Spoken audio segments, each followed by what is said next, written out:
were rudely interrupted last night by Comcast, or yeah, I'm pretty sure it was Comcast's fault. And I didn't get back. It was a quick one this time, but not quick enough to save the VOD. And it was like 5 a.m. anyway, so I decided to call it. All you missed was here. I'll even go to the save file to show you what you missed. Show me the list. Or probably just the last save. Yes, the last VOD you saw at the end, we moved the shipping crate. Oh, it's doing that thing where... Oh, maybe it just stopped. I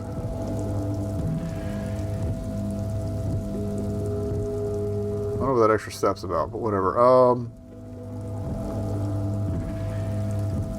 Yeah, brain fart. Yeah, we moved the shipping crate, but we didn't try to open it or anything.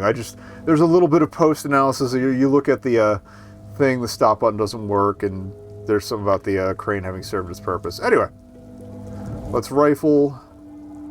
And yeah. Oh, also, starting disclaimer, we got to do this every night.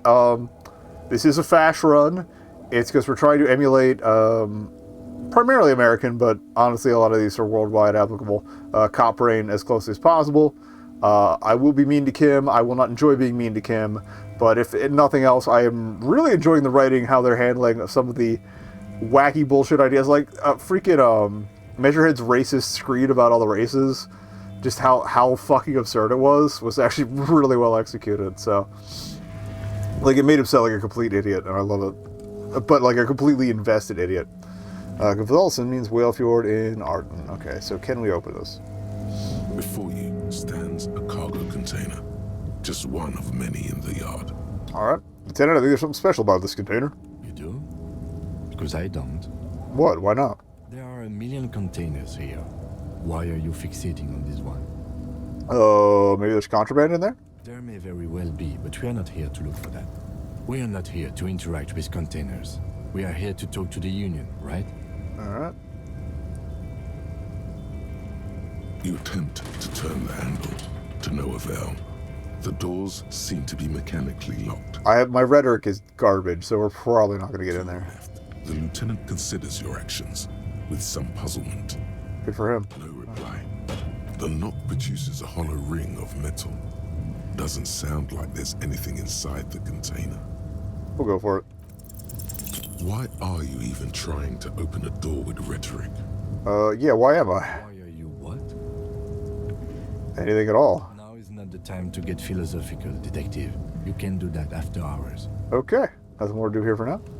Also, yeah, like I was saying, there's probably some checks we're not going to bother rechecking. Just because I'm doing like one and done on stuff that we would come across. But unless it's something that an asshole cop would keep digging into. Shipyard head is oddly quiet. Okay.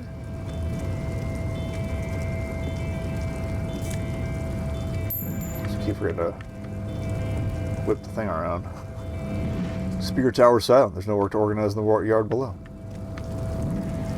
Some over here. The musk of oil and rust comes from the chasm in front of you. Smells like blood. Pry bar maybe?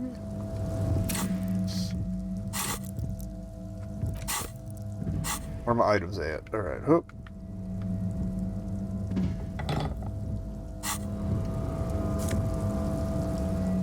Oh, hey. Got some fallen gloves.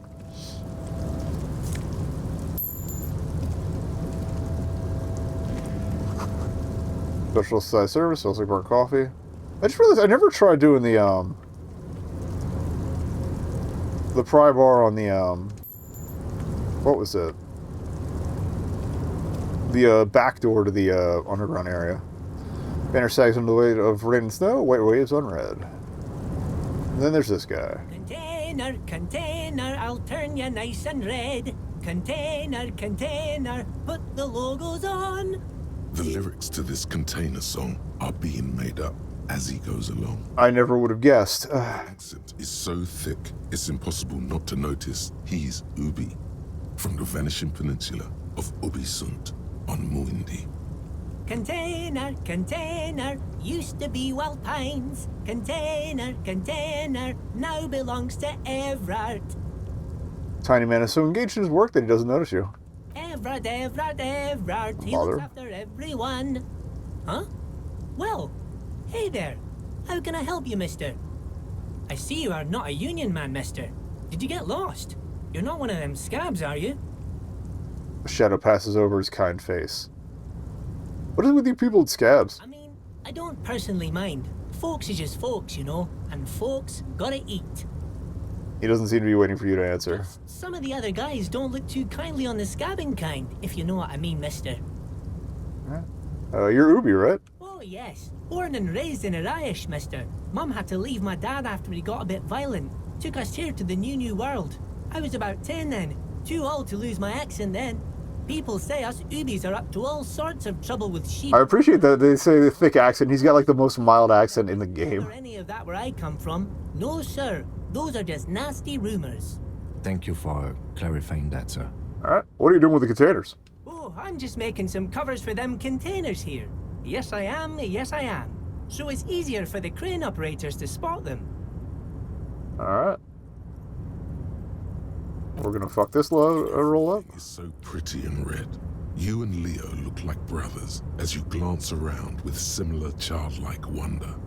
Wow, red is so much prettier than tribal green. Sure is, mister. Sure is. Really livens up the place. Yes, it does. Yes, it does. I also feel like I've been kind of friendlier than I anticipated I was going to be, but at the same time, like, it's not uncommon for cops to ingratiate themselves with the aspects of the community they're not profiling. I had to break this bonding moment, but the red containers mean they are replacing the company livery. I'm kind of whipping between good cop and bad cop. Strike isn't gonna stop anytime Mostly soon. good cop lately, but... Alright. Where is everyone? Harbor's empty. Oh, most of the guys are down at the gates, keeping the scabs from coming in. He leans in with a confidential look. We're on a strike. The whole union is. You don't have to work when you're on strike. Ha! We haven't worked for 2 months now. So no one is working? Not everyone is down there, of course. Mr. Everard is in his office, where he always is. And Jean-Luc is guarding the gate. He pauses to think. But Titus and his boys got into some drunken trouble and Everard sent them on a nice vacation. For a week or so. He stops, but seems eager to tell you more. What kind of trouble did this Titus and his friends get into? Oh, I'm not really supposed to talk about that. That's union business. He smiles and leans closer. Him and his boys stirred up something in town. Probably drank too much and got into a fight or something. I heard Mr. Everett telling them to take some time off. Really? Did they kill someone? No, I don't think they killed anyone. Let's better talk about something else. Titus and his boys do good work. I don't want to get them in trouble over a little drinking. Do you work here? Yes. Everybody needs a job, and this is mine. I'm Leonard, by the way. Leonard Bellick. But everyone calls me Leo. The little man raises his hand in a welcoming gesture. Mr. Everett's right-hand man when Mr. Edgar is out of town. And Mr. Edgar's right-hand man when Mr. Everett is away. He chuckles. Actually, Miss Beaufort is the right-hand that's man. kinda obvious. But she's a lady. Good hard chuckle again. Oh, another thing I'd realized was I've been using mostly magnesiums a little more freely than I probably should be. If anything, like, we should try to tough through any situation unless it's been a really long time since a save, so we get more officers down. Then use it if I need it going through again. This, Miss Beaufort. Lieutenant looks up at Leo. A real pretty lady with a skin like those Douai Sucre candy bars my missus likes so much. Them are real nice to suckle on once the dinner is done and me and the missus sit down beside the radio. But I can't listen to the radio all the time. There's so much to do around here and I'm always busy keeping things running here. Yes, I am. Yes, I am. Alright, hold on. Who's this Miss Beaufort you mentioned? Oh, Lizzie. She is a real sharp tool. Mr. Everett put her through some fancy school and everything, east of the river. 4 years she was gone, and when she came back, she was all fancy and lawyerly. Oh, really? But she's a real nice girl. Grew up in this here neighborhood, knows everybody and gets along with everyone. Real pillar of the community one day, I'm sure. If me missus and me was to have a child, I'd be real happy if she turned out like her. But she can't have kids. That sucks. Dr. Lemaitre said so, and she knows about such things. Been a doctor for almost 50 years, she has. He sighs and falls silent, watching you meekly with his blue eyes. You're doing a great job around here, Leo. Yes, this place really seems to run like clockwork. Keep it up, Leo. Lieutenant smiles at the little man. Well, thanks a lot. Coming from you, it means a lot, really. Guy could be useful. Alright. Sometimes I feel some of the guys don't really get how much I bust my ass for them here. But you guys are alright. This is the description there. Alright, what's in that container over there? Point to the container suspended from the crane arm. That one. That should be empty as far as I know. Lots of containers here have nothing in them. They're just waiting to be loaded up. Told you. Alright. Looking for the leader of the Dock Workers Union? Oh, you want Mr. Everett then? He's an awfully nice fellow, he is. Him and his brother are both nice fellows. They've lived their entire lives in this here neighborhood. He coughs and continues immediately. Mr. Everett and Mr. Edgar, his brother, are real good guys. Made merchandise what it is. I forget if we ever meet Edgar or if we just I went to the same school hear about him. when we were boys. Easy now, Leo. I just want to know where I can find this man. Oh, Mr. Everett is where he always is. In his office, of course. He points to the two joint containers on your right. Okay, I'm off. Bye now. He returns to his work. Just double checking I have... Alright, experience for camera 20. I bump into Renee on the way back. We'll check that out. Oh, I wanted to make sure we had the thought going too. Yeah, we finished advanced race theory, and now we're going for nationalism. Get the double whammy of being a huge piece of shit.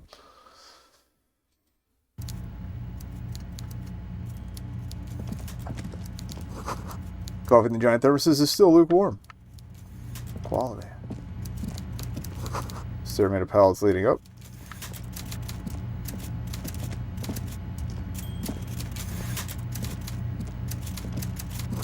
Taxidermy fish that tells time.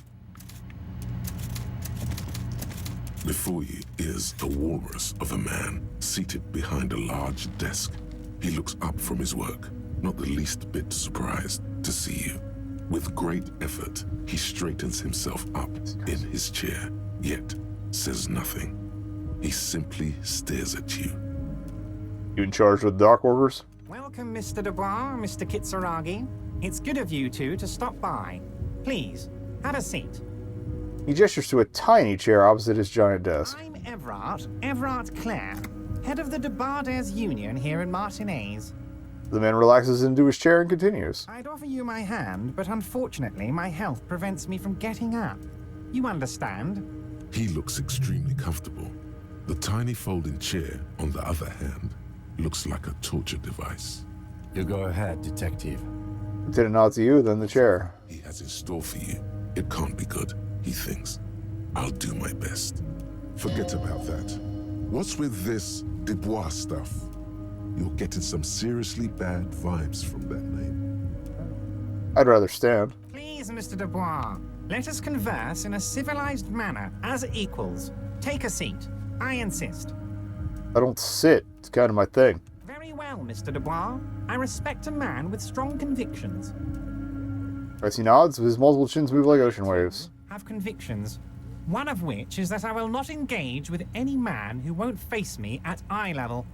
Should Touche. you find yourself more amenable in the future, I'd gladly resume our conversation. But until then, I'm afraid I must ask you to... Oh, he's typing up the stuff that he has Gaston proofread. Okay. You're no Titan affiliation, buddy. He's got you in a fork. Sit down or leave. Alright, let's sit. Excellent, Mr. Dubois. I can see that you're a reasonable man, and reasonable men can be of great use to one another.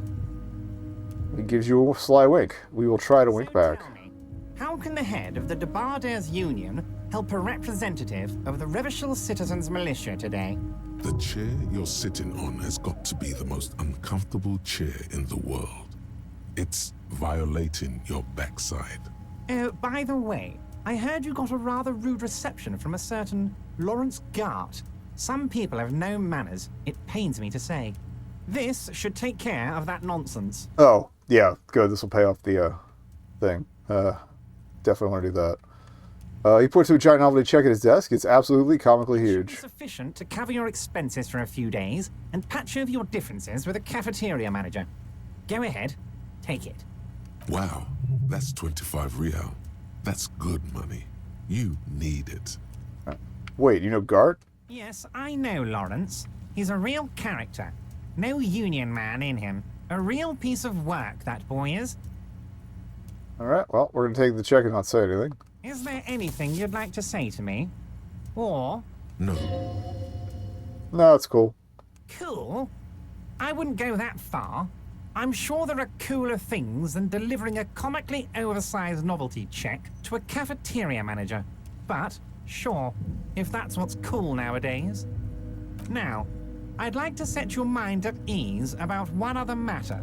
Your lost gun. Let me assure you... How did he hear about it? Because we haven't talked... Oh, that's right, he has ears everywhere. I've got my best hounds looking for that lost gun. His slug-like So really lips quick move, but all you hear... leveraging. I forgot how, like, quickly he jumped on it. Plus, we didn't talk to him till, like, day 3 last time. The world is swallowed by a black hole of fear. Only 2 words escape its gravitational pull.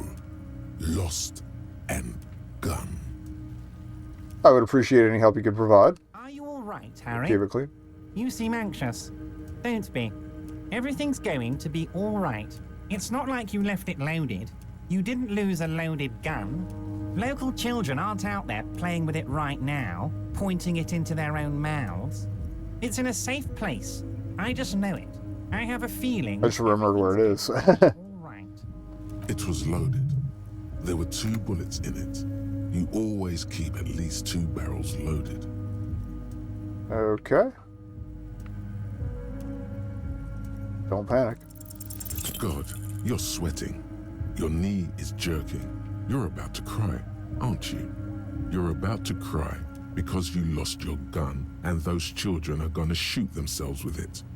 No, I'm not about to cry. Mr. Dubois, you don't look so good.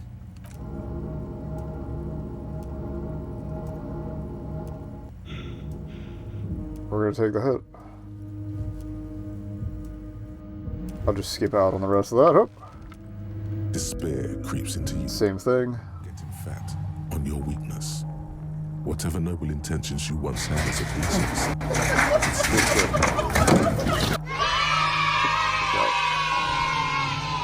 you're still coming up with sentences. That's a step up from total annihilation, right? Alright, hope. Oh, it's the same thing. Hope. Fuck me? Please leave the rage you have for after we finish the investigation. Nothing you can say would make you feel any better now. Alright. Cop gives up the detective job. Yep, alright. So we'll skim through... Shit. We gotta skim through the Leo combo, too. I should have fucking saved, but whatever. Alright, well. I'll get the crowbar out. Or pry bar.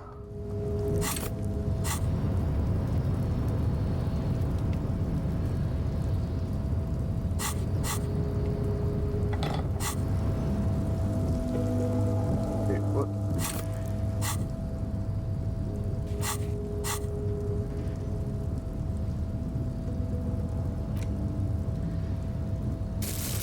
There we go.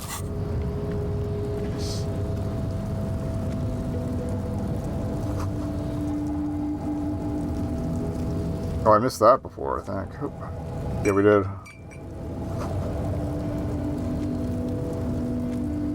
Before you stands a cargo container. Something special. Alien containers here. Maybe contraband. To interact. You attempt to your left, no reply. The knock produces a hollow ring of metal. Why are you even trying to open it? Why are you what? Are you satisfied, detective? Okay, we're at that. Cool. That's taken care of.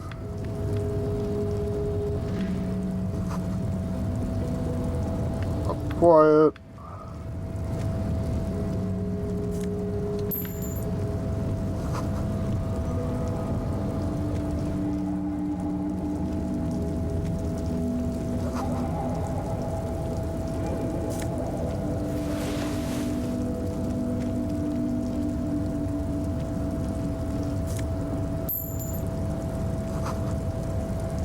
Burnt coffee, more change.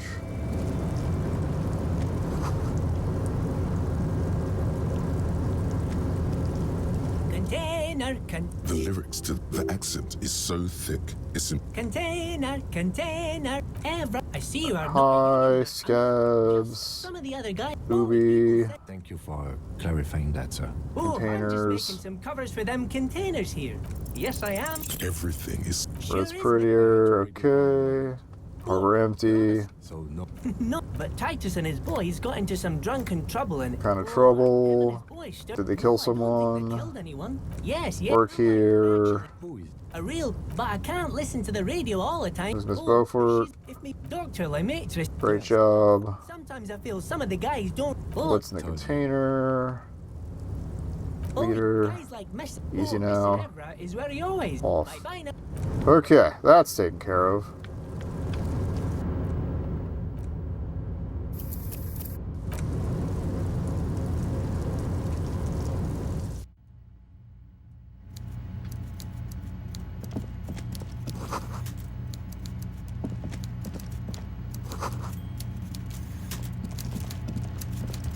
Yeesh.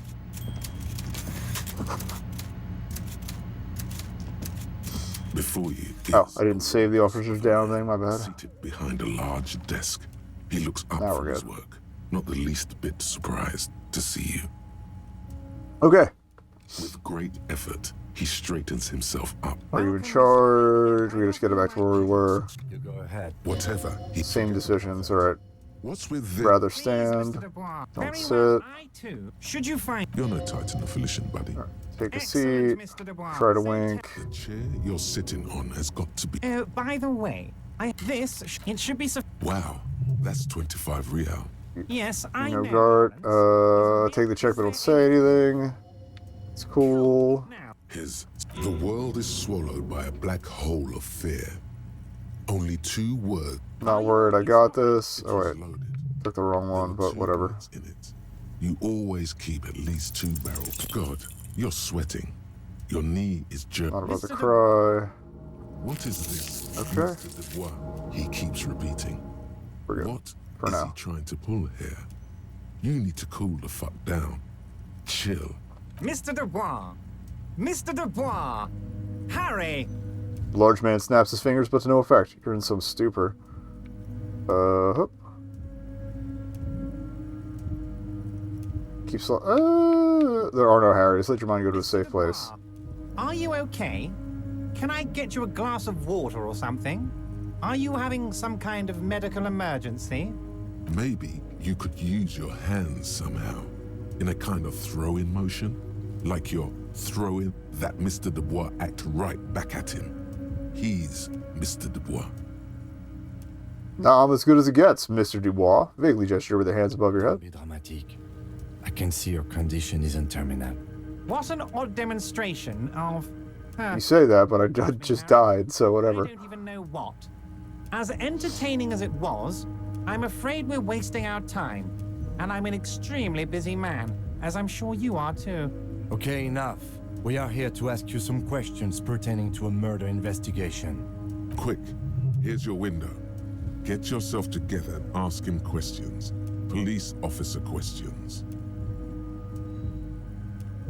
Alright, let's talk about my lost gun. Yes. Pick your up where we lost left gun. off. My best men are on it. They're turning every stone, searching every playground, asking kids, grandmas, everyone. Your gun will be found, Harry. Let me assure you of that. It's just a matter of time and effort. The only way to find it seems to be working with him. He might even be holding your gun hostage. Alright. Hold on, could he really hold my gun hostage? Only one thing is certain. If you work with him, you're going to get it back. And working with him might be the only way to do it. Does it mean if I get do things for you, I get my gun back? Damn it, Harry. That's exactly what it means. I'm only kidding, of course. He is not. Of course. I understand. We help you, you help us. Alright. Aren't you gonna ask me how I got in? Honestly, I didn't want to bring it up, Harry. I heard you have become Measurehead's race pupil.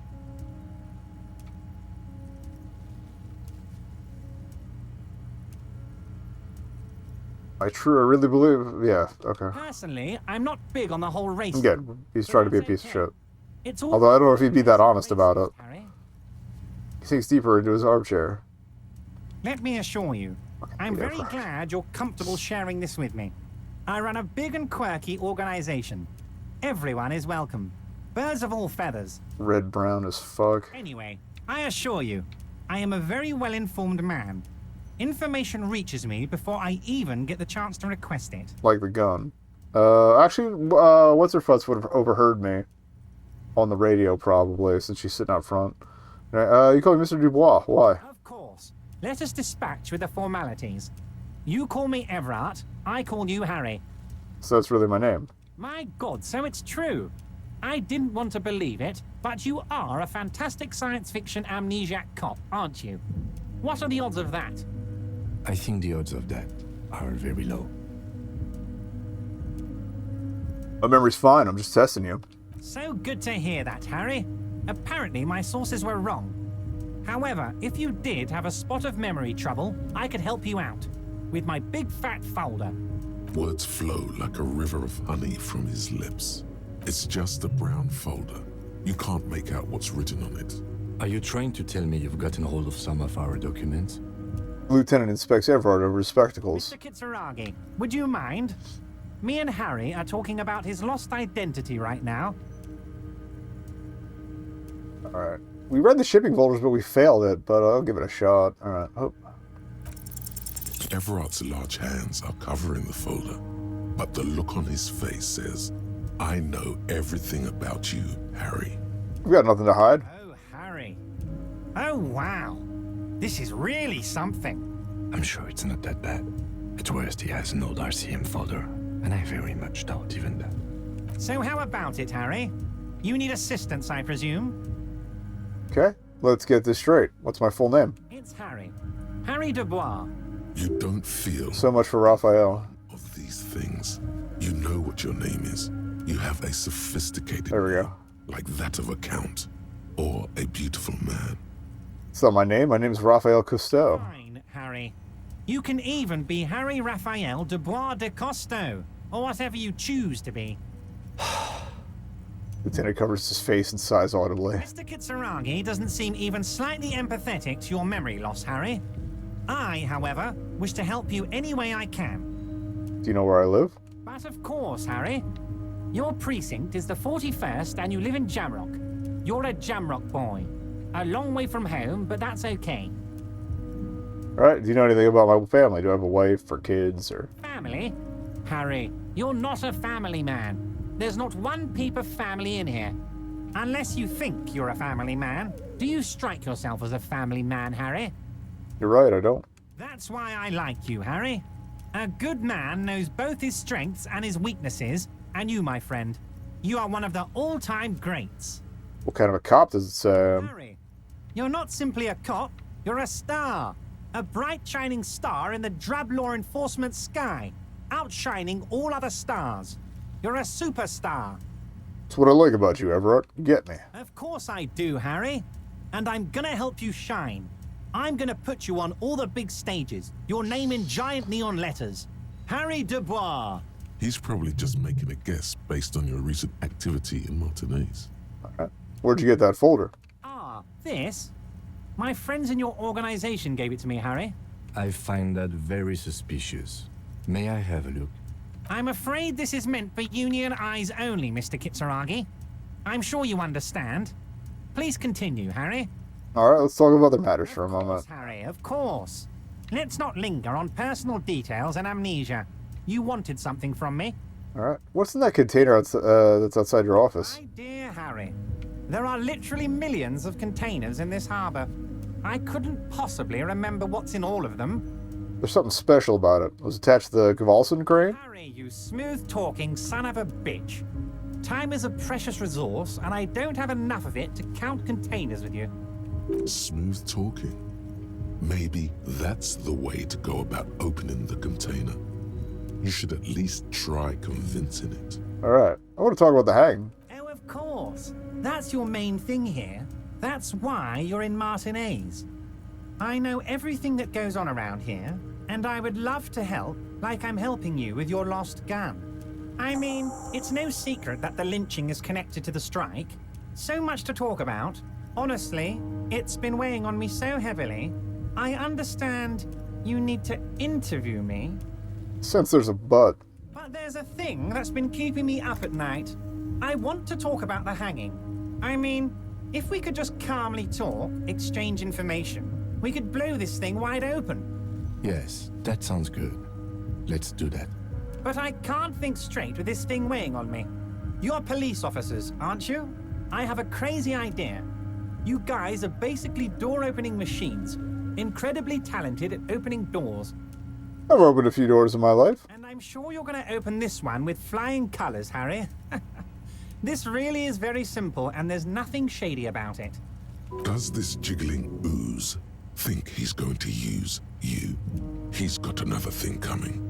Play his game, son, with your eyes peeled. He's going to slip up, and when he does, you're going to come out on top. All right. Why didn't you just open it yourself? Harry, I'm a very busy man, and more importantly, I don't have that extraordinary physique you do. You look like you could run around all day. You want to send someone a message that the police are working for you.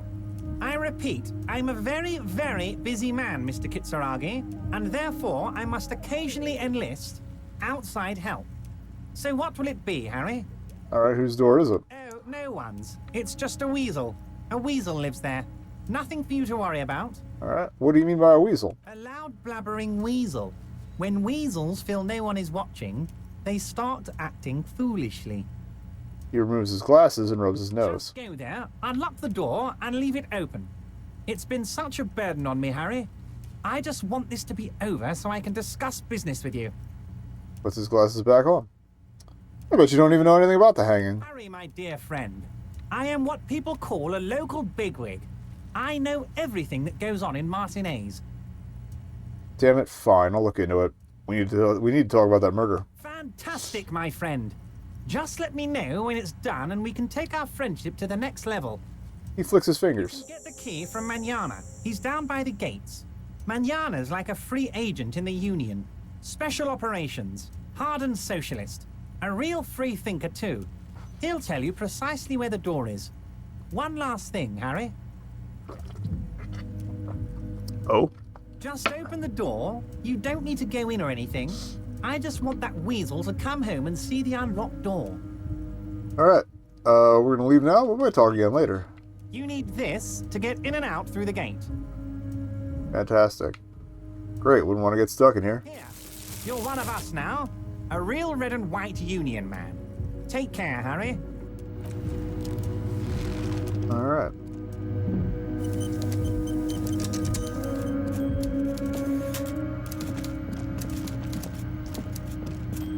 I feel like we're probably going to get owned by Kuno at least once, too. In the process of this.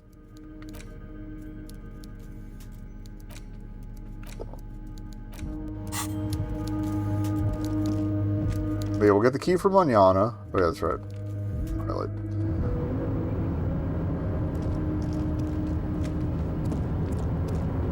Got anything new, bud? Probably not. Oh, hey, mister. I knew you'd be back to talk with old Leo here. Yes, I did. Yes, I did.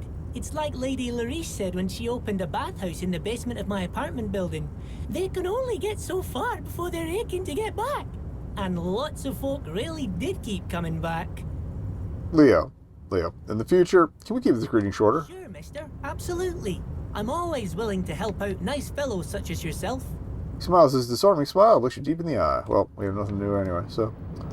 Alright, moving on.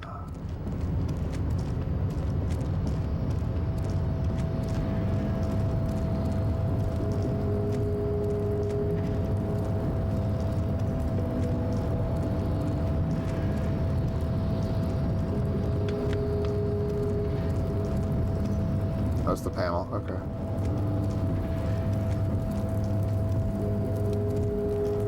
We did the guard post. Did I just miss that before? Left his tarpaulin cloak hanging on the railing here. There is a white rectangle clearly visible on its back. Look, Lieutenant, Someone left their cloak behind. Yes, it was probably you. It does bear the RCM insignia, after all. You think I should get it? The service cloak issued to you by your station? Yes, I do. As your fingers touch the tarpaulin, it almost feels like the cloak wants to deliver a message of comfort through your fingertips. Alright. Oh, we haven't redone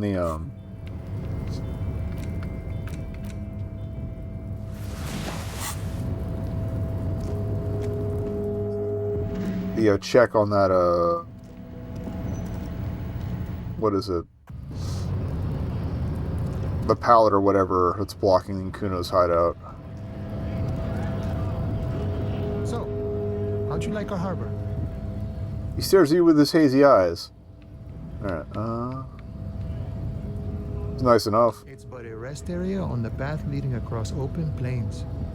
He nods solemnly, then turns to you, a wide smile adorning his face. We talk to the boss, eye to eye, like men of the plain. If you have any more questions, I'm set to talk. Right. Any idea who killed the A hangman? mercenary, eh? Who could have killed him? That's indeed the question. Why even do such a thing? He shakes his head solemnly. The man whispers a jaunty tune. A coastal breeze ruffles his hair. Everett said you had the key to a door? A key, huh? What door is this key supposed to open? He said it belonged to a weasel. Oh, say no more. I got you. He taps the side of his nose with a little wink. I got that key right here. And let me tell you, it's mighty good of you to help us out during the strike. Working class solidarity, as they say. Oh. Or something about a weasel. It didn't sound like a local polar weasel, if you know what I mean. Polar weasel? Oh, I know what you mean. I'm pretty sure he's actually Occidental, though. So you're gonna be committing fratricide, my racist friend. Hopefully he doesn't even, like, shade it. There's a basement door behind the greenhouse. That's behind the whaling in rags. That's all I know. Our organization is what you call compartmentalized. Means we keep out of each other's business. Okay, but where did you get the key from? The janitor gave it to me. Nice fella. We talked about life and things that really, truly matter. His gaze wanders off into the distance. This mess we're in, this jiving and juggling. What's it for? To feed our children, I guess. Anything else I should know about this task? This weasel person? When he'll be home? I'm more of a philosophical dock worker. I like to talk about the big picture stuff. Who I am, who you are, what we are fighting for. Man takes a big sip from his flask. Why are you striking? We're negotiating our share. Your share? Aye. So, not wages or pensions or... They already covered. At least you got the benefits, that's something. It's not enough. Not enough to get ahead. More about keeping us in our place. How large a share would you like? All of it. However, right now we want all the harbor workers to be on the company's board, so they could take part in the decision-making process. You a communist? No. I don't think I'm a communist. Seeing something of value and saying I want it all to myself is a much older and simpler notion. No science to it at all. Even a weak child can think it. The only things holding someone back are I can't and I shouldn't. Alright. Right on, brother. Just the way the world works, boyadero. The boss man, Everard. What can you tell me about him? I think it's best you make up your own mind now that you've met him. In my eyes, he is a capable organizer and a decent businessman. What does bossing the union entail, anyway?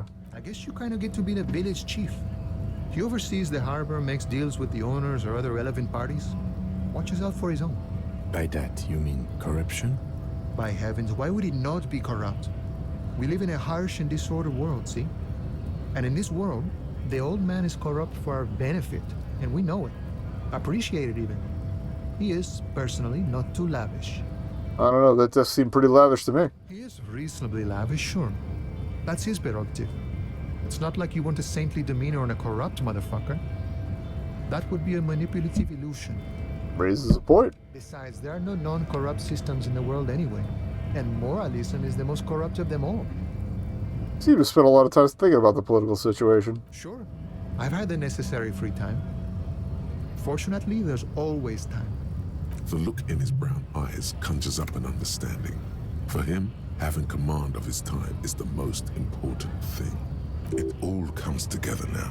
The way he speaks about scabs, his general attitude. He's a follower of a 500-year-old Franco-Nigerian Boyadero code, itself an appropriation of Vespertine cool.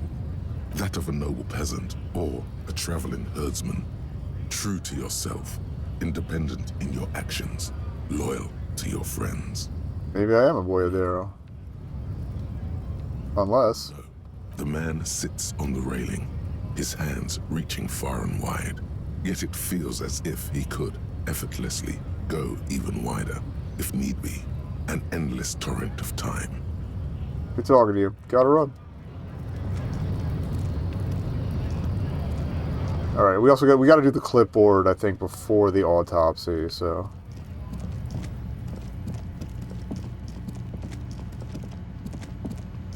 And that's bound to do some psychic damage. Oh yeah, I wanted to try this on the door. Nope. Okay. With the crowbar, I mean. Alright.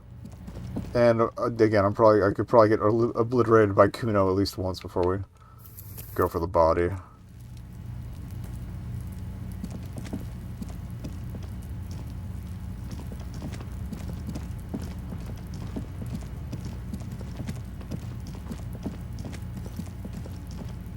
Alright, let's do this first. It's nothing. Someone just left some roofing material slanted against an old shack. Alright. Why am I looking at this pile of roofing material? Because there's a secret door hidden behind the panels of Eternite. That's why they're too orderly. Yoink. There it is. You see a shabby little door.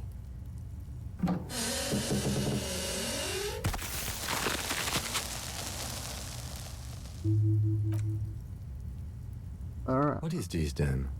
A tool shed? Let's investigate.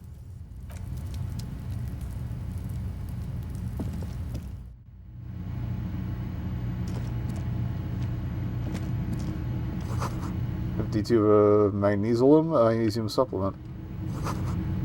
Cured pig's head, looks mummified. So we'll play with traces of bone yellow powder. Be still, my beating heart. It's amphetamine. Sweet amphetamine.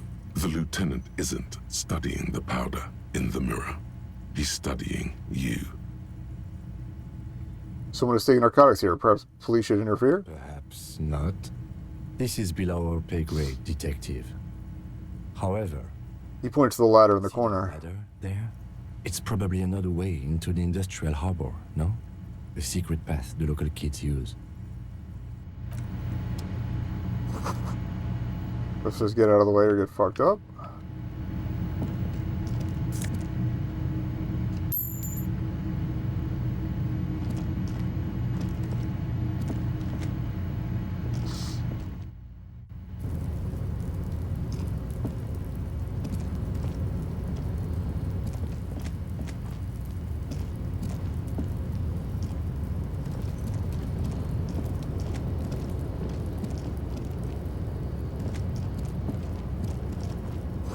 Restoration pillars keep the ruins together.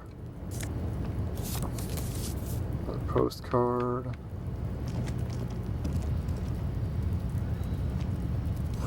Doorway's gonna collapse soon. Oh, corner.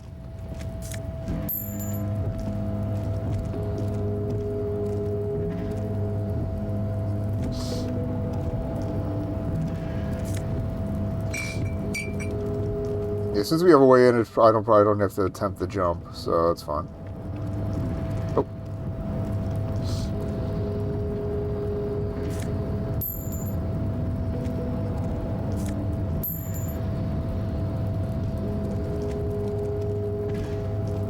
Okay, head back down.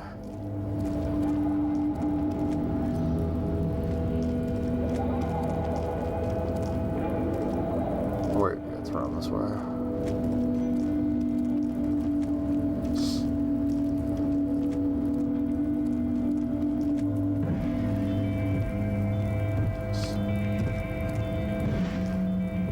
There it is. I don't know why I'm trying to go for the pallet sitting there.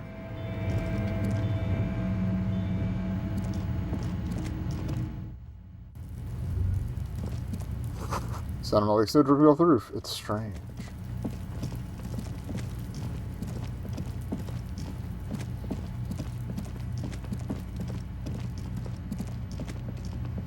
Alright, we'll drop off the check.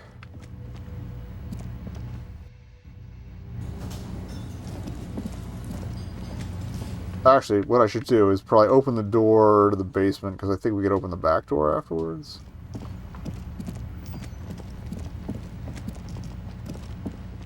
So I can get in there whenever.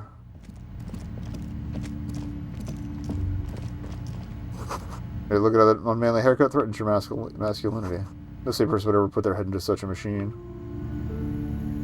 A heavy door with a missing handle stands before you, covered in dozens, if not hundreds, of little oddly shaped trinkets and charms. It appears to be locked. We have the key. Exerting some force, you manage to turn the key. It's eerily silent. The door slides slightly open, letting a draft of cold air into the room. You feel the tiny hairs on the back of your neck rise up, as if someone's standing right behind you. An uneasy knot forms in the pit of your stomach. Right, touch the back of your neck. What is this feeling? Outside, the wind howls in from across the bay. The building at Rue de Saint-Ghislain stands like a matchbox on its side, with men inside, like little wooden sticks, ready to catch fire. A panicking woman squeezes the pendant around her neck until it leaves a mark inside her palm. A man, a few meters away, stands frozen with a key. I'm probably not going to explore all the sections right away. I just want to make sure it's open on both ends. If that's even possible. Oh, I do kind of want to show off. Oh, Kim wants to talk. What is this place? Looks like a gym to me. Yes, but no one's been here in ages. He draws a stripe on the dusty floor with his I foot. doubt the electricity still works. Good thing we have a flashlight on us. Don't forget to take it out of your bag before we move on. Some specks of dust shimmer in a faint beam of daylight falling from the window. Other than that, the room is dark. An eerie feeling rises in your chest. Alright, let's just keep going. I'm sure it's just a regular abandoned house. Nothing mysterious here.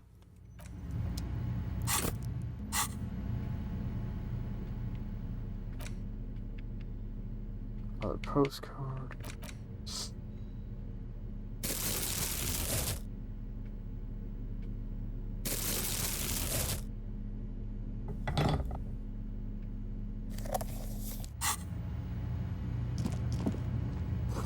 Sand is dripping from a punching bag. Sounds like leather and sweat. Poster says Sidious Fortis. The rest is worn off. Worn out wall bars. They look unsafe.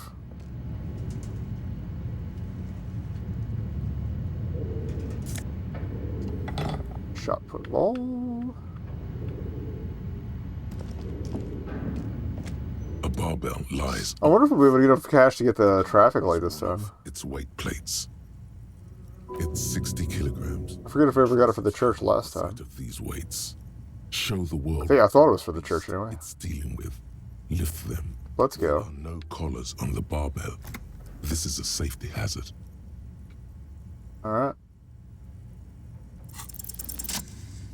YOLO. Kettlebell there too, nice.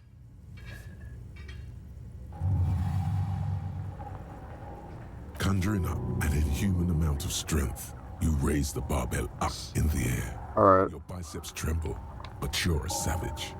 This is a children's game. Alright, judging by the size, that's probably a standard bar. So probably about 15 pounds plus 50 pound. I mean, this would be in kilograms, but close to 50 pound plates. So that's 215, most likely, give or take. Alright. Say nothing, revel in the feeling. Hell yeah.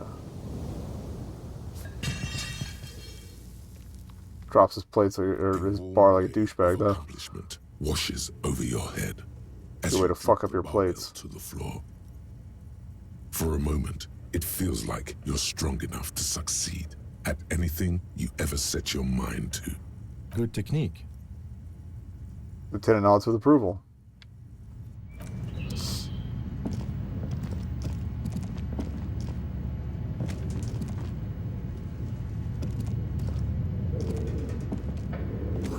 Always blocked by old window panes and debris.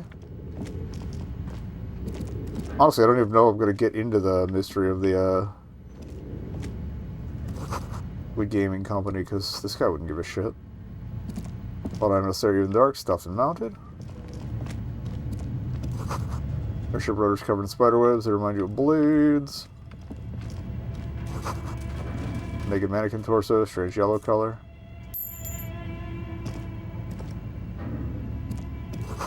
Blue velvet, soft to the touch. Moth bit.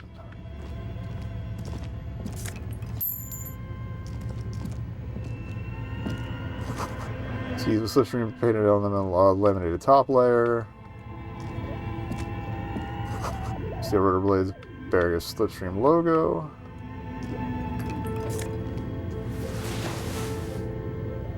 Filament memory.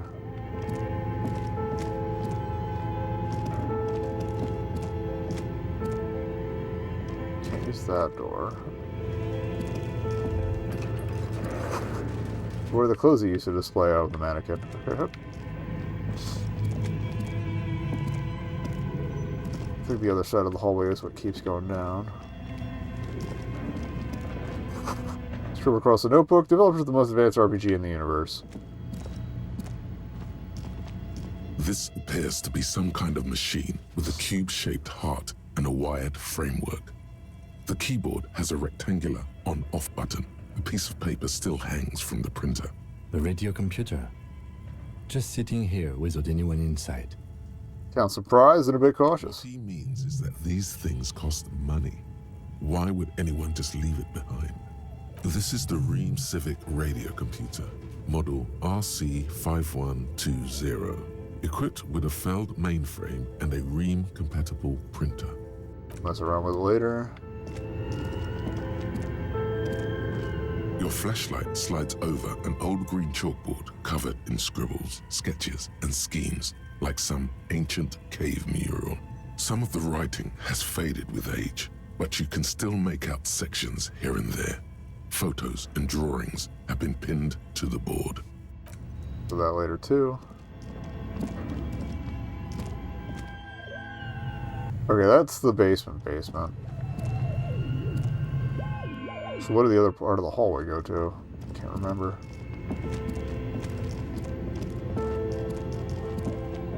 Shutter, or that. An iron safety curtain curves before your eyes, folded like a bellows. It covers half the room, blocking the way into a colossal industrial chimney. This must be where the entity lives. Whoa! Odd thing to do. Nothing happens. Still nothing. No one's home. Those curtains prove to be surprisingly sturdy. Your fist hurts now. If this is really an entrance to the chimney, then there must be a furnace somewhere as well. Maybe there's another way to get in. I legit don't remember how we dealt with this. From attacking random things. This is not random. This is significant. I want to see what's on the other side. Why do you think there's something on the other side, necessarily? The lieutenant asks, but you can see a spark of curiosity in his eyes. Case, there's no way we can get in right now.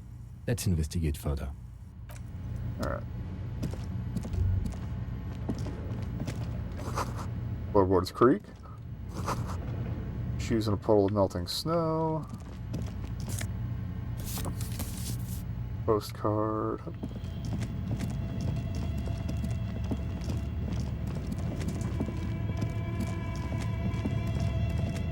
Alright, we got an ad starting soon, so I'll go to the basement entrance and we'll save there too.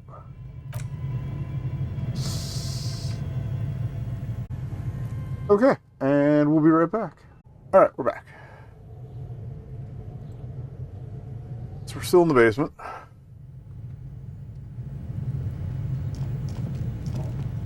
And I remember this time we got to actually wave the thing around in the corner to see. That window housing for the coal chute above.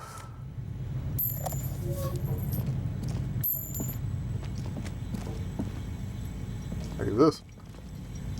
You see a terrifying ice bear with a strange compartment in its belly. The door is covered in frost, and the bear's... I never noticed the red eyes when we found it before. Oh, because they're fading in and out. That's so good. This ice bear is a hyper carnivore. Be careful. What is this thing? It looks like a giant ice bear. The lieutenant doesn't answer. His eyes are glued to the animal. A sharp slice of light shines out from its mysterious belly door. Let's crack it open. The freezing cold air rushes to greet you. You hear a low grumble as the bear regulates itself. This is the inside of a refrigerator. The lieutenant takes a peek inside. His hand has found the holster of his gun. Relax, Kim. It's a fridge. Of course, just a giant ice bear-shaped fridge. He relaxes his hand, his face bathed in the harsh light of the open fridge Let's door. take a look inside. Let's take a look inside. Shelves are empty. All you see are crumpled ice cream wrappers with the brand name, Revachol Ice City. A handwritten note has been attached to the door. The fridge is huge. Note, please. Pocket the note and the little fridge magnets keeping it on the door. Imagine one of the, or examine one of the ice cream wrappers in there. A friendly cartoon bear smiles back at you from a glossy cellophane wrapper. It looks nothing like the fridge. The paper still smells of vanilla and chocolate. All right. What is a giant bear-shaped fridge doing in an abandoned cellar in the first place? Good question. It looks like an ice cream fridge. Lieutenant reaches for one of the wrappers. He studies it in the light. Somewhere in the past, it's summer. 5-year-old Fifette lets go of her mother's hand, change jingling in her pockets as she hops towards the ice cream stand right across the plaza. Shake from sudden cold As she sensation. makes her way to the market stall, the girl starts crying. A ferocious ice bear is guarding the fridge, its paws raised to ward off any potential customers. Her mother rushes to soothe her, but Fifette doesn't want ice cream anymore. She just wants to go home. The ice bear stares at them as they leave the plaza. As much as I'm trying to play this guy and add a touch of dumb shit, I do like... I love the Shivers entries. Yeah, so they tried to sell ice cream from this hyper carnivore? I know. What an unfortunate marketing choice.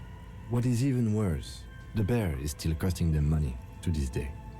The lieutenant points to the red snaky cable running from the The fridge. fridge buzzes with energy. The electricity bill on this thing must be catastrophic. Alright, peace out. Now we know there's a fridge here.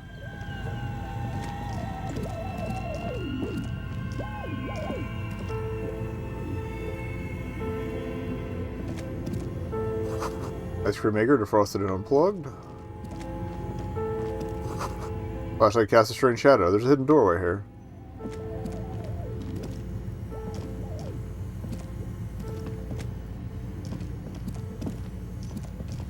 Around the crate. Across the box. Hello?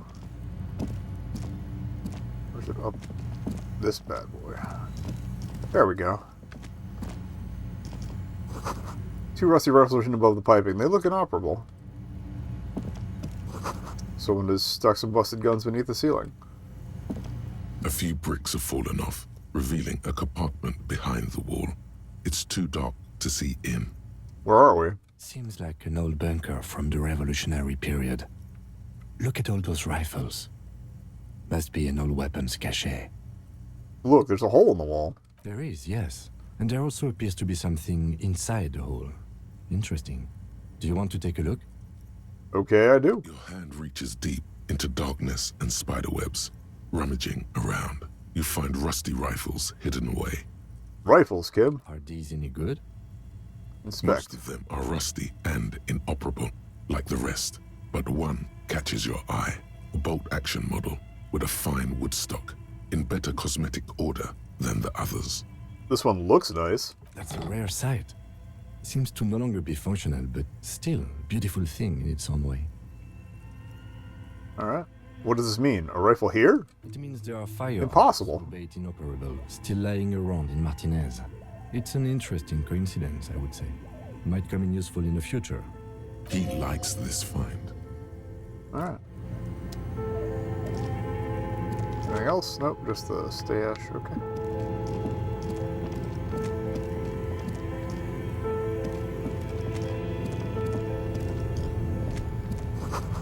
Frozen ice cream maker that's still running.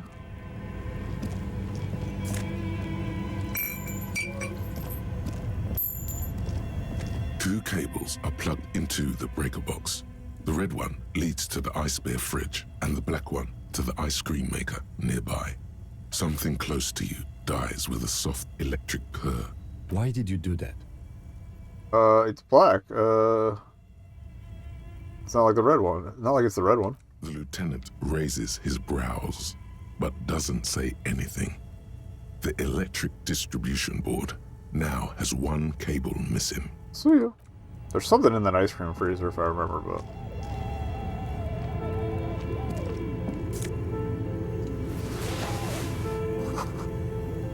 Right, that was where we got the insane mesh tank top. AKA, like, one of my favorite tops.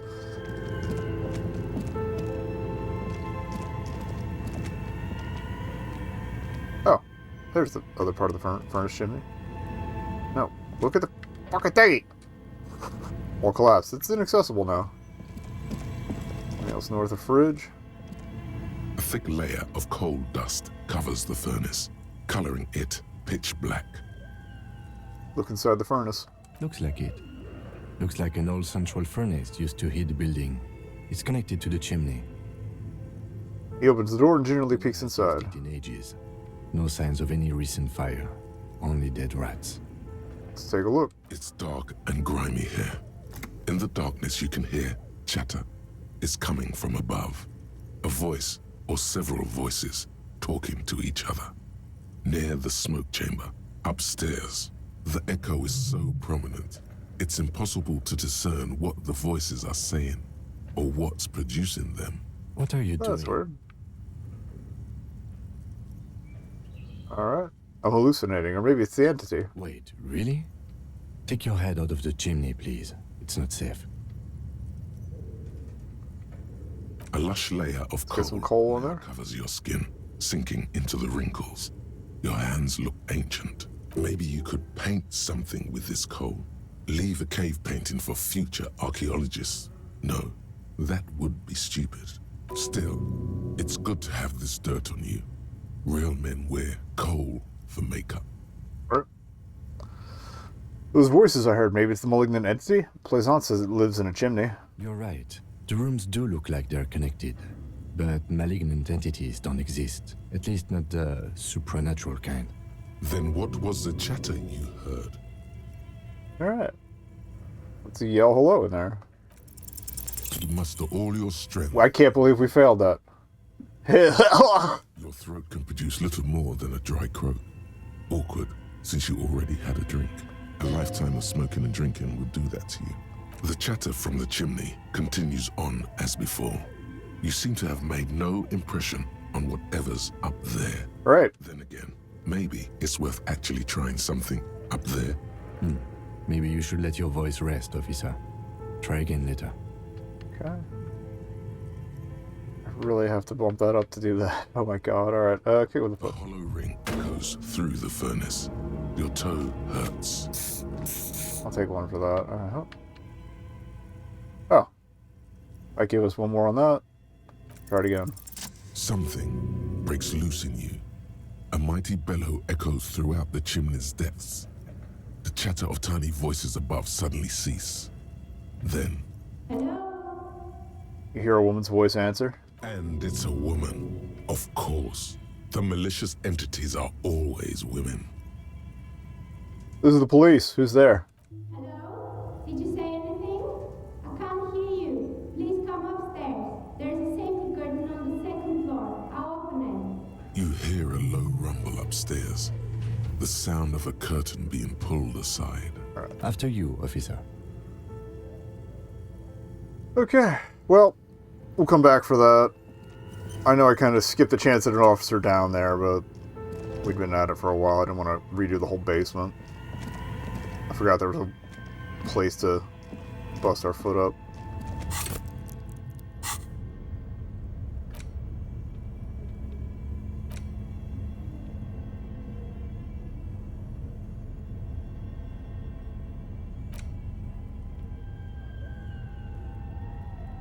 Oh, we never looked at the note thing. is written with a blue pencil on a piece of lined office paper.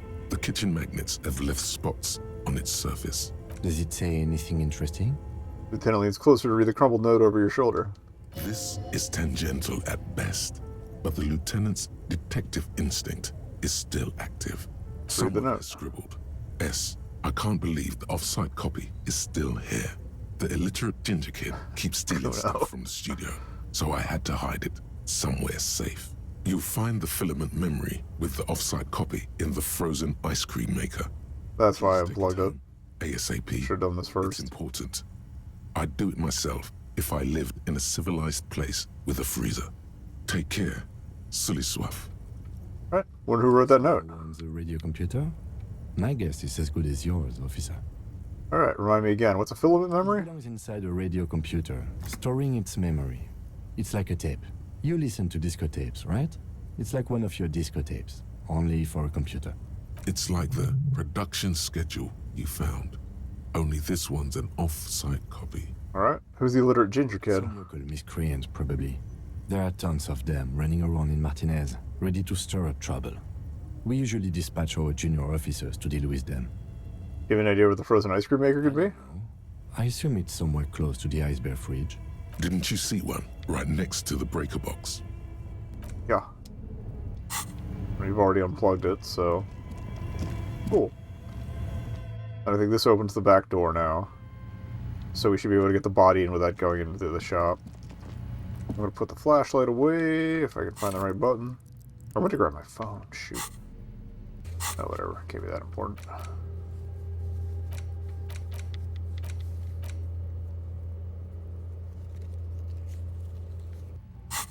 And I want to get Everett's door out of the way.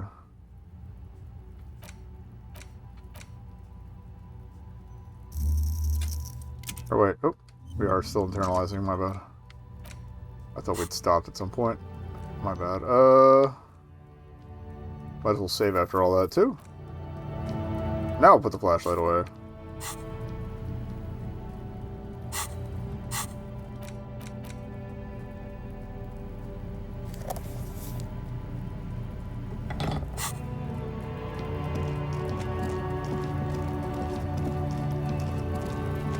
Oh yeah, I need to find my way around it. Do the door, then we'll do the clipboard, then we'll do the body. It's gonna be late, but I kind of want it to be. Because I want those boots.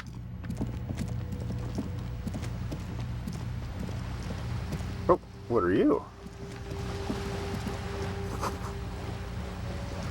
I guess I missed checking that earlier. Oh, you're here. Let me ask you about this photo real quick. We are still waiting for a replacement for the bull you sent sinking. Oh, we can give him the shot put too? Okay. Found you guys a new bull. What is this? Are you mocking us? This isn't for pétanque. Now, no need to get angry again, René. I'm sure the officer tried his best. It's not like there's a bull kiosk here in Martinez. Not gonna be an alternative. I suggest taking it. That's how it is, huh? Fine. I guess you did attempt to right your hooliganism. Consider it. I didn't think that would actually work. He mumbles something to himself. It seems to be a variety of curses. Is there anything you can tell about this rifle? It's a Bell McGrave. 4.46 caliber. Breech loading. Revachol made. Good weapon. Accurate and reliable. His moves We never got a chance for him to check the gun out either, since I did it so late last time. then aims it at the sea. This man knows firearms intimately. This one's inoperable. The bolt spring is missing and the mechanism is jammed shut. Still a beauty. Where did you find her? Oh, cold will be the death of me. Alright, in the basement there, pointing at the bookshop. I'm not surprised. There are probably lots of forgotten wartime weapons lying around here. Back in the day, everyone had something stashed away. As for the As you do. rifle, I don't know what else to tell you. These BM-446s are an antique. No one uses them anymore. The ammunition is impossible to find. Renee, I found your guard booth. Yes, the Debardeurs Union pays me to stand vigil during the nights. Not out of any political allegiance, mind you. I'm an old man. Don't sleep more than a few hours every night anyway, and money is tight. Alright. You must have seen something on the night of the murder. Your booth looks right into the yard. Yes, it does. Unfortunately, I wasn't working that night. Been on a 2-week leave since last Monday. Why are you on leave? It's a private matter. Nothing to do with your investigation. You see, officer, René is the kind of man would rather die than admit he needs medical assistance or, God forbid, sick it. That's kind of what I expected. Is just gonna ride it out. Pop filter, please stay in place. I gotta get a better one. I'm fine, goddammit. Mind your own business. Oof. It's nothing. Knowing what happens makes this sting a little. Alright, so who was working your shift that night? No one. The boss has been on man since last Monday. There's no other guard. It's just me. No one has been guarding the container yard since last Monday. Yes. It's not actually an issue. I mean... Look, officer. The container yard doesn't actually need a guardsman. Never had one before René. Monsieur Claire had that booth built specially for him. It's mostly decorative. Mostly decorative. The possibility of someone being in there is enough to discourage any ill-minded individuals. He tries to argue. Evrard created this job for René because he knows the Royal Carabiners' pension of honor and PTSD isn't something a man can live off. A decorated Kingsman collecting tear reflects bad on the whole neighborhood. His words. Alright, welfare, capital doesn't even work. Kinda want to hold out the tear bag, but... Such dependency only weakens a man further. Do or die, there is no middle ground. It's not charity. Not to me. There's a grimace of pain on the old male soldier's face. Looks like he wants to add something, but can't find the words. Finally, his eyes light up and he says... Up there, I give it all I got. I earn my keep. But you're right, officer. There is no middle ground. It's do or die. Something about him has changed. He's calmer somehow. No way. Alright. I saw a picture in there. You were in it. Who's the girl? She is nobody.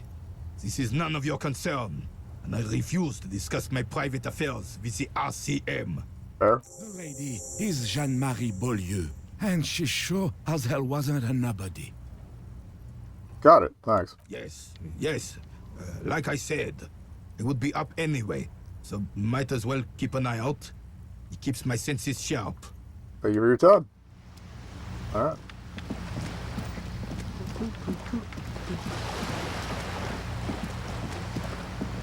That's just a telescope. We did that already, I think. Yep.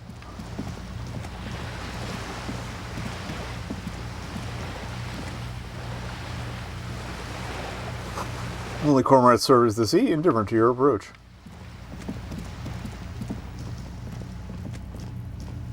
This is a wall on the side of an apartment building. Why am I looking at this wall? You have no clue. It's just a wall. So many walls all over Martinaise. Weather-worn, cracked, their paint peeling. Sweet.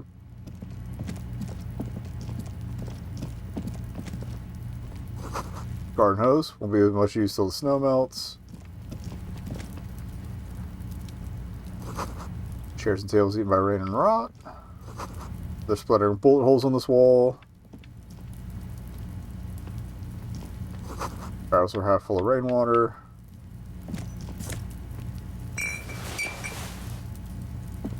Orange bum hat. I've never done the apartment, so safety safe.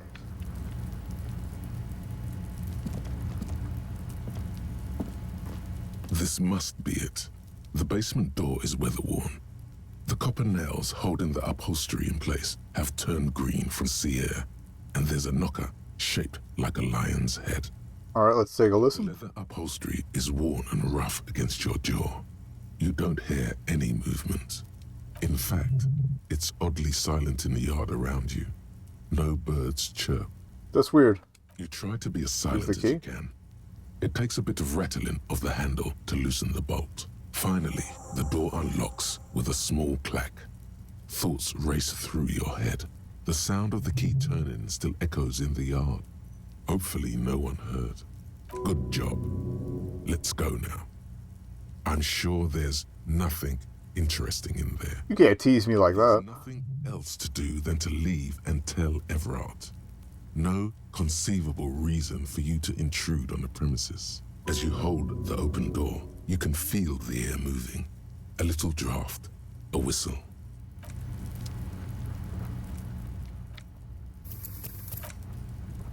I'm getting paranoid, I say, but we're absolutely going in.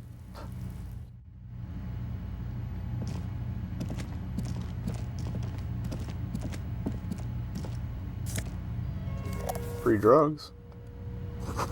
Small suitcase full of clothes. Guests are staying over? Is this Gary's?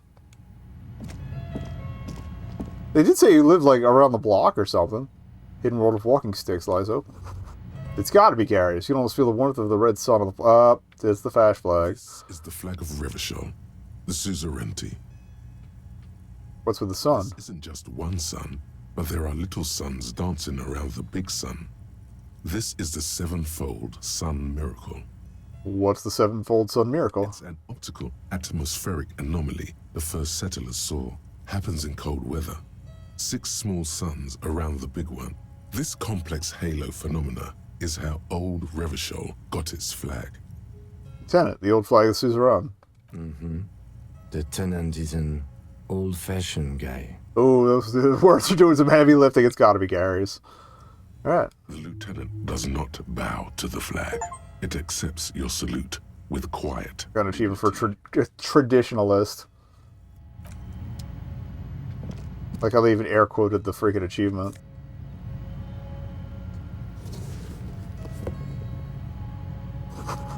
Or lives here or admires fair-haired fantasy heroes with big muscles. A row of mugs sits on the shelf. Oh, Each one a mug owner, you say? figure. A dark-skinned woman grinning amidst mysterious symbols. A broad-shouldered man shoveling potatoes, and others. It's A been a little tap. ring. Though cheerful, the images on the ceramic make you vaguely uncomfortable. Oh, really? The lieutenant picks up one of the mugs, then puts it back down with a look of disdain. These things are loaded with cadmium. I'm beginning to feel better about breaking into this man's apartment. What about your yellow man mug and compare? Yes, your broken mug friend would feel very much at home here. The same humor, the same mocking lines. There's the missing tin soldier. Whoever lives here might have used the Whirling's container to dump his trash. Oh. Now they've drawn the ire of the... Yeah, we never really figured that out before. thickens, In the last round. they say. Perhaps you should break into apartments more often. Inland Empire? I like the way you're thinking. You don't think it's the same person who put the dead man's clothes in the trash? Who knows? I'm not expecting too much from this clothes in the trash lead either way. It might turn out to be some random local matter, but still, a nice coincidence. Alright, move on from the mugs. Smell disinfected the room, smells like chemicals.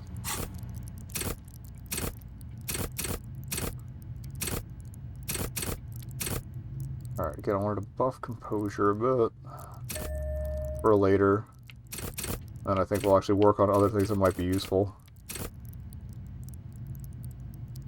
Like, I feel like dumping a little in suggestion if possible would be nice.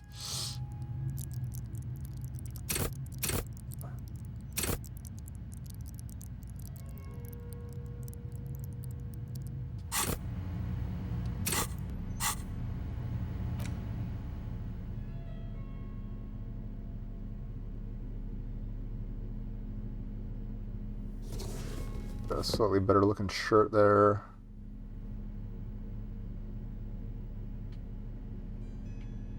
Okay. That was the mugs. Anything else? Nope. I think we're out. Is there more to the suitcase?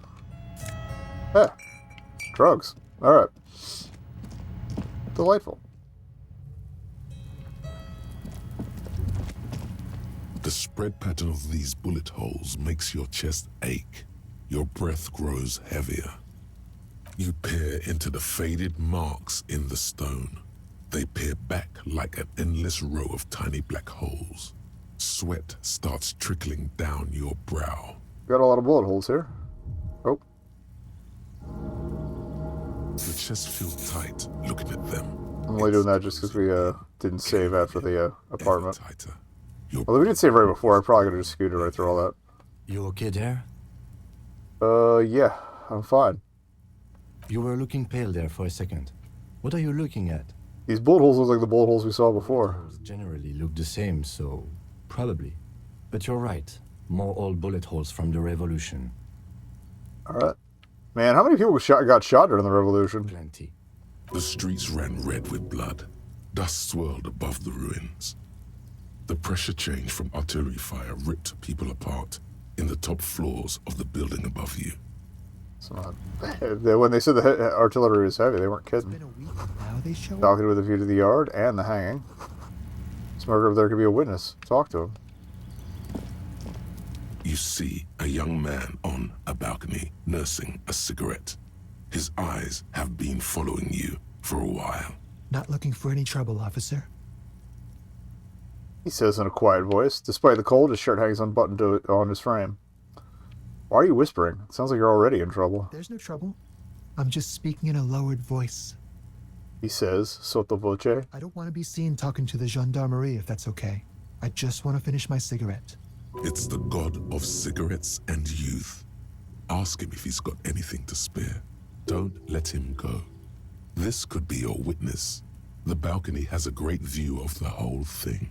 Hold on, can I at least have a cigarette? Apologies, but this is my last one.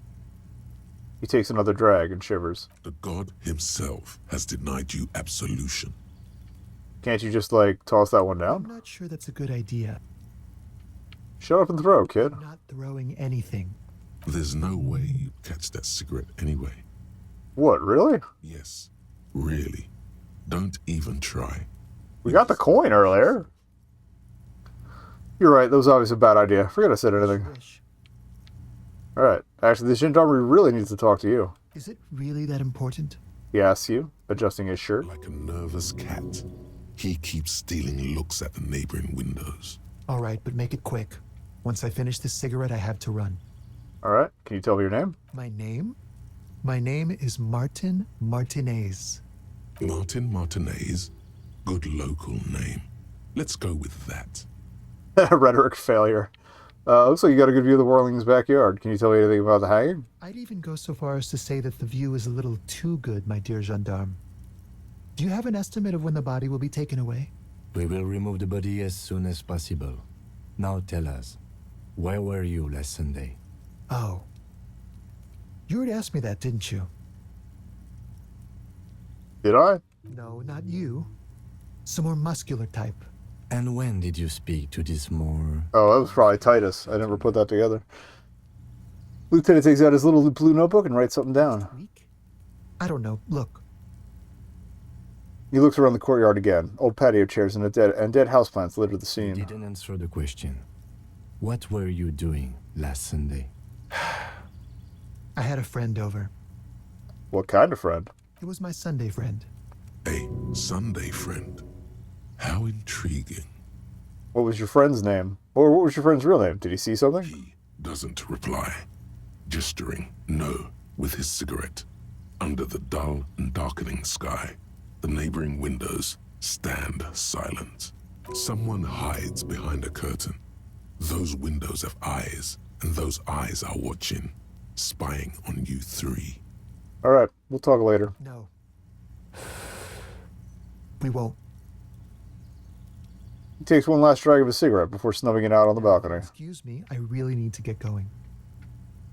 Take a crap shot at it. Time to bring out your secret charm. Tears and begging. Show him your emotional side. Throw yourself before his very feet like a dog.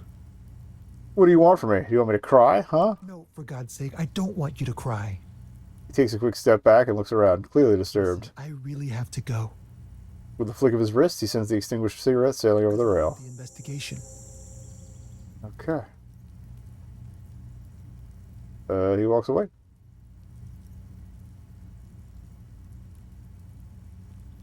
from up one more floor, looks like. He's gone. The lieutenant puts away his notebook and turns to you. We should run after him, see where he went. No point in running. Tenements like these often have multiple exits. If he doesn't want to talk to us, then he'll know how to hide himself. So we just give up. He could be a witness. Him or his Sunday friend. Either way, we need to look into that muscular type who's asking about our case. There has to be a way of getting inside the building. Once we've found a way in, we can ask around for his apartment. Great, let's do that. Okay, so we don't have access yet.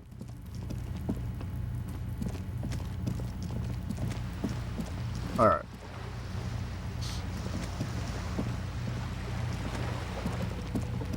Just gonna look at the interactives here.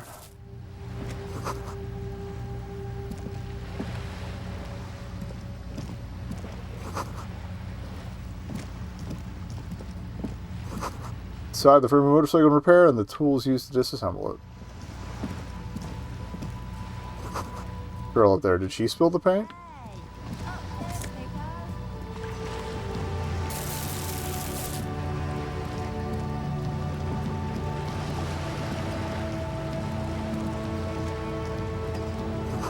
Oh, this boat shines like it was recently painted.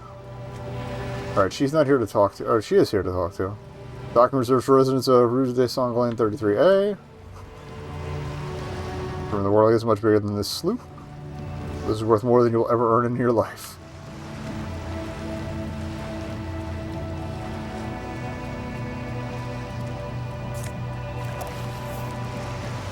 Oh. There's more construction here once, decades ago. We'll bother with her in a minute. I really want to get the clipboard and body done, and if it's not super late, then I'll go see if she's still there.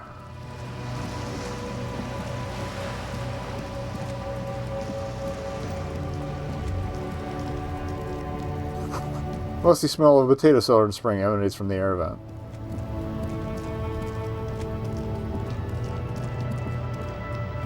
Also, Everard, let's get the check dropped off real quick.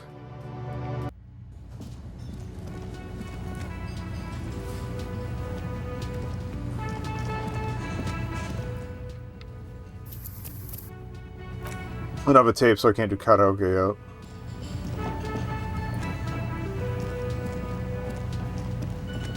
Can I help you?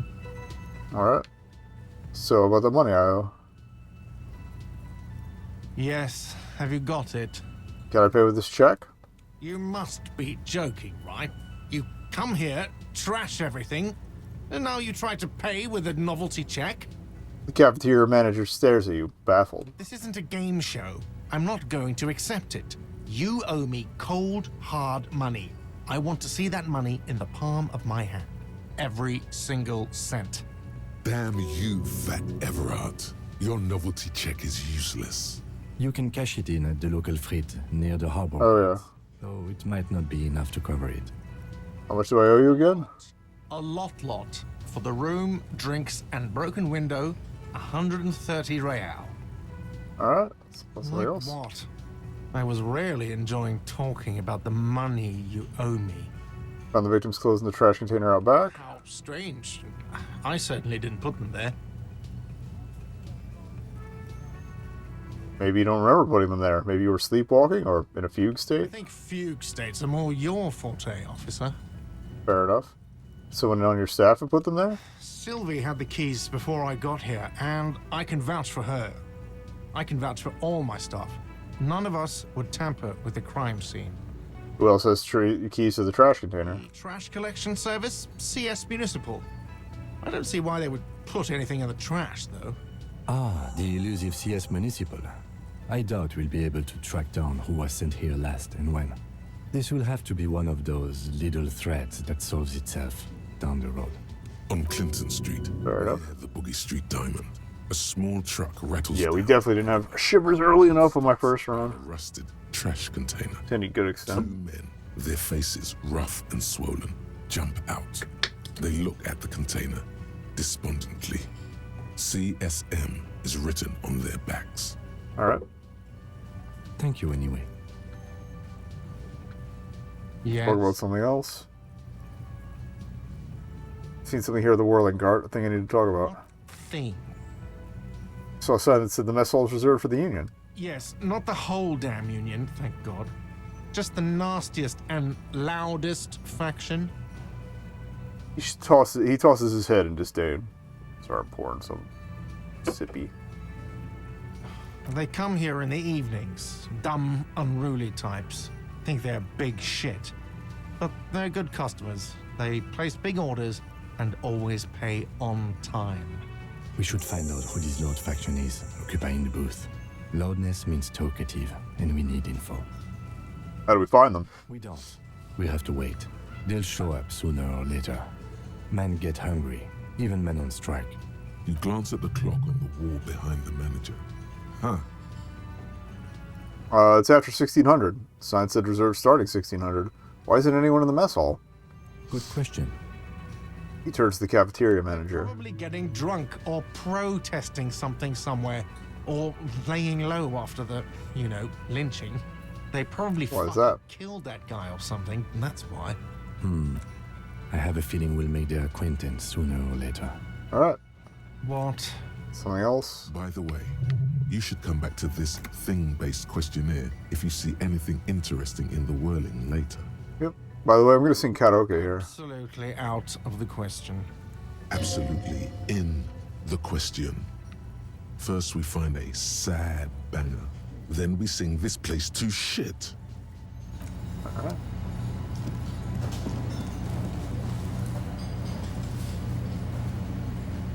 Okay, can't talk to the door guy. So I don't know why we're chugging all of a sudden. Dishes are dry, they smell of chemicals and pine trees. A thin man is smoking below an exhaust hood, occasionally sipping from his mug.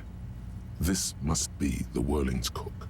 As you step in, he nods toward the table and says something in a completely foreign language. The only words you can make out are Garancy and Quebec. It must be his name. Garancy. Garancy Quebec.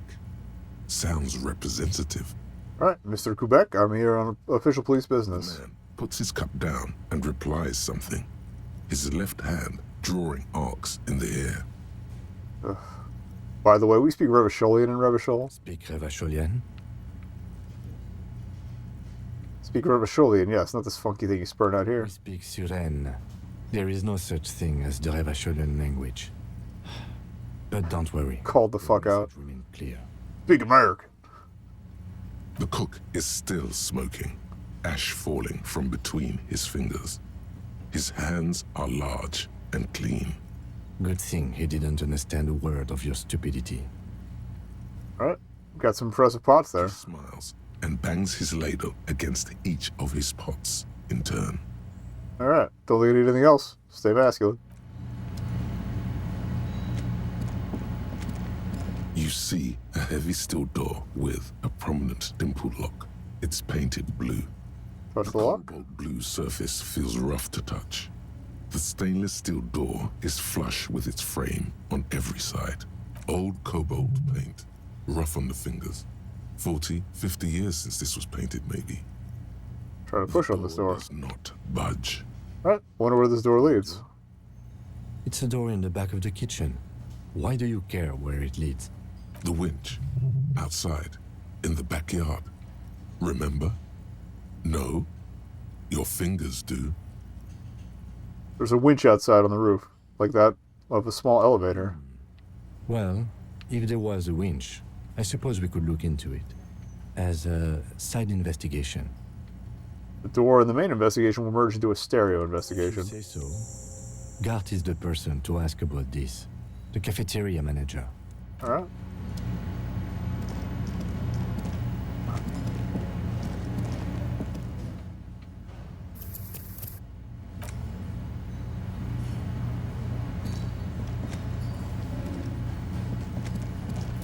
Can I help you?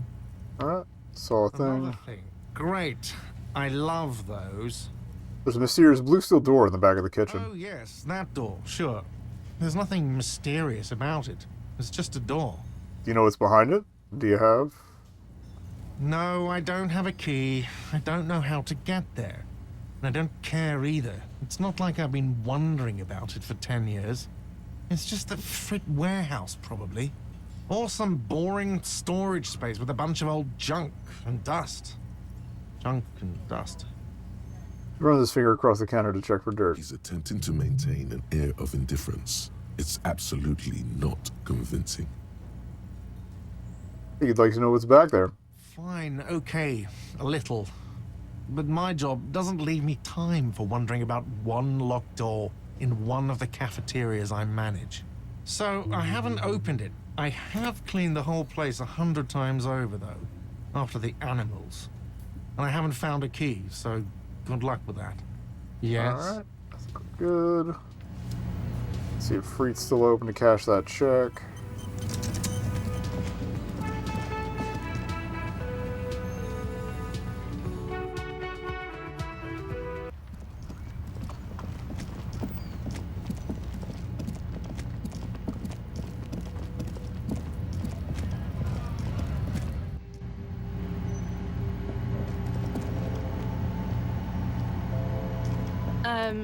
Is this about the questions again? Because I don't really know anything. Alright, well, I need to exchange this novelty check for cash. Wow. I didn't know you worked for the union, sir. She rolls up the giant novelty check. It looks like she's seen it before and slips it under the counter. Anything else I can do for you? That was easy. Worryingly so. Blow the whole thing on speed and gin. Right now. Speed and gin. Great combo. Ask some local dealers, maybe. Does Freet have a warehouse in the back of the Whirlington Rags? I don't know. Maybe. I don't really care what Frit does.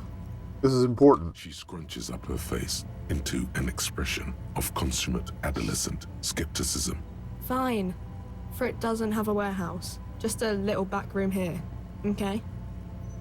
She turns back to her magazine without waiting for you to respond. Alright. Still not gonna be enough cash.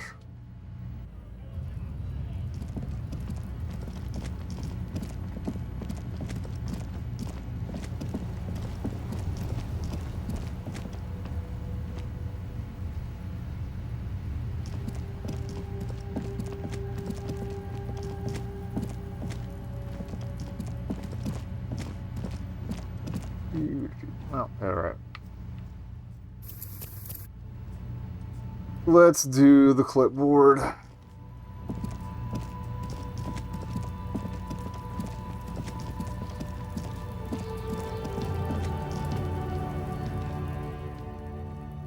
Alright. Oh, wrong button. A ledger image. You found in the trash. A pitiful cabbage of white and yellow papers hanging from plastic board, barely held together by a metal clip. This sad display is made complete by the faint smell of urinal cleaner. Anything else? There's a piece of toilet paper, or is it cleaning tissue? No, it's toilet paper, desperately sticking to the back of the blue plastic clipboard. Great. It's a metaphor for you. Get a whiff. The acidic stench of rotting food is rubbed off on the cellulose. It now forms the base of the experience. This base surrounded by a faint air of spoiled meat, the stuff of death itself, and then sprinkled liberally with the citrus zest of toilet cleaner. Delightful. You know, like the bits they put into public piss bowls, probably called Fermi Discrete, or Axel, or something. At some point in its journey, the ledger has seen the inside of a public toilet. Which toilet would that be? Remember when I said the smell of the upstairs bathroom was so rank, they should have sent a poet to describe it? Is sprinkled liberally with the citrus zest of a toilet cleaner a line this poet might have used? Why, yes it is. Among many other things. This cleaning tablet is used by the Whirlington Rags. Perhaps that's where the ledger was dropped in the toilet. By you. Alright, let's check the toilet paper. Toilet paper, sticking to the back of the plastic clipboard. You can take it off if you want. Let's take it off. Still wet, the toilet paper peels off the plastic easily. All you have to do is shake it off with your finger and voila, The ledger now looks marginally better. Alright, let's inspect the clip. An aluminium block runs the width of the board, biting down on the paperwork. Its crocodile teeth are the only thing keeping the papers together. A regular pencil, the tip worn down to nothing, has been attached to the clip. The surface is interrupted by a silvery sticker. It's rectangular, sparkling with iridescence. You don't know how you didn't notice it before. How is this? It's like an official mark, made to be low visibility outside the right circumstances. Hey, Lieutenant, what's this? What? That thing. It's a halogen watermark. We use it for adding information to RCM property. Alright, what kind of information? Depends. Aside from an anti-counterfeiting stamp, mine has my station number and address. The information varies by date of issue. Your kill count. Yours will surely have your kill count. How do I read it? Any capable light with the right wavelength will do. Like, for example? Vehicles have had lights designed to reveal halogen watermarks. Probably do it by the car. This means you can read the watermarks if you just turn the lights on. That's all, thank you. He returns to his neatly kept notes. A bunch of sodden papers sag from the clipboard in your hand. They're not exactly Browse the white white. ones? They're yellowed in patches by sunlight and alcohol, and covered in dense blue handwriting. Ink escapes into watercolor patterns, reaching its tendrils across entire pages. The paper itself is checkered, with faint red lines, forming short paragraphs. Once in a while, there's a red stamp that exclaims, "Case files commit to paper." The case files themselves are plenty. You count more than 100 sodden, crumpled up, earmarked pages falling apart in your hands. They appear to be sufficiently organized and extremely dense, if mostly illegible. What is in there? What are they about? Work, strife, poverty, the Jamrock Quarter. These are... Yeah, I think the only thing of investigations can cause psych damage with this 51 this year, is if we try to open the little panel on the back. due to missing pages and an odd naming convention. But there are at least 20, maybe 30 cases undertaken, not completed, mind you. It's the middle of March. You have attempted 2 cases a week on average. What do you mean? Is that all? That's it? The notebook is annual. It says 51 on what remains of its cover. A molten scrap of cardboard. Everything prior to this must have belonged to a previous volume.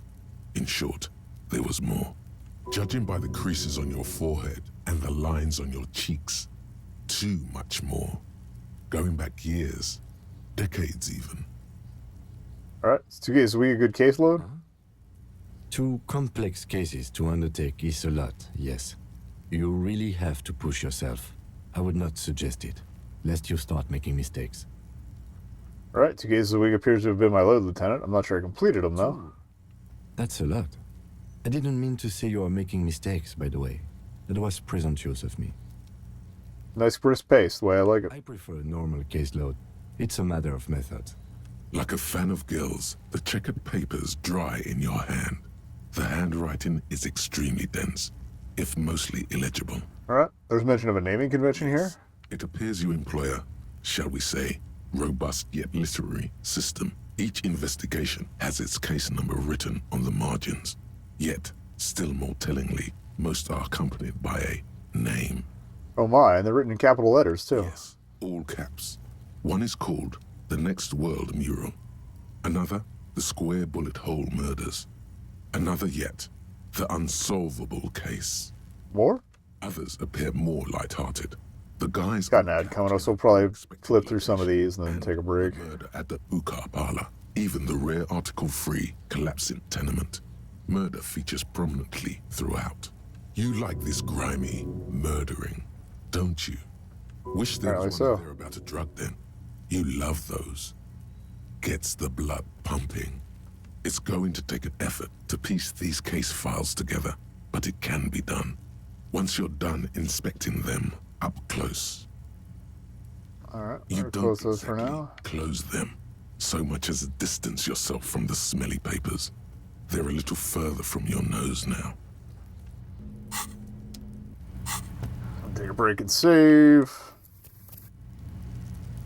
And then we'll dig back in. Alright. So yeah, and allegedly in 3 seconds, probably a little more since it's going to go to the auto start. But we'll be right back. And hopefully finish up for the most part with the ledger, and then we're going to get this goddamn body down. I'm going to try and not stay up later than midnight in game, but we'll see what happens. Okay, so where were we? Oh yeah, ledger.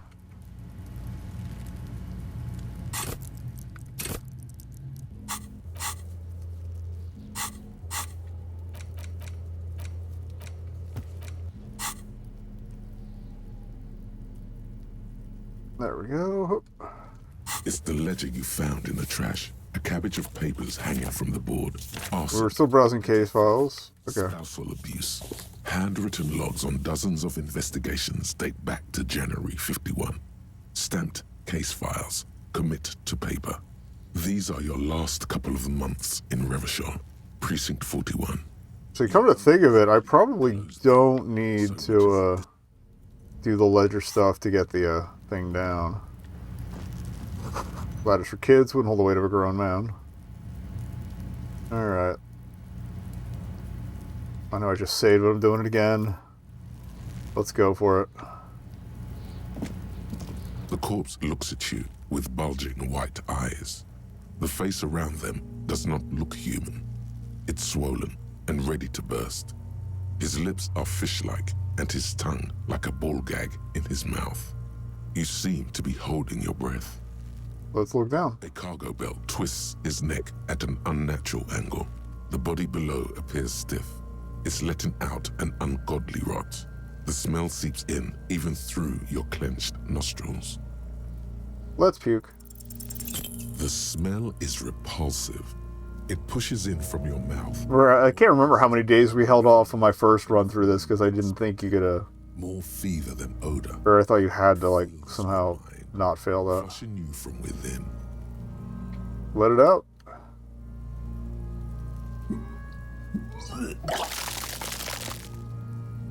Yummy. Honestly, best cure to a hangover right there.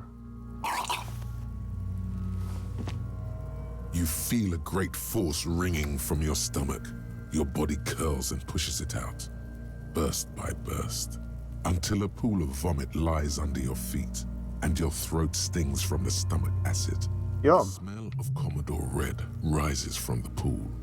Among it, distilled spirit and bits of shish kebab. Fucking corpse. Keep it.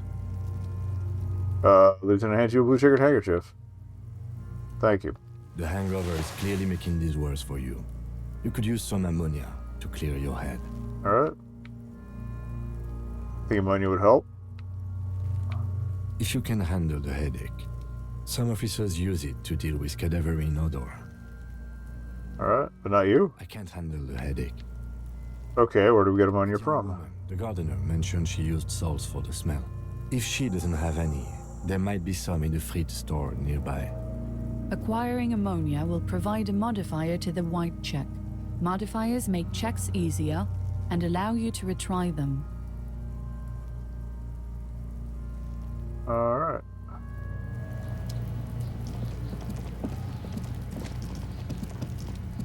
Forgot about the ammonia bit.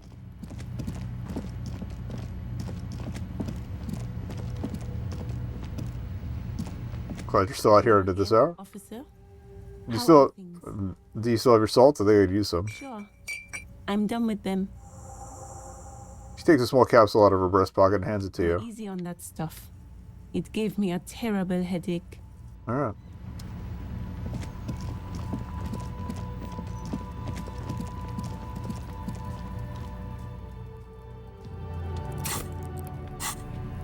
The thing mentioned that would be good for belts, so I'll probably hang on to those at least.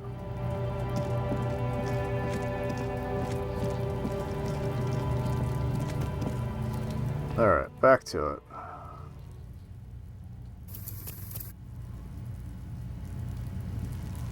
So I'm getting a little save paranoid here. I don't know what's gonna...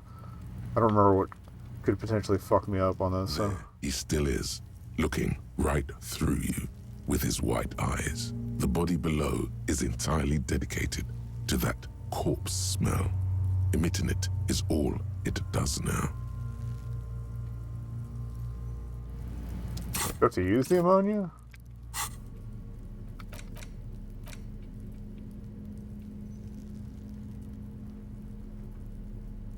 Nope. There he still is, looking right through you with his white eyes. The body below is entirely active decay. Oh yeah, why is it so bad? We skipped that before. No one is judging. He's about to blow! Cock's gonna blow, Kuno! The ammonia only makes it worse. The combination forces tears out of your ducts. You manage to keep it in once. The second time, not so much. When the vomiting is done, your cheeks are wet with tears. Getting really good at this.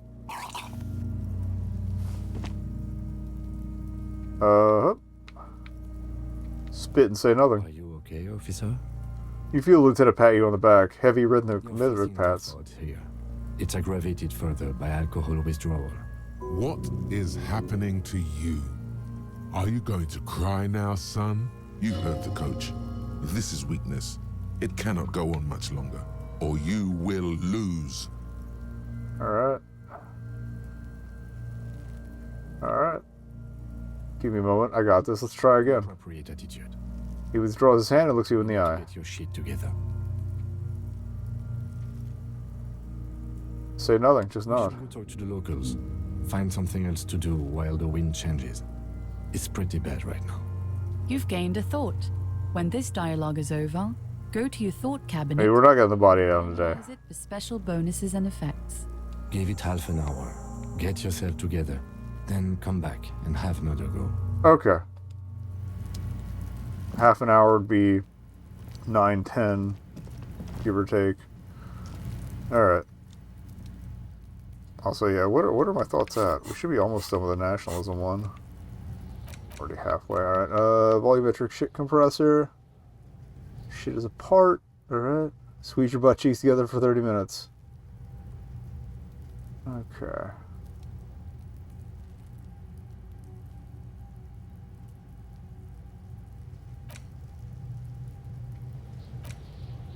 Might actually help. So we'll take a break from nationhood.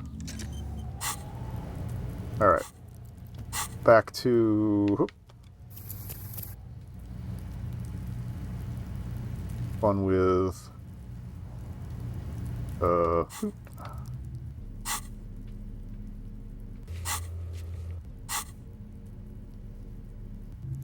was I doing? Oh, yeah, there we go. It's the ledger you found in the trash. A cabbage of papers hanging from the board, with the permeables drawer inside. It's barely held together by a clip. Arson. Is there anything else we have? Okay, here we go. Spousal abuse. Handwritten logs on dozens of investigations date back to January 51. Stamped case files. Commit to paper. These are your last couple of months in Revachol, Precinct 41, Jamrock Quarter. Alright. Kid, my case appear to employ some kind of naming convention? You mean the alphanumeric? Officer, precinct, time of arrival at the scene? No, I mean a non-numeric one with titles. Oh, you mean the titular? Yes, well, so do I. In our defense, almost everyone in the RCM does. What's up? It's a holdover from the early days of the RCM, right after the revolution, when the organization had little idea how to do things. It persists in an unofficial capacity. Officers use these titles to refer to their work among themselves. Alright, don't mention it. Your secret is safe with the rotten cabbage of papers in your hand. Writing covers almost all the pages.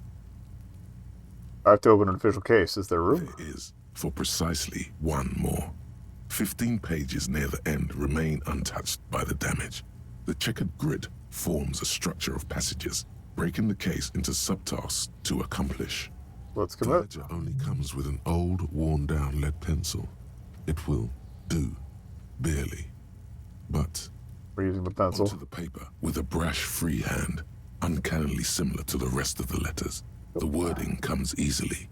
It's almost robotically simple, a language developed for mental rigor and simplicity. Alright. Inspect the victim's body. Yup. Interview the cafeteria manager. A satisfying Cross out what we sash finished. sounds across the paper. You're done, it seems to say. And you, And a fuck you to you too. That last one cuts a slash right through the paper. You're a swashbuckler with that pen, Harry, and it feels good. Feels like completion. Things to be done and things already done. The composition of reality. This is an extremely useful tool for a detective of the Citizens Militia. Now all that remains is to name the case. Lieutenant, have you by any chance named our case? Oh, actually, any ideas? Alright. Shit on a stick. Ah, yes. I have to tell you, officer, I don't appreciate ironic titles. Other officers will have to use this as reference. If it's idiot or cockfinger, they're not going to... Cockfinger? They're going to think an idiot and a cockfinger were on this case. So, do you have something less funny? Let's go hangman. Great. That's great. That's actually what I was thinking too. The Hanged Man. I feel like he's patronizing me. We have a very good name for the case now. I'm going to start calling it the Hanged Man. It's good we sorted this out. Alright. I'm inspecting these. Don't exactly close them. So much as distance yourself from the smelly papers. Alright. They're a little further from your nose now. Let's browse the yellow papers. You see thin, translucent copier paper. Some neon yellow, some bright red.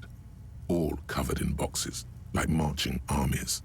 These look like official forms, waiting to be filled out. Then rip them from the binder and hand them out, according to type of form.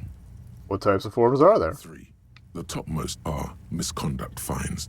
The middle ones are station calls. And the bottommost are field autopsy forms. Each is easy enough to make sense of. Let's start from the top. A monetary penalization ranging from 20 to 250 real. Severe cases allow for 1,000 real, but that requires special paperwork. The details of issuing these fines are spread out over the rest of the fields. Alright, station call? These are quite sinister in turn. They give a date and time for the person to appear at the specified precinct police station. Below the call are the criminal charges you risk by not appearing. All in a print so small it could be considered downright cute. Of course. A dozen pages of thin copy paper. Field autopsy? Color. You see the parameters of a deceased human form waiting to be filled in. Age, sex, condition of internal organs, color of the irises, predation marks, condition of sexual organs. Alright, enough of these. Yes. All that remains now is to fill those forms. Alright, 10 more minutes. To people. Fines for wrongdoers, interview requests for bad guys, and field autopsies to dead guys. The rest of the stinking cellulose is much worse for wear. Being sandwiched between the board and the rest of the paperwork must have spared the fragile copier paper. Let's take a look at the clipboard. It's made of dark blue plastic, hard enough to beat someone to submission with.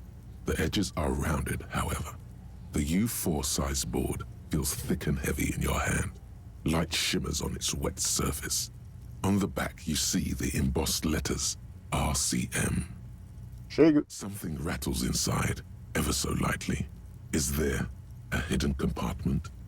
And something small inside, light, made of paper or cardboard, or dried flowers perhaps. Let's take a look. Plastic shimmers like lapis lazuli, but it is not see-through. You cannot see to its center. Great. There's pain in there, if you want some. That much you know. How would I open it? With your hands, U4-sized pages hang from the clip screwed to the top of the board.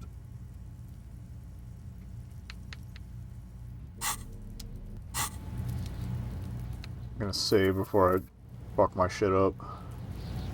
I think it's morale damage, so I'm not as worried about that at the moment. But if it does more than 1 point, we're taking the death. It's the ledger you found in the trash. A cabbage of papers hanging from the board. With the permeables, crack it open. Not what you end up doing. You squeeze the plastic to slide it open, but nothing happens. Then you bend it some. Then crack it. The goddamn thing is stuck. A hot flash of rage comes over you. For a moment there, before it recedes, you feel as though you might just squeeze a tear of anger. We can get some better gloves later or just upgrade interfacing. Why? The ledger quivers in your hand. As it shakes, the pages rustle. This pathetic mess suddenly afraid of you for some reason. Yes, you can piece them together using the alpha. Oh, we can go do the stuff with the headlights too. It always begins with Kill some time. HDB41. Then, date of initialization and time of arrival on the scene, followed by the title. For example, HDB 41120111700, the Next World Mural. Wait, HTV 41, weren't those officer precincts? Why, yes. Your precinct number is 41. And HDB. Every last alphanumeric in the files begins with it. And these are your case files. It's safe to say HDB are your initials. Harry Dubois, HDB. I think what you meant to say was RAC, Raphael Ambrosius Cousteau. No, the alphanumeric begins with HDB. How long does it take to read one of these Raphael stamped cases? Fine. It takes about half an hour for you to piece one together. Mr. Raphael, which one do you want? Well, we only need 5 minutes, so we can revisit this. Not much has changed in the meanwhile. A bunch of sodden papers still sags from the clipboard. Alright.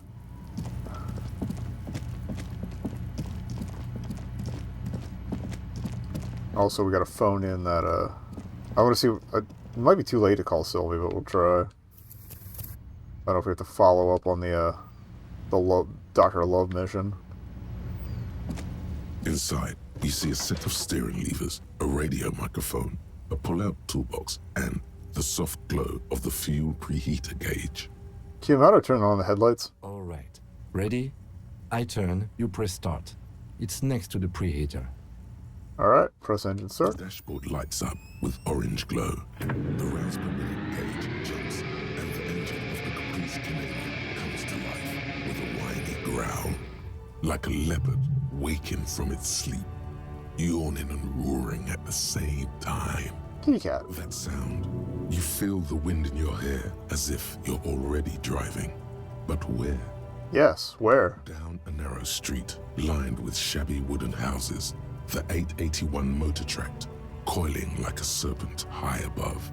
Children play under the viaduct, eyes turn to watch you as you pass. What's ahead? Valley of dogs, and before it, a familiar dome, like a ladybug without the colors. The building has a Okay, I kind of remember some of this. Okay. For your carriage. This is Precinct 41, as close as you have to home now. It's far away. Press the button labeled headlights. Unfold with a little click, casting electrical light onto the ground before the vehicle. There you go. I'll turn them off from the remote once you're done. We just need to stand in front of the machine now. This is Precinct 57. How may I assist you? Talking to Sylvia again? Sylvie Malak. Yes. Hello? Hey, Sylvia, it's the police again. Oh, great. He doesn't sound thrilled. Detective. Alright, hope.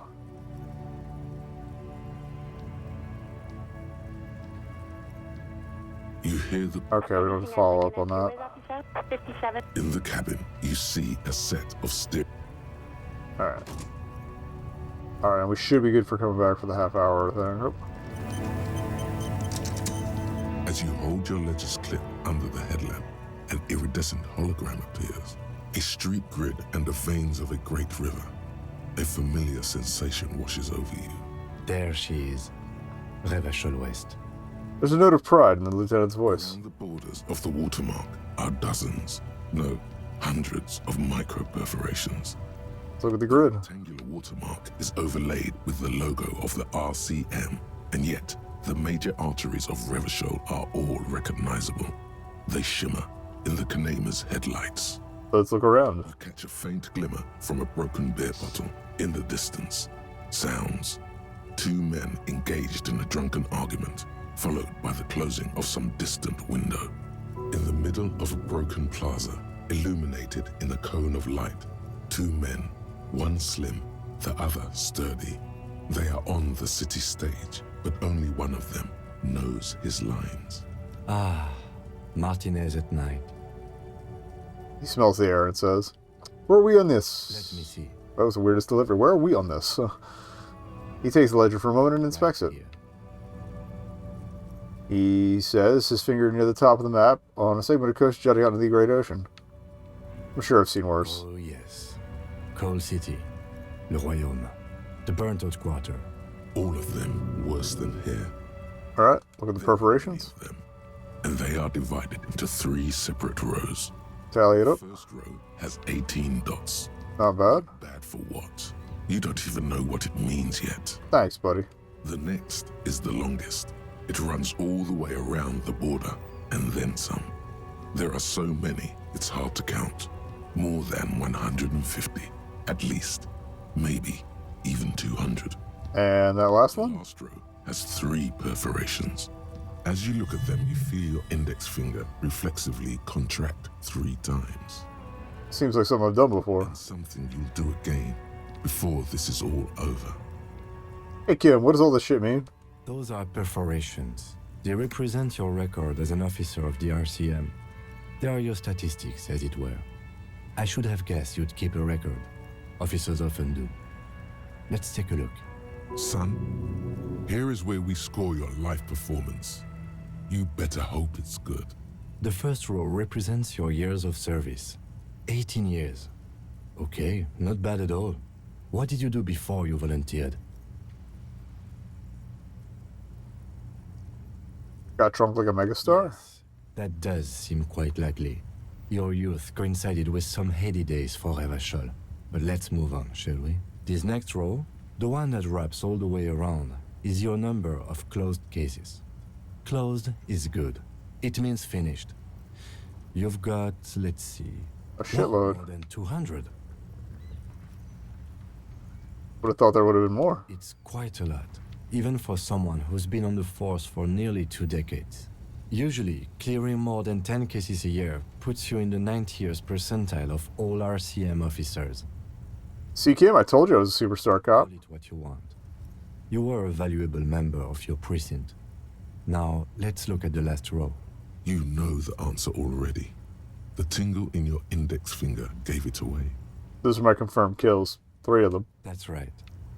How did you know? Because I felt a twitch in my index finger. Ah, right. Sometimes the brain's able to preserve certain responses even when conscious memory has been, let's say, misplaced. For an RCM officer, especially Precinct 41, which is in the Jamrock quarter, it's rather tame. I mean that in a good way. There are certain officers who treat their kills like some kind of ghoulish game. If they do to solve a case, it's usually by accident. It's obvious the lieutenant doesn't think very highly of these But it officers. seems as though you are, or at least were, one of the good ones. So we have that to be thankful for. Yeah, we'll see how long that He's lasts. sincerely glad you're not a scary predator. Not to say really. Not that kind of predator, anyway. Alright. Have you ever killed anyone, Kim? Yes. He says, declining to elaborate. How do you handle the strain? Everyone has their own method of coping. Some more effective or self-destructive than others. Gives you a meaningful look. Personally, I find it helps to keep up a few hobbies. Like, Oh, this and that. Let's not get into it now. maybe I should find a hobby. Why not gardening? You've already got the gloves. Oh, I wonder if that changes depending on what you're wearing. Maybe I should pour one out for the boys. The Fallen? If you want to pour out the booze you've been carrying around on duty, I'm certainly not going to stop you. Alright. Actually, I'm just going to hold on to this. The lieutenant Thanks nods. for this. Alright, let's go. I'll go turn off the lights.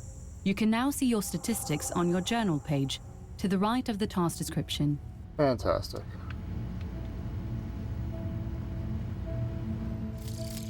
Volumetric ship compressor. Bizarre scientific news from Revachol West today, where a police officer's shit has been observed at a pressure of around 495 gigadecimals. Is that a lot? These metallic hydrogen levels of shit togetherness I guess it is. thought to exist only at the center of collapsing stars, not law officials. It remains to be seen how long the shit's singularity lasts. Oh, there's white check to unlock learning cap for endurance radius to 4. Okay.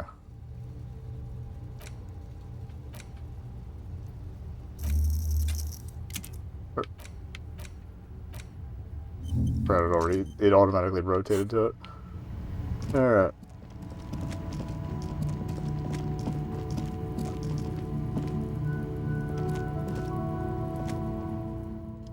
Am I holding the cutters?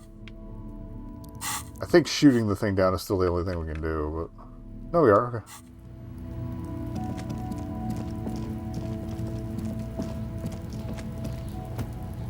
It's been about half an hour. In-game. There he still is, looking right through you with his white eyes. The body below is entirely dedicated to that corpse smell. Emitting it is all it does now. Alright. Ha ha ha. Again, the corpse laughs at you, pus dripping from its mouth.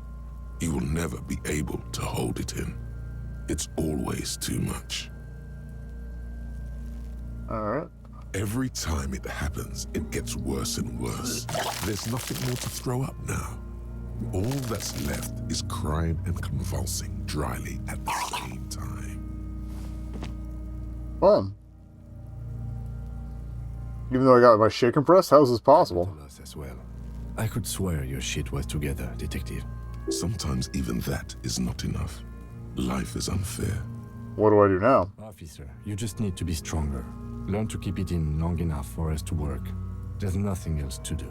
You can open this white check again by going to your character sheet and spending a skill point to upgrade your endurance. Gain new skill points by exploring and completing side tasks. Relax. It's okay if you don't make it today. The bloated corpse isn't going anywhere. I don't want to get it done on day one, though. Wait, yeah, check my stats. Alright, we're 15 points from another point, so I'll drop it in endurance. Give one more go. Let's go talk to Cindy the Skull.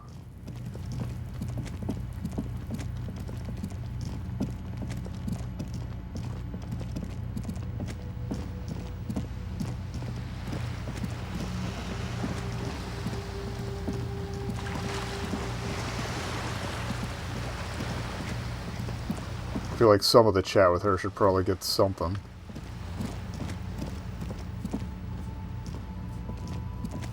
The streets will flow red once more, a great torrent rushing down Rue de Esperance. You wait and see. The girl stares at the sailboat by the pier. The streets will not flow red with anything. Who are you? I'm Cindy the fucking Skull. What else do you want to know? Date of birth, blood type, the last time I was tested for Hep C.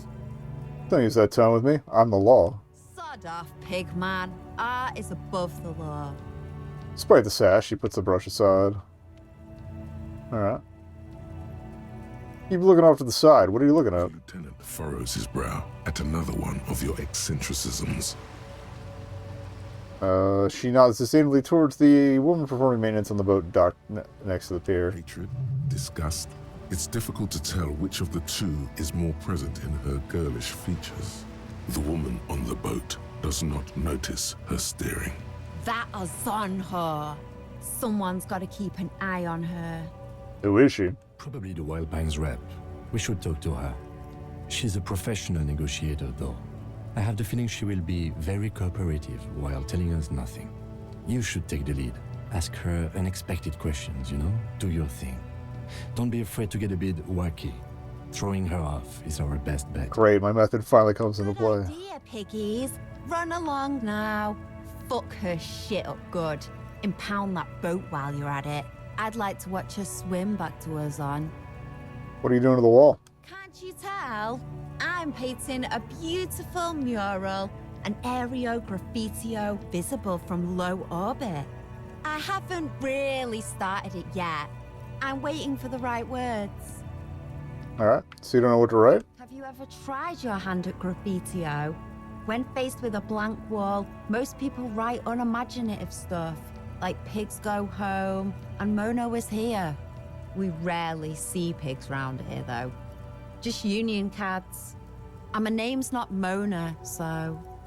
Why are you so committed to facing the building? This place is severely lacking in havoc.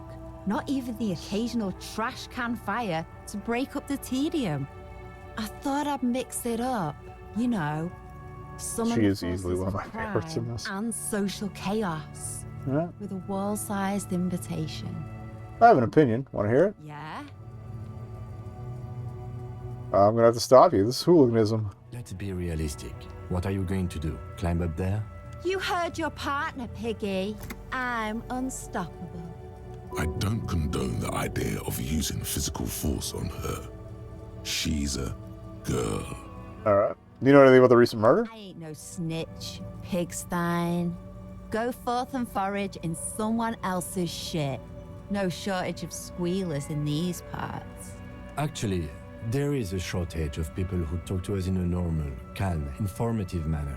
We weren't put on this earth to make your life pleasant, fucko. I love her.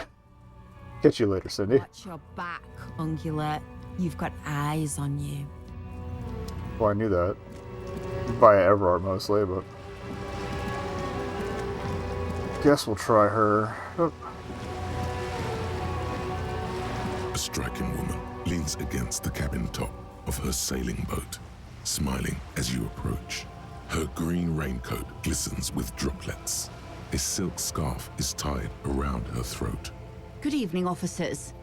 I'm Joyce. She extends her hand in greeting. Joyce L. Messier. I represent the board of Wild Pines, the owners of the harbor. You gentlemen must be from the RCM. Alright. Joyce L. What does the L stand for? Peyton, my maiden name. Her bony hand dangles from the sleeve of her oversized raincoat. What gave us away? Nothing, honestly. I've said it to every drunk in town, and you're the first one who's responded. Alright. Shake her hand. I'm glad to see you here. Her grip is tight, cold. Like steel. There is strength there. If she wanted, she could sink her nails deep into your skin. I was dispatched to handle a strike, not a lynching. Anything I can do to assist the RCM in this matter, I will, gladly. That is good to hear, madame. My colleague will take the lead on this interview. I should let you know that he is recovering from an unusual medical episode. Very unusual. But I can assure you of his ultimate competency. It happens quicker than a shooting star. But did the lieutenant just wink at you? How interesting. I wish you a swift recovery. In the meanwhile, you have my full cooperation, and the full cooperation of the Wild Pines group. Alright. Tell me about Wild Pines. What do you do? What we do? I'm afraid I don't speak for Wild Pines as a whole. It's a giant undertaking. So what do they do? The Pines' core competency is logistics. Container shipping, freight, that sort of thing. See those airships there, blinking? Those are the shipping side of things. And that is the terminal. Another subdivision deals with energy, oil and gas exploration, offshore platforms. What? How much money do they have? I'm not at liberty to discuss the company balance sheet, but I can tell you that last year, the company booked more than 20 billion real in revenue. Welcome. Billion? Alright. That's it? I thought Wild Pines was supposed to be big time. And to think, there are years when the group books losses in the billions. A wave hits the sloop. She grasps the mainstay for balance. Pines employs 72,000 people, all of whom have families that depend on their salaries. It is a tremendous responsibility. Where does Wild Pine get all those billions? They started as an exploration and cargo fleet conducting trade between the Samaran and Insulindian Isolas 250 years ago, when Pine ships explored the South Seminese and charted Lormentang on behalf of the suzerain. Centuries of care, deliberation, and madness have gone into this endeavor. Vessels pass through the great unrest to re-emerge with apricots in tow. The logic of the system is totalizing. It's taken everything from its employees to build it. What does such a huge system want with a place like this? You mean aside from being the terminal's legal owners, who are responsible for moving 8% of the world's cargo? Alright. 8% of all cargo in the world. That's quite the endeavor indeed. There are no minor cogs in the system. Each terminal must be accounted for, lest the entire system break. Every hiccup in such a system means thousands lose their jobs, the world over. I'm here to assure that doesn't happen. With your help, hopefully, says her warm tone. Alright. What can you tell me about this strike? Everything. Right up to, but not including, trade secrets. Alright. What if I want to hear about trade secrets? You'd have to repeal the Emergencies Act of Trade in Aliments. That gives me the right to silence. It's quite the octopus. How do I repeal it then? Why? By throwing off half a century of foreign domination under the Coalition. Unfortunately for you, the Coalition also leases you the right to police West Revachol. Fair enough. But I am derailing us. You wanted to know about the strike. Yeah, what's your role in this precisely? I believe the official title is Senior Labor Negotiator. In practice, I'm a grocery clerk. I relay the union's demands to Wild Pines and return with Wild Pines' counteroffer. And how are the talks going? They're not. That's the problem. The union stopped all negotiations a week ago, after that awful lynching took place. Wait, she just admitted that the lynching and the strike are connected. Thank you, reaction Let speed. me into the harbor. There's a 2-meter-20 racist behemoth blocking the gates. You mean Jean-Luc, my race mentor? He's a great teacher. Man of virtue. Oh, so you've met him. Has he beguiled you with his inane theories? My colleague has his peculiarities. Let's not go into this particular one just yet. Kim, you should not be covering for this guy's sorry racist ass. To each their own. Alright, so the strike is connected to the lynching? Yes, I believe there is a connection. But that's a subject for later. Alright. How were the talks going before the lynching? Let's say I was not making the kind of progress I'd hoped for when I first arrived. And when did you first arrive? Itchy I nostrils. arrived 3 weeks ago. Yes, in the middle of February. The bay was still partially frozen then. I prefer to do these things on site, like the RCM. But the strike began in December. He looks at his notes. I wasn't the original negotiator here. I took over after Mr. Gaumont hit a wall with Mr. Clare, the union boss. Mr. Clare refused to speak with Gaumont despite concessions he'd granted the union in prior negotiations. This isn't the first time the union has gone on strike. Heavens no. There have been 2 prior strikes. Both times the union won significant concessions, including overtime pay and a medical plan. This time their demands are more, I guess you could say, aggressive. What happened to this Gaumont? Mr. Clare told him to... how did he put it? She pauses to compose herself. Fuck off, midget. Gaumont is short of stature, you see. Cool. Yes. Extremely.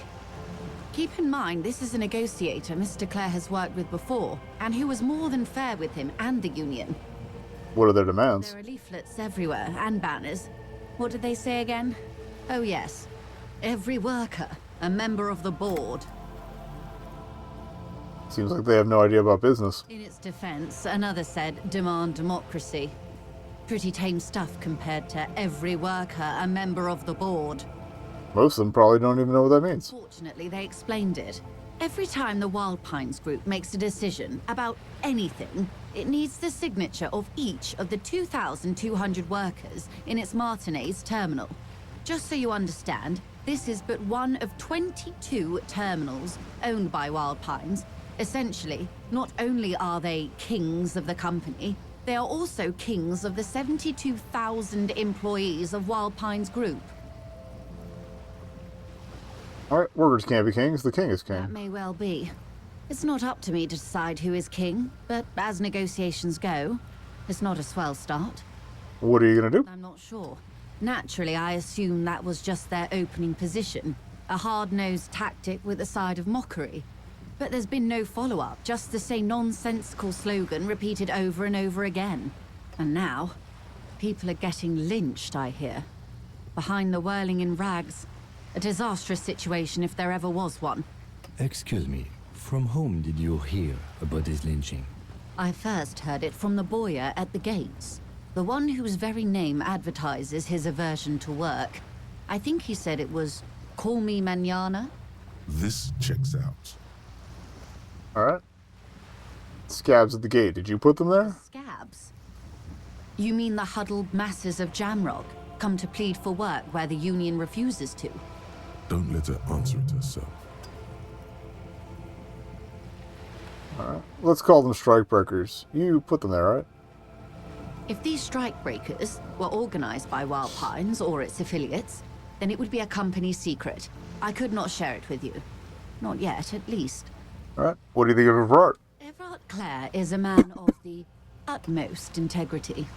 If you can say one thing about him, it's that he always puts the interests of the workers first. Really? Of course not. Everard is fantastically corrupt. I imagine he has a thick, viscous goo where you and I have blood. If you were to prick it with something sharp, you could see it oozing out. A knife, maybe? No, a rapier. You feel like you're about to take a rapier to him. Oh, heavens no. We get along just fine. Yet, now that you mention it, I can't stop imagining that black treacle just dribbling down his double chin. She stops and smiles. That's Everett, alright. He's the most corrupt individual I have ever seen, and I deal with men like him for a living. If there is anyone more venal, more irredeemably nepotistic, then it's his twin brother, Edgar. Wait, there are two of him? Yes. Edgar looks exactly like his brother, except for that lazy eye. He also talks exactly like Everard does, and when one's term as foreman is up, Oh, so they're just holding a side-by-side dynasty. They circumvent the term limits, you see, with a funny little switcheroo. While in office, they've embezzled God knows how much of their workers' dues. Alright. What about the union itself, outside the Brothers Clare? Valdez Union was once a perfectly normal... We may actually have to wait till day 2 to do 20 the... years ago, anyway. It must not have been easy to establish under the Emergency Act. Body But thing. they did it. I can respect that. Organized labor at its best, as they say.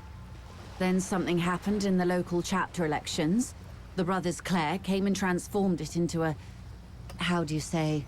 She hesitates, looking for the right expression. A mob. The Debardeurs are a crime syndicate. Sad as it may be, we are forced to cooperate with them. Refreshingly honest, officer. The company has tried appeasing in the past, but I'm afraid our concessions have only emboldened Everard and his brother. She turns to you. And your opinion, detective, if I may ask. I'm a curious and talkative person, you see. Would you say the Debardeurs Union is... Basically a socialist mob. Thank you for being candid. Again, shitty cop. Sadly, Wild Pines have cooperated with what amounts to a crime syndicate for 2 decades. However much you feed the wolf always hungers. One more thing, you said something happened at the elections? I'm glad you asked. There was a woman, the previous forewoman of the Union. She disappeared. Disappeared? Yes. On the last day of the local chapter elections, her daughter phoned in and said she wasn't running anymore, or coming to work. Ever. End of story. This forewoman, her name? Her name? Sadly, the company records do not even give a name. She's just forewoman in private correspondence, Holly. I don't even know if it's a sir or given name, and I don't have access to the Union's files. Some kind of extortion, probably. Indeed. The company suspects foul play, but there's nothing they could do. It was a Union matter. The point of the presentation is, these kinds of things happen around the Clares. Watch out when you're dealing with him. Thank you for your concern, ma'am. We'll be just fine. That's all I need here. Let's change the topic. How else can I help? By the way, I've already talked to Everard Clare. You have. And how did you like Mr. Clare? Finally. Time to choose sides. Not beautiful and just, bloated rainbow socialist.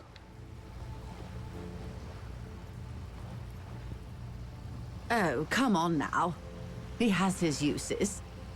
How else would he have stayed in power all these years? Or wait, actually... She answers her own question. That's how he's done it. Fantastic, worm-like corruption, reaching into the bowels of the earth. She looks at the ground and nods. The position of my unusual colleague does not reflect official policy. I hope you understand. The RCM does not pick sides. Of course. And I don't expect you to share anything he told you with me. I'm not a corrupt worm myself. However, if you felt I like... wonder if we can run back to Everard to ask him about the check, even though it's super late. How could I stop you? Are we not human? Are we not curious to hear another person's take? It's only natural. We would only be gossiping. Tell her she'll like you for it. Alright. I feel like I probably should admit, yeah, I wouldn't, yeah, he wouldn't admit that he lost his gun to her. But with something else for now, if you don't mind. Detective. Should something come up later down the road, don't be afraid to drop by for a chat. Until then, is there anything I can help you with? What can you tell me about this lynching? Quite a few things, I'm afraid. She falls silent for a moment, contemplating something. The information I'm to share with you includes sensitive traits. That should level me up. Okay. For the sake of my employer, I have to ask for your names and badge numbers. We should have introduced ourselves. I am Lieutenant Kitsuragi from Precinct 57, and this is my colleague from Precinct 41, Detective Dubois. I'm afraid Harry doesn't have his badge at the moment. I hope mine will suffice. Oh, and what happened to yours, Detective? Remember when my partner told you I'd recently suffered from an unusual medical episode? My lost badge is related to it. See. So, are you saying you lost your badge during the course of this episode? Yes. I can't hear you, darling. Speak We up, gotta please. pick one of these up. Could have eaten it for all I know. I don't remember anything. This world, the city, nothing. Some kind of encephalopathic amnesia. I don't even know how to respond. I do believe you, naive as that may sound. I simply can't imagine what you gain by faking such a condition. As I said, ma'am, his technique may be very unconventional, but he is an officer of I didn't think to go to the pawn shop. I forget if that's where the license turns up. Of course, I sympathize, but I'm afraid I simply can't share anything more until I've seen that badge. We'll take a crap shot. How do I negotiate my way out of this? She's a negotiator. Just float a favor at her. Insinuate. Surely there's some other way to demonstrate our law enforcement credentials. I will be frank with you. If I'm going to break protocol, I need to be able to justify it to my superiors. They're going to want to see something very tangible. You're in, but expect her to drive a hard bargain. Such as? Reports from inside Terminal B suggest it's a hub for the local drug trade. This is an open secret in Martinez. The Union controls the terminal, so it goes to reason. They're profiting from this trade. The company has tried looking into this matter before, to no avail. Ah, okay. Perhaps someone with your authority and resources might turn over the right stones. Or you can recover your badge. Though if I may be blunt with you, it sounds like that may be a lost cause. Detective, a word in private before we continue. Please excuse us. Wow, you work hard. I do? Oh, yes. You hustle. You're a provider. It's tough out there, but you keep it real and provide. I guess I do, yeah. Oh, yeah. Like a horse. A workhorse. For hard work. What hard work do I do exactly? Look at yourself. You're a human pedometer.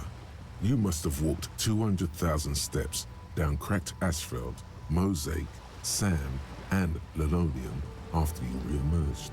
That is the sign of a hustler who never gives up. The world is harsh and people are evil. You didn't make it that way, and you won't let it break you. You ride. Fucking ride till I die, bitch. That's just what it's like. Life and death. But you got gills on your side, baby. Got those black papers with the faces of the innocents on them. You do? Bring in the Franco Negro and the Solas. Cash. It ain't easy, but you do it. Day in and day out. You didn't make the rules, but you won't lose. You're a cop, and a sprinter, and a money printer. Sure, and I got that giant novelty check from Everard. Wasn't easy getting that giant novelty check from Everard. Took some ingenuity to get into the harbor, but you got in, and you took that bribe as hard as any cop's taken it. Say I took some money from that Manana guy, too. You didn't log that in as a donation either. You don't log any of that shit in. You're a straight rider. Guess I've made some gills, sure. Sure. And has it been easy? Is life easy? Have you not gone into cardiac arrest? Are you not about to have an anxiety attack or shoot yourself in the mouth? But you still hustle 24/7, ride or die. Now, ask yourself, are you rich? No, I'm actually not. That's right. You work harder than anyone. You almost rode yourself to the grave, and you're still practically a hobo. Why is that?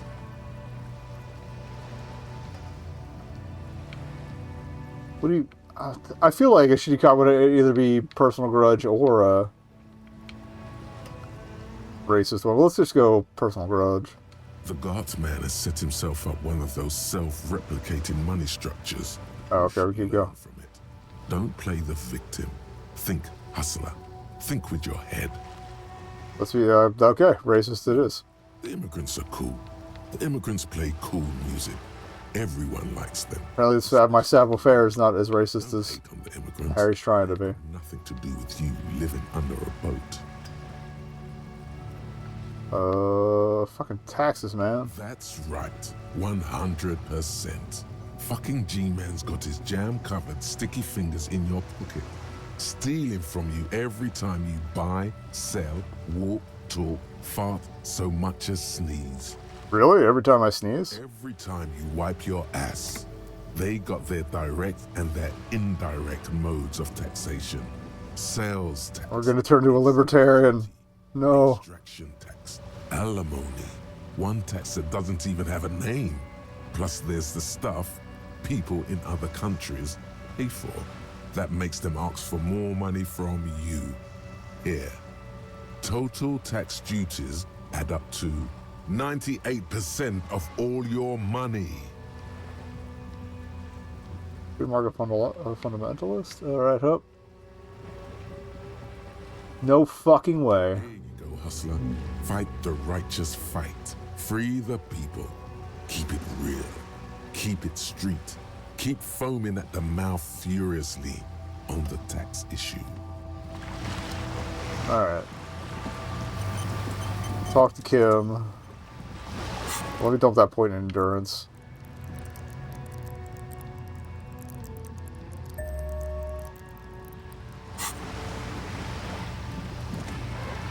We should think about calling it a day, maybe. The nights are still miserably cold this time of year. Still haven't paid the cafeteria manager for damages yet. Take care of that, then. But I don't have the money. Let's talk to him anyway. An officer of the RCM shouldn't be sleeping in the street. We'll figure something out. Alright. This is not going quite as I hoped it would, Detective. Lieutenant's voice is hushed. How'd you hope it would go? I was expecting you to use your unorthodox technique to keep her off balance, and not volunteer us to be her henchman.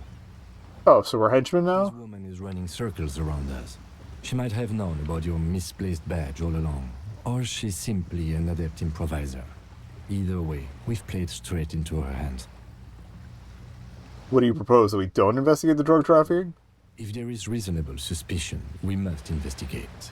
Otherwise, she could claim we're siding with the Union, or that we're on their take. We'd never hear the end of it. What I propose is, we ask her, then we investigate, briefly. But do not share the outcome of this investigation with her. We tell her it's done, and demand for her information on the lynching. We could just, find my badge. That would be fantastic, but do we have the time? The world is large, and your badge is 8 by 6 centimeters. You could request a new one from your station, but that would literally take months. Alright, let's go back to her, though. We'll get back to her tomorrow, because... First day body, let's go. Oh, keep... Oh, okay.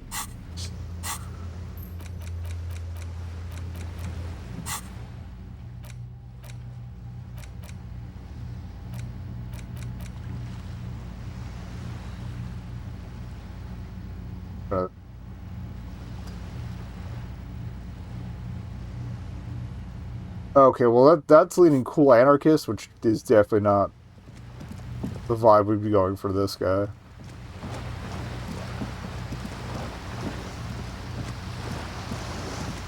Alright. Better like heal some health at some point too.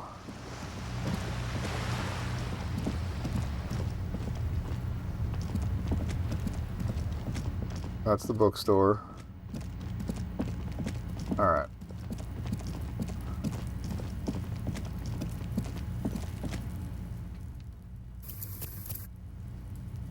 And we got an ad coming up anyway, so let's see what the roll is, and then I'll probably take a break. Looking 72. with his white eyes. The body below is entirely dedicated to that corpse smell. Emitting it is all it does now. Alright, and we'll roll that when we get back. We don't know how late Roy stays open, in case we gotta pawn something. Oh, here, Alright. So let's talk to Everett first. Then we'll go for the body.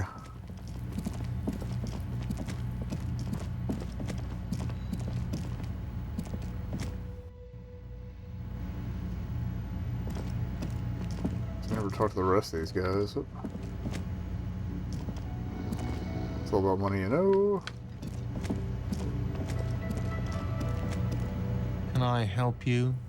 Alright, it's about the money, Have you got it? I was wondering if we could come to some sort of arrangement for the night. Arrangement include you paying me what we already agreed you owe me?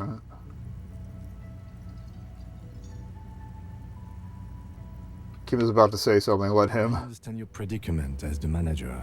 However, he adjusts his I glasses. must remind you that we are here to conduct an important investigation that also affects your business. Forgive me for saying this, but your colleague seems more committed to drinking, and... He stops mid-sentence. I mean no offense. It's really nothing personal. I just have to protect the interests of this establishment. Hold on, I still have my key, you know. Good luck trying to use it. He taps his foot against a metal box installed in the back of the counter. All the locks have an electronic component. They have to be unlocked down here with a master key before your guest key will open the lock. I'll find a way in. I'll break the door down. Wonderful. Try to do that. I'll have to call you an ambulance. Alright. This conversation isn't going anywhere, is it? Not until you bring me the money. Okay. I might have something in my motor carriage we can use when you're done here. Oh, Lieutenant. We're done here. Alright.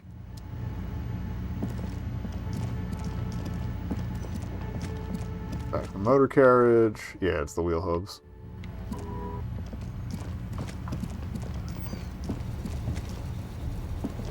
I forget where he parked. Down around this way.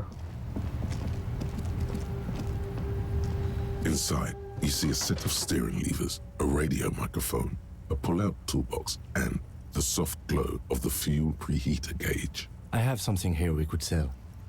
Look in the back, in the suspect transport enclosure. Transport enclosure? Regular people just call it the cage. Right? The cage at the back of the motor carriage looks rather uncomfortable.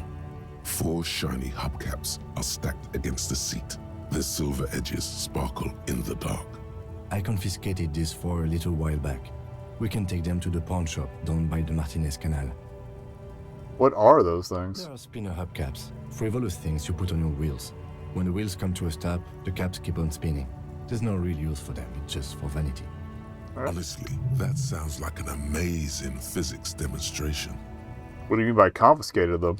A couple of weeks ago, I stopped a young man for going slower than the speed of traffic. Turns out he was some coalition official's son and high. Isn't that corruption? I don't know. Is it? I was going to take them into evidence, but they weren't necessary for conviction. He never asked for them back. Did you want to put these spitters on your machine? No, that would be silly. I don't know why I kept them. It doesn't matter. I couldn't put them on this MC anyway. A cop with spinners. That would be outrageous. Yeah, outrageously cool. He flashes a smile, barely visible in the dark. Just gonna say nothing. The spinners shine so bright they reflect on the lieutenant's glasses. He doesn't say anything either. You said something about a pawn shop? Yes, there's one 100 meters south of here. I think it's called Roy's Nest or something. If I'm not mistaken, it should be open late. Items that can be pawned at Bird's Nest Roy's appear in your inventory under the Items tab. You can pawn these items when talking to Roy. I've never tried turning him down, but I really have no other way to make $90 that fast. Thanks, I appreciate your help. The lieutenant nods as you take the spinners. Alright.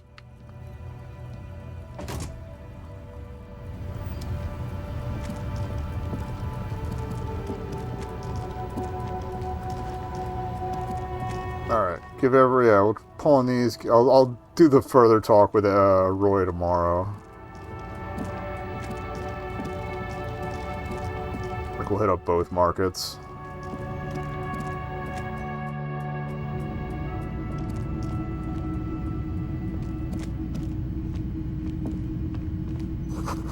Mostly military wear with a few more eccentric fashions thrown in.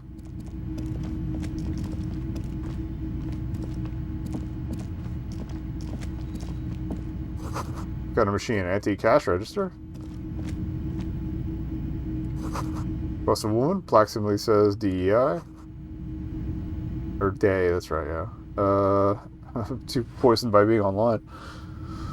In the dark, I missed the rest of that, sorry. You see rows of toy soldiers guarding the rest of the trinkets displayed on the table. Some on horseback, others in rags, others yet in bright blue uniforms. All are stern and unyielding in their duty. Alright, we'll mess with that tomorrow. I just want to get the caps, get Everard off my back, hopefully to the body. It's not often that I see officers from the RCM in my pawn shop. The man at the counter turns to you slowly. What can I do for you? His courtesy is not insincere, but he prefers being alone with his projector, just watching the movement of light across the walls of the shop. Alright. Now that the RCM is here, tell me, have you had any trouble lately? I haven't had any problems myself, though some of my customers have complained about inconsistent law enforcement. Who are your customers usually? All kinds of people come through here. Locals, travelers, people looking for a deal, people looking for a keepsake, people who are terminally bored. Let's go down to the cashies. I have a wide selection of goods for everyone to choose from. Alright. Honestly, I think some of your selections are more tasteful than others. Keeps me entertained. He responds, unimpressed with your snobbery. But underneath it you sense psychedelic processes bubbling. Some kind of drug, maybe. Entertained. He might be high. If he is, on what? Alright, there's something I'd like to sell. We'd like to sell these hubcaps. Lieutenant steps in and hands him the spinners. Takes the hubcaps from the lieutenant and inspects them. The spinners appear iridescent in the dancing light of his pawn shop. Yes, these are very, very good. Did you defraud some foreign prince for them? Jump-a-mesque banger? No matter. I'll give you 200 real. No one was defrauded or jumped, I assure you. Lieutenant explains as the pawnbroker opens the register and counts the cash. Of course. I meant no offense. 200 real for you, officer. Delightful doing business with you. Do come again. Thank you. He takes the cash and turns to you. 130 real you need for your bill. Do not waste it. Rest goes into his pocket. Anything else you're thinking of selling? Oh, sorry. I don't have anything to sell at the moment. Alright, we'll do the other stuff tomorrow.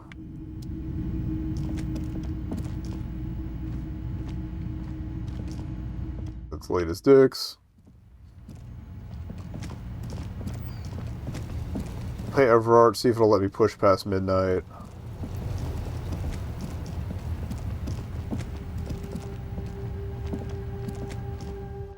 For a second I thought there was a bug on my screen, but it was a leaf floating by. Alright, hope. Can I help you? Yes, have you got it? I have your money. Well? Alright.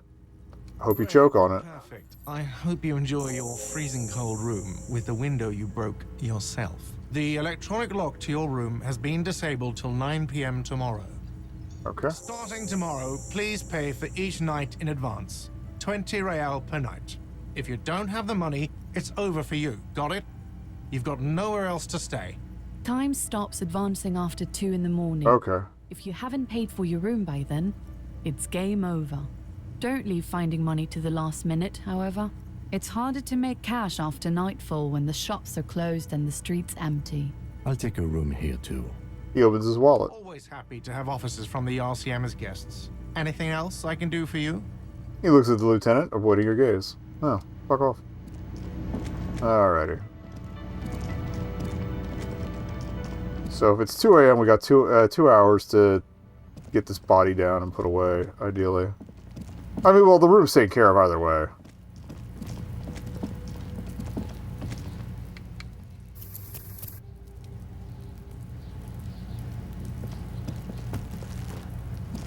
There he still is, looking right through you with his white eyes. The body below is entirely dedicated to that corpse smell. Emitting it is all it does now. Let's go. As you breathe in, all right, we got it. Odor comes over you. It's a smell of the mind telling you to run, and your stomach to wring itself empty. With your hands at your sides and your eyes squinting, you stand in it. Alright, do they always do that? They do after 7 days, yes. We are deep in decomposition here. Let's get a little closer. For you is naked, but for a pair of underpants and enamel boots. His skin is greenish, marbled with decaying veins, and blotched by lividity. A fading web of tattoos covers his chest and shoulders.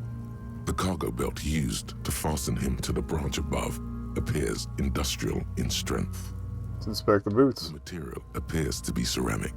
Its clean white stands in stark contrast to the decaying flesh above the knee. The man wore thick polymer socks, probably for padding. A fine array of interlocking plates covers them. Delicate and fragile, they feel alien to the world around you. Out of place somehow. Some sick tech. Not boots. They're armor. Possibly part of a larger set. These aren't just boots, are they? Indeed. Technically speaking, these are sabatons, not boots. Alright. What kind of armor is this exactly? Plate. Zirconium dioxide, most likely. This is where the make would be. Where? Under the hill. Fair weather. Fair weather model T500 VE. I'm guessing that's vitreous enamel. This is advanced stuff. Alright. What happened to the rest of it? The locals probably scavenged it. It would be odd if he had more on after 7 days. We should keep a lookout for these species. The armor could yield information. This is one thing he might actually know. Alright. If you wear those pieces, it will help me protect your mortal coil. Understood. The sabatons dangle off the man's decaying form. Ageless and synthetic. Material looks out of place here. It is. It's expensive. Lieutenant draws a line in the condensation on the ceramic with his index finger. We've requested similar material for our tactical units for years now. The constabularies deemed it too costly. In that time, we've lost 6 men to semi-automatics. How much are we talking about? For a full set, about 4 years of wages. Ka-ching, baby. By catching, do you mean let's not log them as evidence? Let's steal them? That is what ka-ching means, yes. It means disciplinary hearing. The lieutenant nods, wiping his finger with his sleeve. The lieutenant nods often. Or honestly. It's part of his unplastic expression range, communicating both professionalism and sarcasm. This time, the latter. Alright, how could this man afford such expensive hardware? That's for us to find out. Mr. Gart implied he was security personnel for the harbor company. This confirms my own assumptions. Initial report. Something I scraped together from my station. An area report on Martinez. I'm sure you did the same. Oh, we're just gonna walk right past that? These look pretty advanced for a security guard. This equipment is way beyond what a guard can afford. Alright. A small bell-like sound fills the air, like tapping on the side of a porcelain cup. The pry bar in your hand is itching for some action. Swing the pry bar to the boot. The metal connects with the same ding. The sound does not appear to get louder. The only difference is a barely audible click underneath. Sounds like the end of a long dice roll. Did you hear that? A click? Yes, like dice rolling. This is a kinetic redistributor. It spreads the incoming energy horizontally, from plate to plate. When the plates connect, there's a click. That's the sound you heard. See these lines? Faint organic lines cover the plates where they separate into smaller ones. These plates then divide into smaller plates until there are hundreds of them altogether. Alright, well, Kim's not going to let me pull the boots off anyway, so let's look at the corpse. Slowly twists on the cargo belt, his torso covered in tattoos and extremities blotched pink and blue. Let's check out the belt. His knot is pulled tight by the weight of the corpse below. Yellow, hard-edged polyester cuts into his neck. Above, a sliding buckle ties the belt to the branch. Oh my, there's something on the belt. A familiar word that speaks to the thirst within you. What was that, a word? Vermilion, in yellow letters, along the length of the twisting cargo belt. Only a deep longing for vermilion golden spirits lets you decipher the fading logo of the local brewery. I should get a drink. No, you should not get a drink. You should perform an initial inspection of the victim's corpse. We are on the rope part. What kind of rope is this? Industrial strength. The kind used for tying cargo to lorries. Like in a harbor? Yes, it looks like they use whatever was on hand, paying no attention to not incriminating themselves. Alright.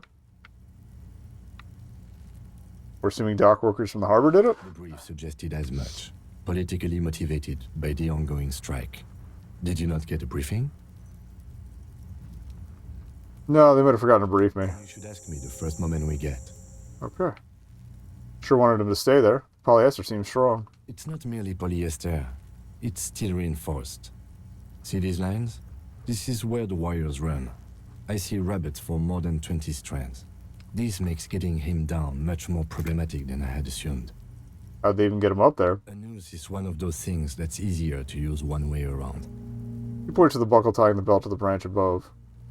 They climb up using the kid's ladder? Or to one outside of the tree? Can't carry a grown man. I didn't see any splintering either. We're not far from a level either, so... Or the experience point. On the belt to close the buckle. Makes a pulling motion. The cadaver hangs from the cargo belt, limbs limp and torso covered in tattoos. An intricate web of blue lines stretches across the torso, from the right shoulder to the solar plexus. Each time they intersect, a small white star is formed in their crossing.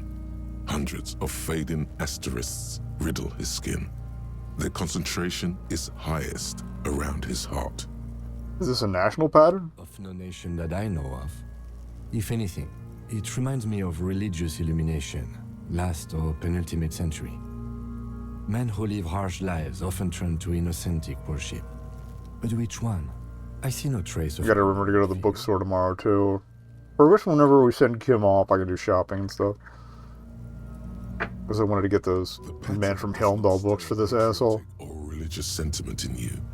What it does is speak to the wounded, limping animal, the male in particular, unable to communicate in anything more than grunts. It's impossible to tell if its advice is right or wrong. I'm missing something here. So am I. Sudden ringing fills the air as Lieutenant pulls down the zipper of his orange jacket. He wears a wide leather belt around his waist and a gun holster under his arm. He takes a thin piece of milled aluminium from his coat pocket and pulls it open. Sounds like a sword being unsheathed. A small lens appears. Some sort of camera. We'll let him work. Kuno? What the fuck is that? An instant color camera. He produces two metal-capped ampules and clicks them into place on the side of the apparatus. A thin slot shines there. I have only 2 ampoules, so nobody move. I don't want to waste one. He points the camera at the corpse, peering into it. Lens needs adjusting, then... A sound. A shrill flash. But it's flash since it's almost midnight. A small ampoule of glass. You see streams of color pour onto the thick, glossy piece of paper, rolling out. In case we need it.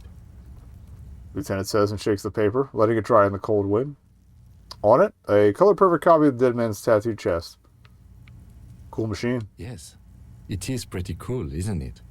There is only one ampoule left. Use it wisely. What do we need this photo for? To the victim's person. By his build, I'd say this was a man of physical violence. The story he wanted his body to tell was important to him. It is his letter. To us. Someone should decipher it. We'll need to show it around. Alright.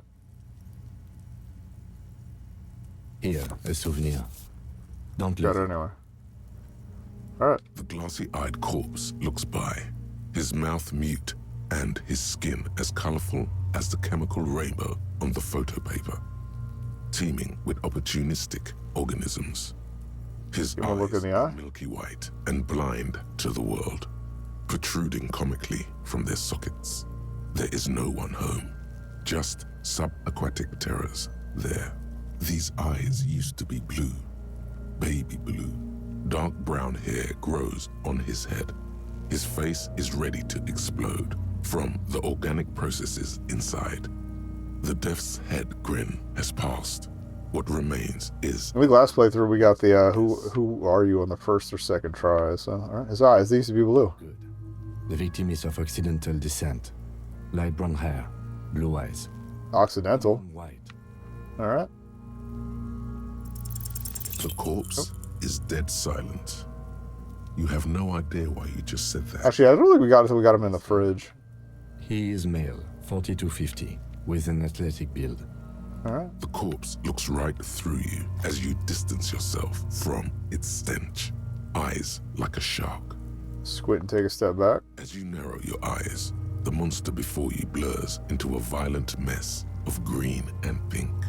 Only the lower extremities are pink with a dash of blue. His fatted hands, thighs, and his neck, just above the noose. The rest of the corpse appears dark green in the cold spring air. Alright, relax your eyes. The cadaver slowly twists on the cargo belt, his torso covered in tattoos, and extremities blotched pink and blue. Alright, I'm going to save before we try to get him down, because fuck it up. We have to go through all that again. The man before you is naked, but for a pair of underpants and white boots. His skin is marbled with decaying veins and blotched by lividity. On his chest, a fading web of tattoos. We already know this. So how do we get him down? Sure we finished the preliminary examination of the cadaver? We might miss some of these things once he's done. He stops to think, then checks his notes. You've been thorough. Alright, do you have a plan for getting him down? The steel-reinforced belt presents a unique challenge. I brought chain cutters, but I don't see a good angle of approach to the belt. The cadaver is a good 1.2 meters up. Neither one of us can reach the belt without assistance. And even if we do, there's the question of cutting it. We could saw the branch. Climb up there and saw the branch? Yeah, seems dangerous. There has to be a less risky way, with less falling down of trees. Maybe we could shoot him down? Yeah! Bang bang time, pig! Shoot his head off! How? Just shoot the belt. The bullet will break it. It absolutely will not, officer. That's not how physics work. It will maybe cut one thread loose. Yeah, now we're talking. Entertain a Kuno with some shit. They'll miss! The pigs will miss Kuno!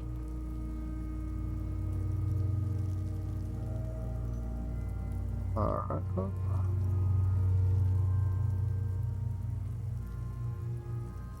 Maybe it's better not to. Let's have another look at him. The hangman, oh my, there's something on the belt. Ignore the word. But somehow... Industrial strength. The kind used for tying... Yes. Arbor, Like they used whatever was on hand.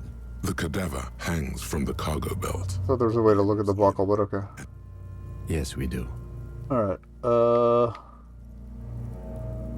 yeah, you should shoot him down. No other way. He breathes out. Oh yeah, do this shit! Fuck it up! Wait, let me try. The lieutenant's brow is furrowed. He appears too deep in concentration to even notice what you said. Alright. Say nothing, let him choose. With his elbow sharp, the lieutenant unzips his jacket and produces a lightweight firearm. He drops a paper cartridge in the barrel, separates the scouring stick, and gives the cartridge 5 tucks, securing it in place. He then steps back and assumes the fellow's desk position, taking aim. The corner of his eye twitches. His finger is on the trigger. Shoot that motherfucker down. The kid's voice is drowned in a shrill blast that echoes off the walls of the surrounding tenements. A cloud of smoke slowly parts in the air as the lieutenant steps back and says to himself, God damn it. A lot of things were wrong with that shot. The fellow's test was the wrong choice. His shoulders were raised, but above all, Oh, I forgot we had... he cannot trust his Did I get to take the shot first last time? Kuno could have hit it easy, but then Kuno's not fucking handicapped, is he? Try again, maybe? No, we are lucky as it is. We didn't break anything, and the victim remains uncompromised. He looks around at the windows overlooking the yard. Mistakes could put us in an unfortunate position with the locals. We have eyes on us. I didn't do us any favors with that. What now? I have to say, it's beginning to look unlikely we can get him down without assistance. You know, you don't feel like too bad of a shot yourself. Can I have the gun? I should try. It's bad as it is. Us shooting firearms like punks. He pauses, then shrugs and proceeds to load the pistolet. I'm not stopping you. Oh, we got a point for a level up too. Cool. They only have one gun. This is the sorriest pair of pigs Kuno's ever seen. Kuno, I haven't even dealt with you yet. Banana point. Huh? Take it and shoot yourself in the mouth. Feel the weight first. The cold piece of bakelite and gunmetal is surprisingly light. Your fingers fit right through the guard, instinctively resting on the trigger.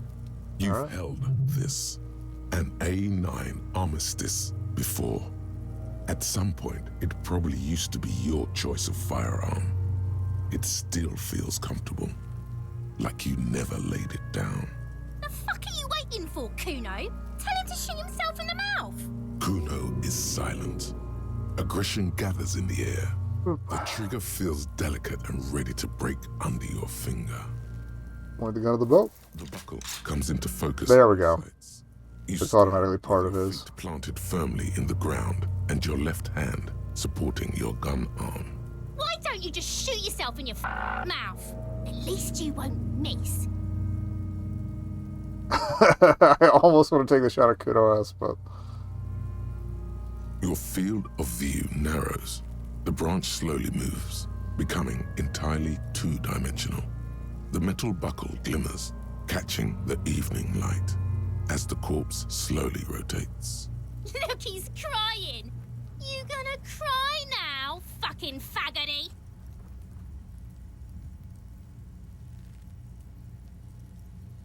I'm going to. Fuck it. Say shut up. What?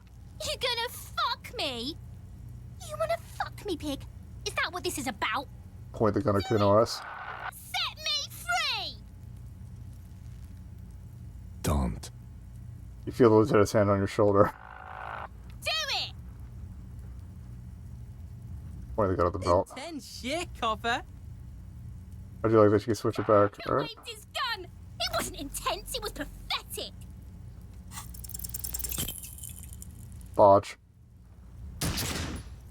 Oof. A plume of smoke erupts from the barrel. Your hand goes numb from the explosion.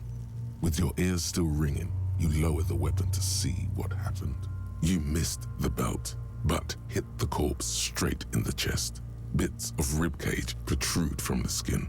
No blood, only a murky sludge dripping down his belly. The sudden stink makes your eyes water. Oh my god, he's gonna fucking cry, I knew it! What a mulko! Ask for another shot. You'll get it with the next one. The goddamn light reflected off some window. Surely. Can you reload it, please? I need another shot. It's already compromised bad enough. We don't have to make it worse. It came out wrong. You made it sound like you're some sort of roulette addict looking for a fix. Ask again. More controlled this time. Please, Kim. There is silence. Vittupa wants to fuck up again bad.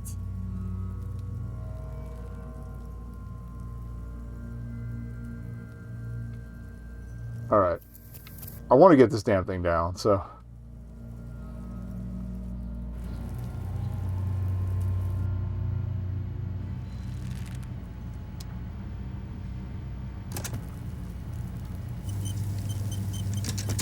At least we got to see what happens when you respond to Kuno's. Oh, we never looked at this. There are several footprints in the mud, left by work boots. Anywhere from 6 to 12 pairs have walked here. What kind of boots? Workers' boots with reinforced toes and hobnails, all over the yard. Isn't this something an industrial worker would wear? Lieutenant, workers' boot tracks. Noted. Alright, takes out his little notebook. What do you think you are? A super detective? You're hungover. These are just dents in the mud. No pattern emerges for the time being. Alright. Save with damage morale. Now I got more fun ways to die. Alright.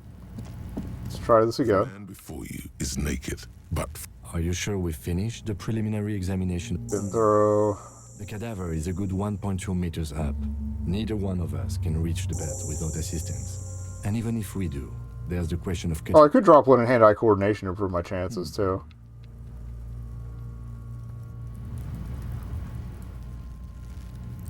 Just get this out of the way.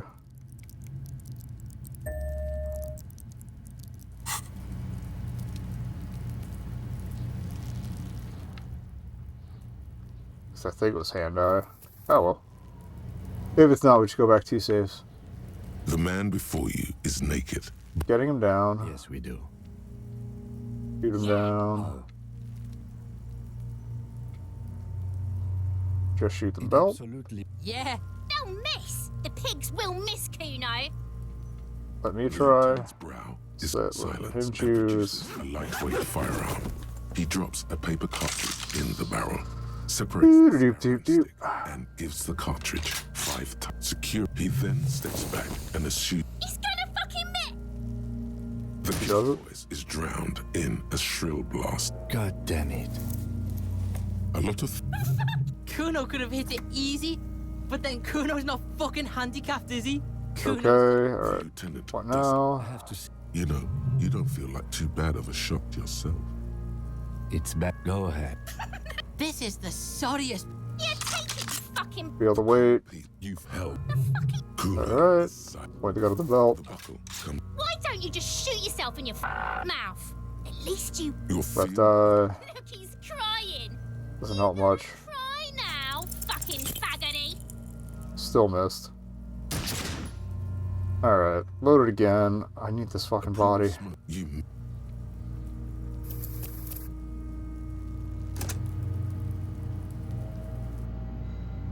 This should be the only roll I get reattempty on, right? Oh.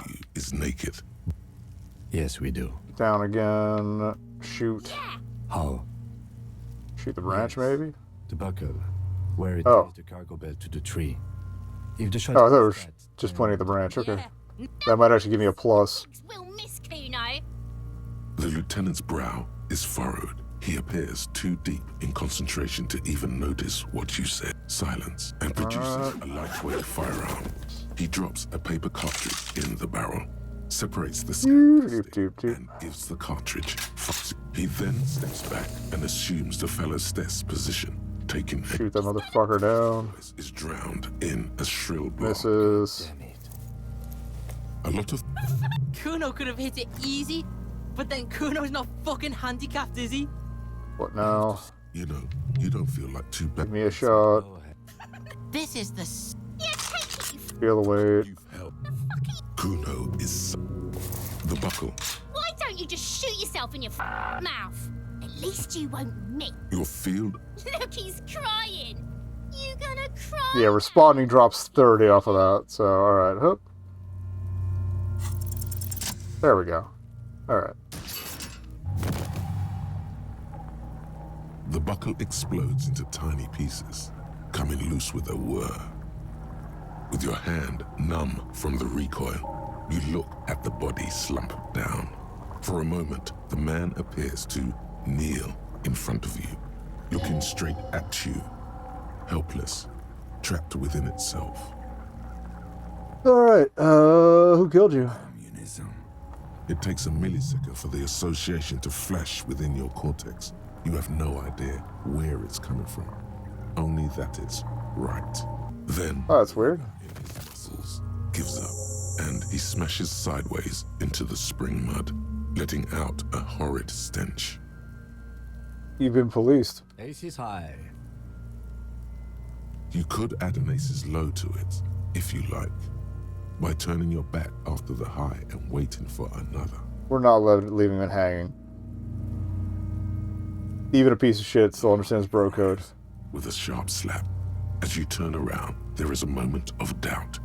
Feels like that low ain't gonna connect. Chill. It's gonna connect. But then it does, and with furious precision. The lieutenant is not one to leave an ace's low hanging. I knew these guys were No, we're not. Officer, let's keep our attention on the victim. What now? We will perform a field autopsy and determine the cause of death. But before... Excuse me.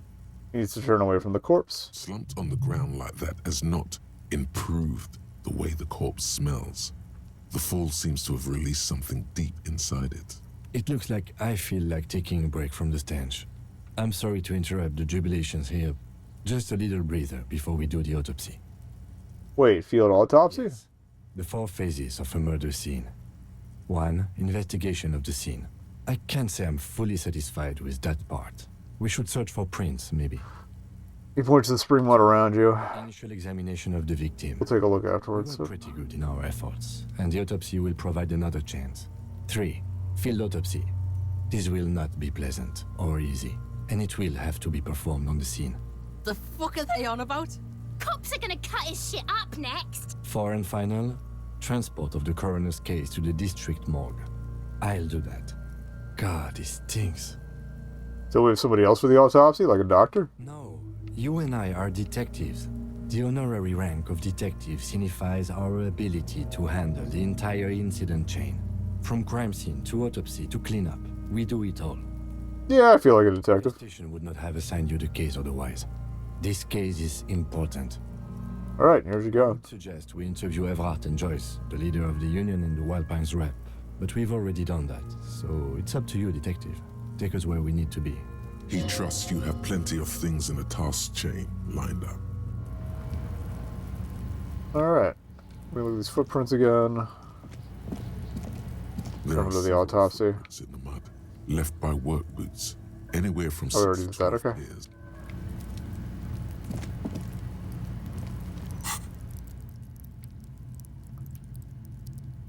Alright, I don't know where else I would want to dump points. Oh, I can't give any more to conceptualization, so that's out. I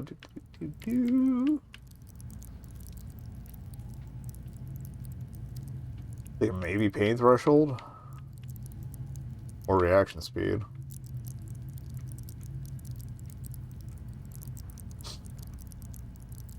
Or physical instrument, that's right.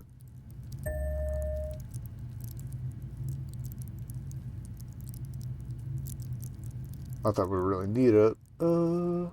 Actually, authority.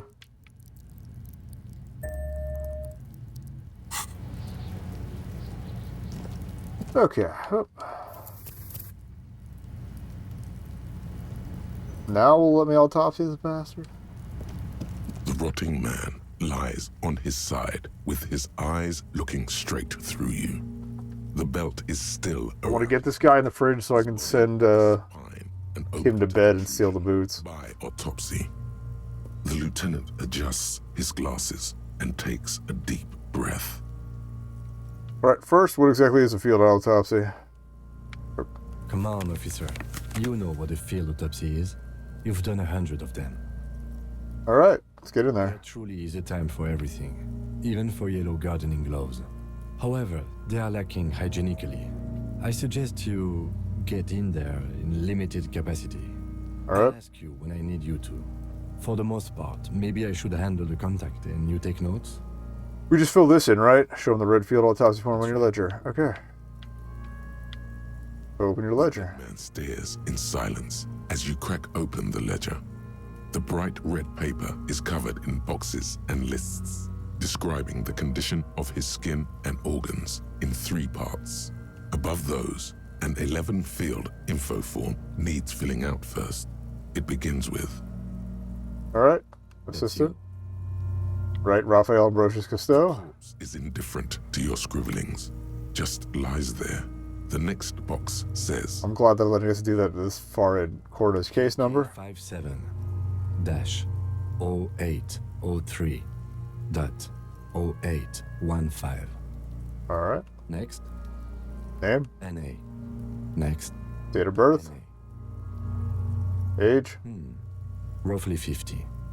Wiggly equals 50. Like meat on a hook. Race. Mondial. Subgroup Occidental. As per your observation. The pudginess looks neither mondial nor occidental. It doesn't even look human. The next line says... Sex. Fucky, fucky! Little monster exclaims energetically. Pigs can have sex? Right, male. Nor does he look male, with his pregnant belly and indistinguishable face. Date of death? We're still going with March 4th, 51. Alright. 4351. What else? 9. Body identified by is non-applicable. 10. Case number is the same as the coroner's case. Easy enough. 57 0503 0815 listens motionless, with the cargo belt still around his neck. Only one box remains. Alright. Evidence of treatment? At least not after the initial examination. Alright. What exactly is treatment? Interfering with the body's position or wounds post-mortem. Alright. I'm not so sure. Silent nod. The lieutenant places his gloved hand on the corpse's chest, as if in preparation. Your central nervous system recognizes this gesture. It's the stations of the breath. Ecclesiastic, religious in nature, a holdout from pre-DeLorean burial rites. It takes him 2 seconds to perform. Then, somewhere in Jamrock North, a small wood shed behind Rosencrantz Row, Lieutenant Nick Feuerbach puts his hand to the chest of a small corpse, no larger than... Oh, Jesus. It's raining. We didn't really have much esprit de corps early on either, so... Darkness in the shed. Elsewhere yet, an obese female sits in a wicker chair, her silhouette bull-like against the window. Outside, Grand Coudon. The day is turning dim for Sergeant Mac Dawson. Mac was the bald one. He approaches to make sure she is dead more than anything else. The building is tall, 7 stories wind-wrapped in solitude. Most of the apartments are unoccupied. This was a suicide. The other, an accident. The small one. And so, all across Jamrock, Coal City, GRIH, 42 deceased persons found today. 42 stations of breath. Fuck. We should start the post-mortem. Alright. The corpse cannot feel Kim's hand on his chest. It no longer meaningfully interacts with its surroundings. A thicket of boxes and lists on red copier paper tries to answer why. External examination summary? Clothes. The deceased wears armored boots and white briefs. The make of the briefs is Babrodine, I think. Let's see. Turns the body onto its side to check the underwear label. See, it's happening. Babrodine, yes. Inexpensive. Size M. Color white. The disappointment is palpable. The red-haired thing was expecting something more lurid. Write it down. The boots are ceramic, vitreous enamel. I forgot that if there's no extra option, I don't have to do anything. Post-mortem. Removal of the boots is left for processing. Write it down. Tattoos. He stands up, feet planted on either side of the body. The upper torso is covered in a single, continuous tattoo, resembling a national pattern. It reaches from the right shoulder to the heart. The ink is blue and white. The assistant has a color photograph of the markings, to be added to the case files as document A1. Okay. The photo is taken on the scene, using a Trigat Mini. The deceased has a cargo lashing belt around his neck, tied with a hangman's knot. Color yellow. Length 3 meters. There is a buckle on the other end. Written down. Athletically built, measuring 1.8 meters. Generally consistent with age, about 50. Preservation is good. Ambient temperature, below freezing. Body hair is light brown, Distribution is consistent with age. The deceased had male pattern baldness. Hair is combed back, short. Alright. Touch the corpse hair before moving on. Hair under your latex fingers feels cold to touch, wet. Write it down. Lividity is consistent with hanging. The head is congested. Contusions are present on the head, chest, and thighs.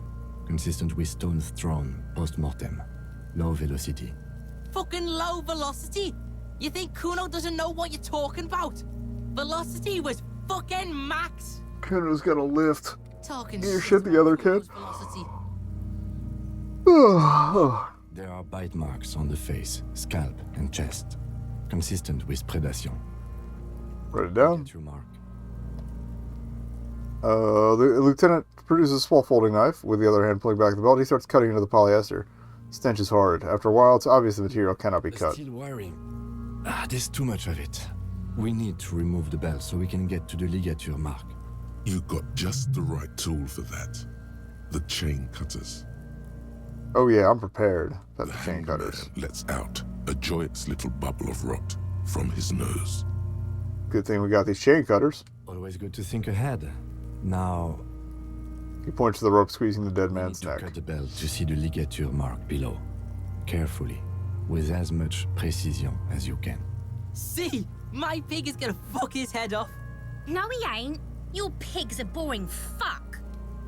Not your pig, Kuno. You are? You're Kuno's pig? Alright, look for a The spot. belt is equally tight around the whole circumference of his neck, swelling over the edges like white bread rising from the yeast. The knot is the weak spot. The chain cutters fit in there. Stupid argument with Steady Kuno. now. Like a flower arranger. 2 cuts and it should come loose. Oh, physical instrument paid off. And we got a 12 anyway. Thanks. Into the knot tying the belt together. You squeeze the rubber handles together, sweat forming on your brow. Squeeze it. Snap. The knot is slashed.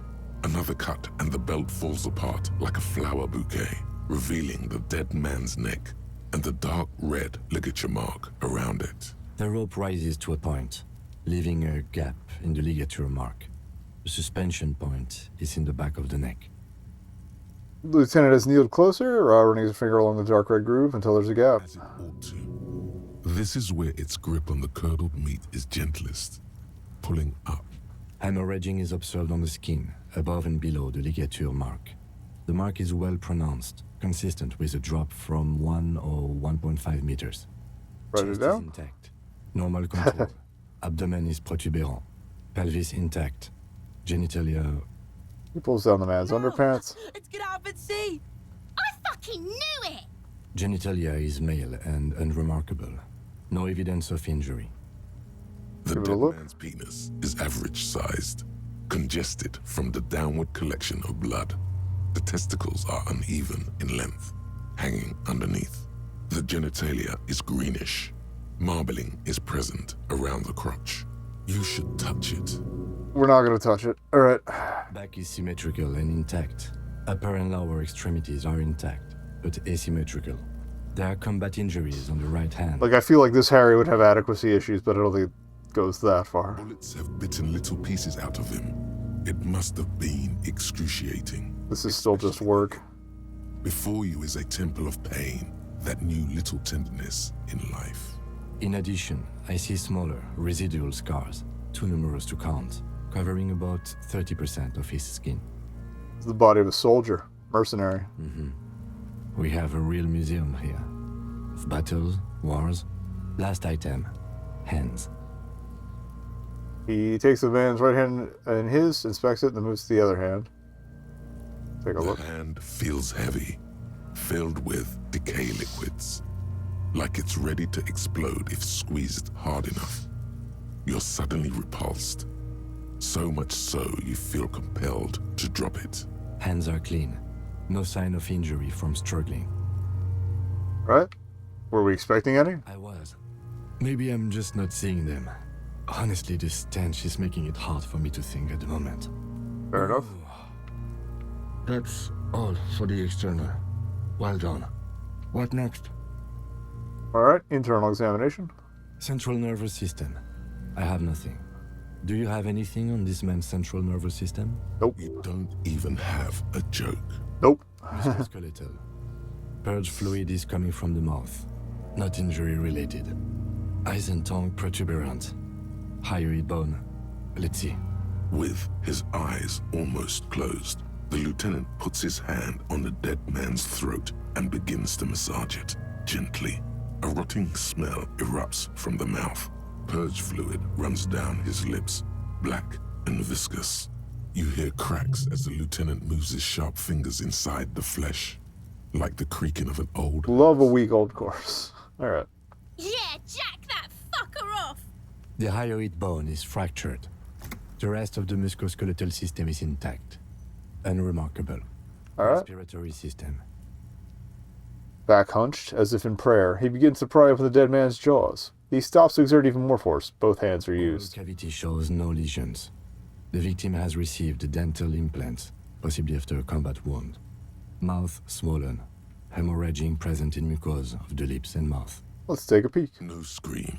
No sigh of relief rises from the darkness inside. It's humid there. Sickly sweet air, unlike anything living. You feel like you're about to throw up again, straight in that mouth of his. No, Going back and forth forever. you can keep it in. You can keep anything in. Let's go deeper. Manage to suppress the contractions trying to enter your stomach. All it takes is concentration. Through it, you see nothing but darkness. More meat and darkness. Mute silence as always. Hemorrhaging present in mucus. Alright. Let's go. The jaws, the mouth snaps shut before you. NA. Alright. Why? Don't we have any? Are you a hepatobiliary expert? Nope. He looks at the corpse's stomach with a mixture of tiredness and disgust. Don't think so. Neither am I. And that's it? That's it. Right. Same for toxicology and serology. NA. Both? Unless you have untapped reservoirs of knowledge there. The completionist in me wonders if there's something we could still do. Toxicology screening. At this stage, I doubt processing will find anything, even if he was brimming with cocaine. But still, you should add a request. Okay. Brimming with cocaine. Right, NA and toxicology requested. The body exhibits lividity in the lower extremities, feet, hands, and neck, visually consistent with the hanging. Gastrointestinal. He breathes a sigh of approaching relief. This is the last field on the list. He looks around to the ground and the pool of feces there. Digested semi-solid food in stomach. Voila. He touches the corpse's bloated lower abdomen briefly. Keep the voila. What's next on the list? Alright. On a safety save, we'll go back for a... By safety, I mean, if we get a death, we can watch it and it'll be funny. The lieutenant adjusts his glasses and takes a deep breath. Description of injuries, summary. We have bite marks, contusions on the head and chest, and a ligature mark encircling the neck. You'll need 3 fields. Leave a 4th one too. Be thorough if you want maximum results. Alright. Bite marks. Head, chest, and scalp bite mark injuries. Predation by birds has caused damage to the body. Odontologist does not need to be consulted. Okay. And your opinion, officer? Non-fatal post-mortem. Agreed. Next injury? Contusions? So, the scalp bleeds from a post-mortem head injury, a stone. The injury does not have the rim of an early inflammatory response. The perpetrator on the scene has confessed to causing it post-mortem. At maximum velocity, fucko! Has confessed Whatever, to bro. causing it at maximum velocity. Coagulated blood sticks to his scalp and chest, where the countless stones have hit the dead man. Beneath the Good consistency, at least. 2 boxes. Alright. Non-fatal post-mortem. Next, What's the 4th injury field for? just in case. Alright. Ligature mark. Red abraded ligature mark encircling the neck, with a gap on the nape measuring, let's say, 7 centimeters. The hyoid bone is fractured, the cervical column intact. I see hemorrhaging on the skin, above and below the ligature mark. Depth of the mark, 1 centimeter. No signs of clawing on the neck. Below the note, 2 customary boxes wait to be ticked. The man's head jerks to the side. The ring around his neck is visible. Think for a moment. There's time. Don't rush. Seems kind of fatal to me. That's it. We have established cause of death. It's not much, and it leaves much to be questioned. But it's a start. Let's wrap this up. I pronounce this field autopsy over. Alright. First, how'd it go? Well, we established probable cause of death. Some would say that's the goal of an autopsy. We also requested a toxicological screening. That was thorough. The results should arrive in a couple of weeks, if we are lucky. I will not hold my breath. Then, given the state of decay here, I consider establishing the victim's ethnicity a minor success. What else? We were thorough with the list of injuries, too. We described them all in detail. What is there to say? Given the circumstances, it was a professional field autopsy. Hooray. Yeah. Well done, Master Detective. Maybe a drink is in order? Perhaps a drink is in order? Later, I mean. Oh, you see, that worries me. You will die if you drink. You know that, don't you? You are proving a useful detective. The organization would miss you. Alright, what now? I need a copy of that autopsy form. Then I will drive him to Faubourg. Alright, we're about to copy the autopsy pages. He looks at the dead man one more time, then at the slip of red paper in his hand, then at the corpse again. Tilt your head. Also looking at the corpse.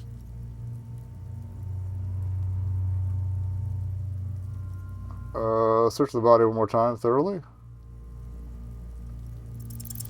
You run your hands over the victim's cold body, his limbs, his torso with its swollen organs. Maybe you should be more thorough. The genitals of these creatures continue to be unnoteworthy.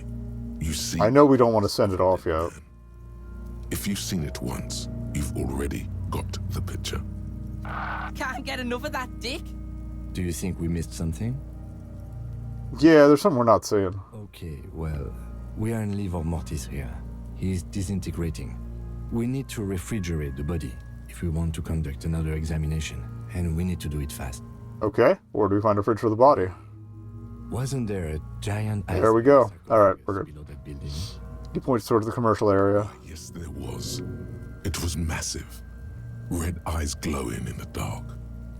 So that's what the ice bear-shaped refrigerator is for. No, that's an overstatement. It's not actually for storing cadavers, or at least I hope so. I think we should take a look at it first. Make sure it's big enough before we carry him over. Okay.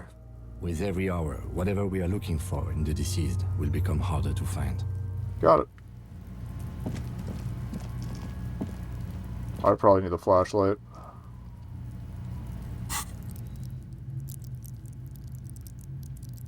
I don't know what I'm going to burn the skill point on yet, but flashlight me.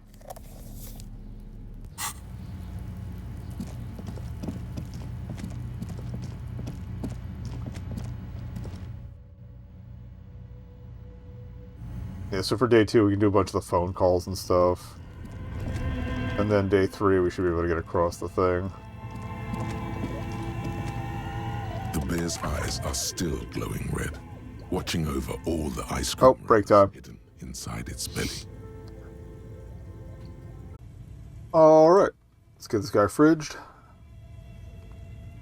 I forgot to check my thoughts. Did we finish the, Okay, we're like one thing away from nationhood.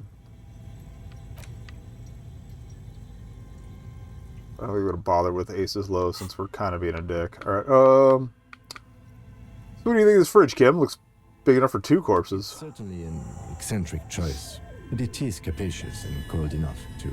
Alright. Shall we go and get the body, then? I'll take the head, you take the feet. The stairs won't be easy, but we'll manage. The 2 of you, easily. Okay, let's do this. The body is heavier than stinkier. It takes half an hour to stuff into the fridge. The lieutenant takes a step back to admire your handiwork. Beautiful. A dead body in a nice bare fridge. This is some of the best body's work I've ever done. I feel like he's being sarcastic again. They drink after this. Perhaps even some pagan rites. Yes, we need to celebrate by performing pagan rites. Let's bring out the meat and set it on fire. I knew you would say that. I knew this would lead to drinking. No, no more. This is paganistic enough, and it does not leave this room. Okay. I think this is a glorious achievement, and people need to hear about it. They do not. They need to hear about our uneventful, boring, downright conservative murder investigation. At least we've stopped the body from decomposing further. Now you can conduct another inspection under controlled circumstances. All right. Inside the icy realm of the ice bear fridge, the corpse stands slumped, waiting. So it's empathy and perception. If we need to come back, I'm gonna try for both these. Tell me who you are, didn't I? I didn't expect to get that. All right. How do you like it in the fridge? I like it a lot, brother. This really I forgot about the corpse's voice. It's so good. It's the same as the lizard brain, isn't it? a regular Corporal Angelo. Alright, we'll talk to you more in the morning. Later, Corporal. Amuse yourself with my frank manners and my memento mori features. If possible, also, see me in your dreams. Alright, yeah. Well, we'll check that out tomorrow, just because timing-wise we are getting tight. Revacholian nationhood. The Revacholian state will be a serene place. You should get a drink. A beautiful, serene place of mystery and peace. It will not be a place for women to infect with their frailty and hysterics, or where the Seminese will be allowed to wear their pants around their ankles. Oh, so it's got the racism and the misogyny in it. You get a drink. I wonder if it inserts the get a drink stuff if you haven't gotten alcohol yet. The editors of Trompe Le Monde will have to beg in the streets. You'll pour beer into their begging hats and laugh. You should get a beer. Alright. Nationalist dialogue options damage one less morale. 2 physical from alcohol. Okay, so the beer is key to it. Got it.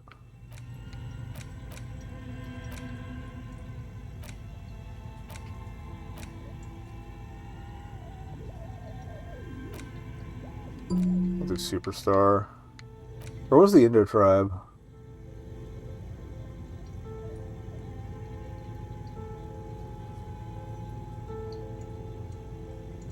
Yeah, let's do the Indo tribe.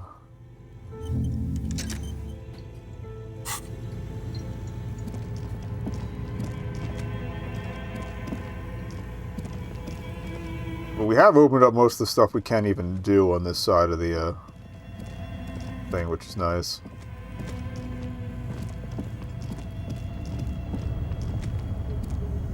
I don't know, we're gonna look at that too. Alright. So I'm gonna ditch Kim. I'm gonna see if I can't steal those boots.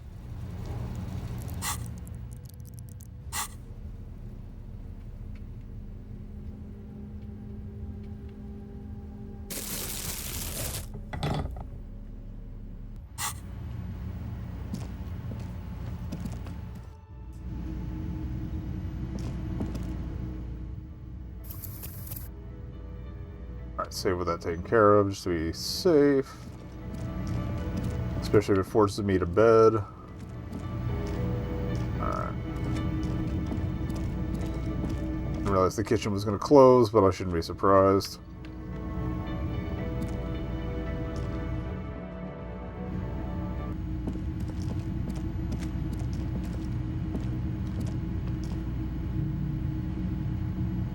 Yes? Alright. Oh, nothing.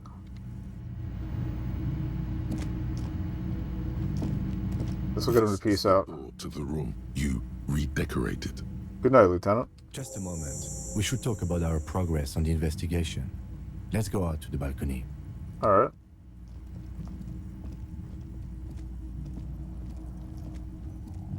The air outside is brisk. The lieutenant is silent for a moment. He listens to the traffic hum. Then... Now then, we should talk about the investigation. But I also feel you're a bit hazy on the RCM.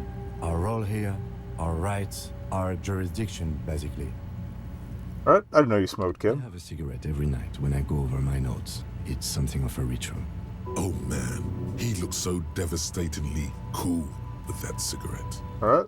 Great idea. I think I'll have one too. Cold, detective. Again, I only have exactly one every night. There's a steady stream of smoke. The city trembles with its remaining lights. People are rushing home, running away from home, smoking, sleeping, singing. Hopefully we still have time to get the boots after this. I forgot about the debrief on day one. Aprons flicker through windows before the lights go out. Alright. The debrief. It's been a long and eventful day. How do you think it went? We performed a cursory initial inspection of the victim's body. Then you shot the body down, which was quite a shot. Alright. Damn straight, I'm a sharpshooting cop. On this occasion, I must agree. At any rate, your shot enabled us to perform a field autopsy on the victim. We found some things we can really work with. I still feel like we missed something. But at least the corpse has been refrigerated. There's still work to be done at the crime scene. Now, as for interviews, my list of people to talk to here in Martinez, I mean. What if there's more friends? Oh, whatever. Alright,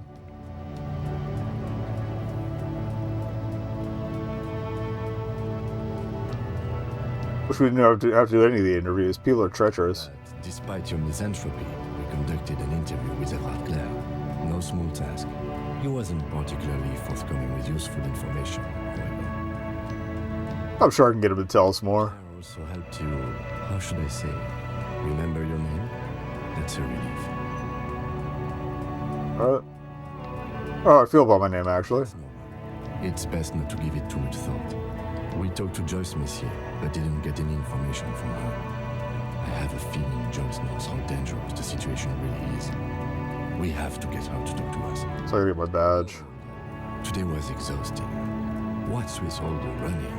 You run a lot. Is that a standard Precinct 41 practice? I have a really good theory about why you're running so fast, son. Just you wait until we get up tomorrow. Alright, mine moves fast, training for a run.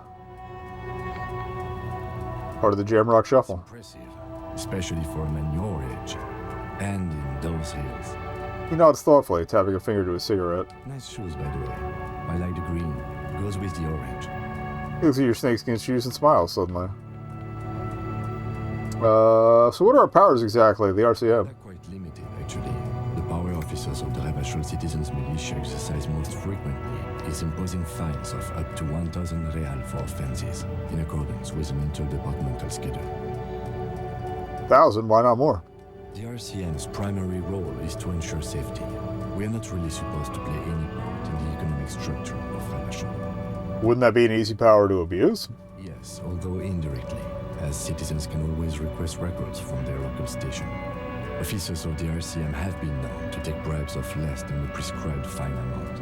It undermines trust in the RCM. Okay, what else? We can arrest people, of course, but rather than bringing someone in directly, it's preferable to serve a station closely. It prevents confusion and overcrowding. How can you be sure the RC will show up? You can't. Those who don't show up become fugitives, though, and have fewer legal rights when they are eventually caught. It's about power projection. Thus far, they seem to mostly show up. And if someone resists? As you may have gathered from the fact that we are expected to carry a record of our kills, like the one in your watermarks, we are permitted to use whatever force is necessary, and strongly admonished not to abuse that power. Alright, so if I kill someone while on duty? You have to supply compelling evidence for why it was necessary to use lethal force. In these cases, your partner is usually your witness. Not a good position to be in, by the way. Internal Affairs handles these cases thoroughly, by cross-examining you for inconsistencies. It is hard to cover for anyone, which is for the best. Right, what happens to the people we convict?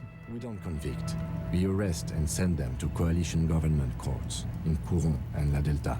The prosecution works off our testimonies and records. So just to clarify that we're not judge and jury, I guess. He taps on his coat pocket. That's where he keeps his notes. And who makes all these rules? Coalition government, and the moral intern more broadly. The RCM was formed by the coalition government to restore order in the international zone after the revolution. So we did. Now we attempt to maintain that order. No more, no less. His gaze is absolutely fixed on a window below That just went dark. Or perhaps it is better to say we were allowed to form. It's a point of contention whether the citizens of Revachol or the coalition government founded the RCM. Let's say it was the coalition government. It's probably more honest, yes. Either way, the Moralintern leases us the right to keep the peace in this city, and they will take it away if we misuse it. Moralintern, what's that? The Moralist International are the world's largest political organization. You know who they are. They have been running this place after the revolution failed. Alright, if I didn't know, how would you describe them? A union of center-left and center-right parties across the Real Belt. Ugh. Our coalition government Neolibs. of its many projects. They also run the ICP. The Insane Clown Posse? Most intergovernmental organizations in the world. Alright, what do they believe in? What do they believe in? They are Dolorians. They believe they continue the humanist project set forth by Her Innocence Dolores Day 4 centuries ago. Others say they are just technocrats. Alright, what is their symbol? Interesting question. It's a blue forget-me-not. Their motto is love, compassion, self-discipline. I think you can gauge what they want you to think of them from that. Something even a little feminine, but in a strict manner. Something like the dark blue, serious color of the early night sky above. It is nearly 1:30 in the morning. In game, it is not early night sky above. It was Dolores Day. A historic figure? The author of the modern age? You will have to look elsewhere for opinions. The subject of humanism is too abstract for me. For you, she is something painful, though it's hard to say why. What do you think of them? The Moralintern are a fact. I try not to have opinions on facts until they change. Alright. And it doesn't look like that's about to happen. I have an opinion on the Moralintern. Alright, things are bad out there, giving us the right.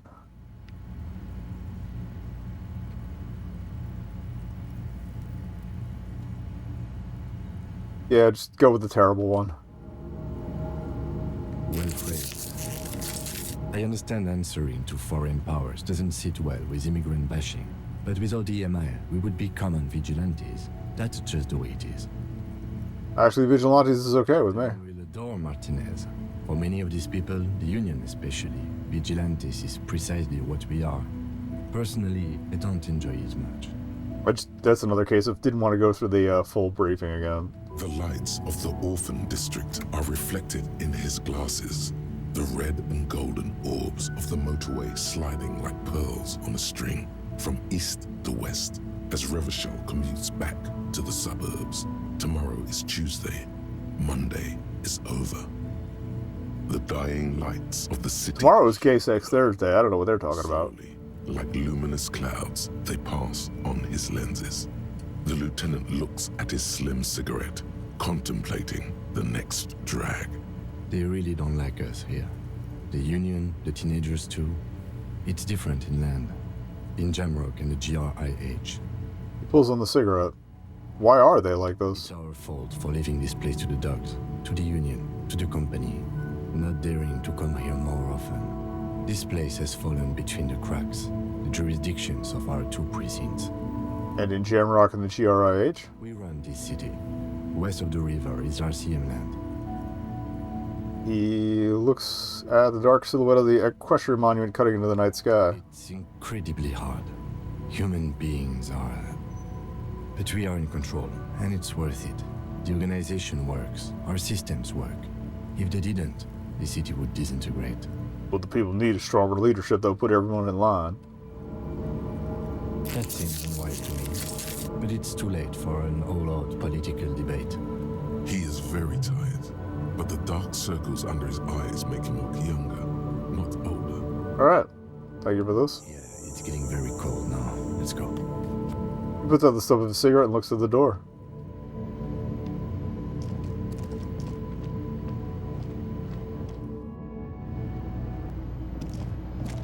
Alright.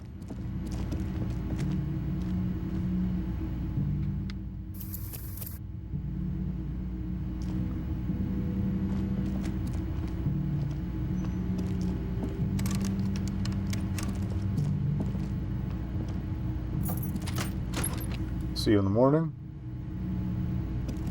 Alright, step in.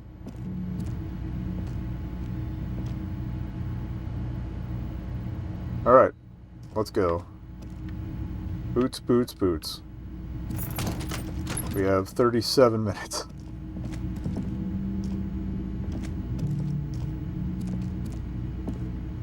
We're gonna gotta select the stairs for that bit. Alright.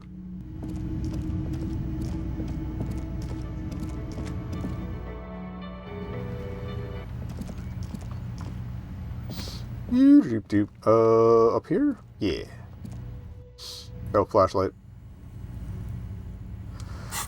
Ooh, sorry. Ooh. Close to another level up.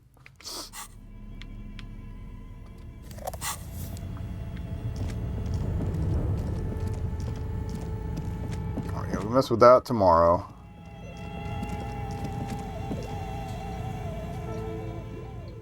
Yeah, the only other thing I might save scum is getting the armor bits. His eyes are still glowing red.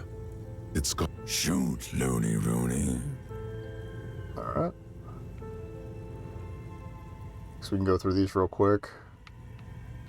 Come back later, Corpo. Amuse yourself with my frank manners and my memento. A friendly cup. The paper still smells. Shoot, Looney Rooney. I guess we have to do these. Into the wild pale yonder. Where's that? In the past. Way out in the west. Maybe the option to take the boots happens after, because I'm pretty sure you can get it after you put them in the fridge. Can't get the damn compartment in my ledger open. The blue heart. Oh, that's good shit. You'll love it. Just press down and fuck it open like you always do. Okay. Fuck it hard. Corpo the clown. He means force. It'll work. Alright. I can see you're gone, but who are you? I'm a joke. Look at me. You are now, but who were you when you were alive? A killer. A motherfucker. And a killer. Takes one to know one. Alright. I have another question for you. Corpo.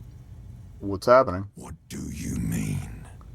Talking to you. It's the power of your... Black, frothy liquid starts bubbling on his lips. Imagination. Go ahead. Ask me more questions. You fucking love questions. Why do I love questions so much? You're a copperoonie. Look at all of them go. Do you want more questions? Yeah, give me questions. Here you go, you loony. Is my name Rooney? Fuck no. You're no Rooney. Of course not. The name is Raphael Ambrosius Cousteau. Listen to yourself. You're not a Raphael anything. You're probably just Harry or something. That's right. Harry. We've been getting a lot of Harry lately. Be onto something there. Why do they have forgotten something terrible? Because you have. Alright. I hate you. You stink and you're boring. Remind you of someone. Baby affected with harlequinism? Sure I got out of that one. Coppellini. Come back later, Corpo. Amuse yourself. Maybe we just don't have enough time to do the boots, which means I gotta... Memento mori features. If possible, also, see me in your dream. Which is annoying, but we'll just find stuff to do tomorrow. And I'll just have to ditch... I think 9 is the earliest we can ditch Kim, so...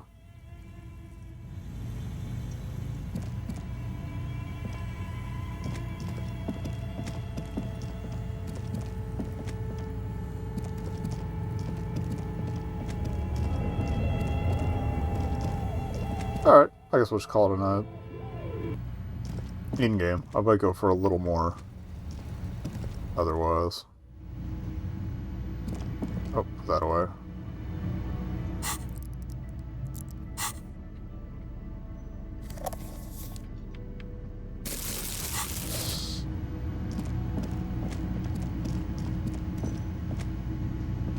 Can I help you? Nope. Alright.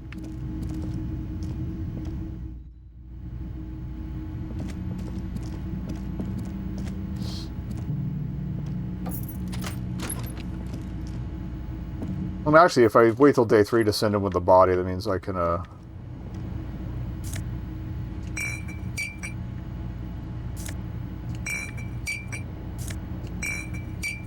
didn't even think this would be a gold mine at Terra, but that makes total sense.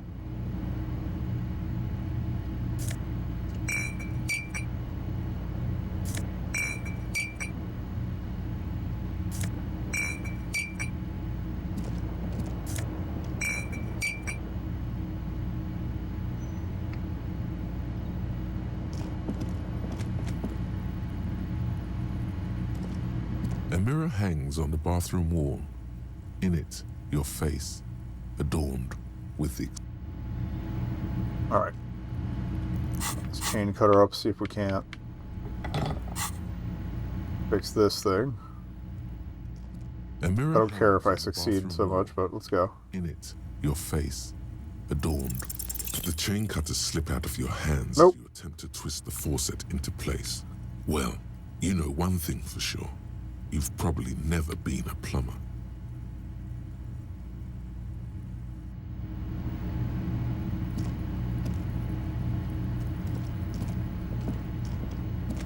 The fan stands still. The switch must be broken because nothing happens. The air in the room is starting to feel like vaporized urine. Right. A terrible mistake. It's just a little hangover-induced photosensitivity. The lights are off. Alright. I'd stare into it in the morning, but let's get this night out of the way. It's cold and not particularly inviting. The option to go to sleep becomes available every night after 9 p.m. Save before just in case. The bed is cold. The sheets feel at once coarse and clammy against your skin. The bed sags beneath your weight as you stretch out and finally... I might actually call it a night, stream-wise too. But... And then sleep doesn't. And then sleep doesn't come. But I want to sleep. Obviously, you're in bed with your eyes closed, but it's not happening.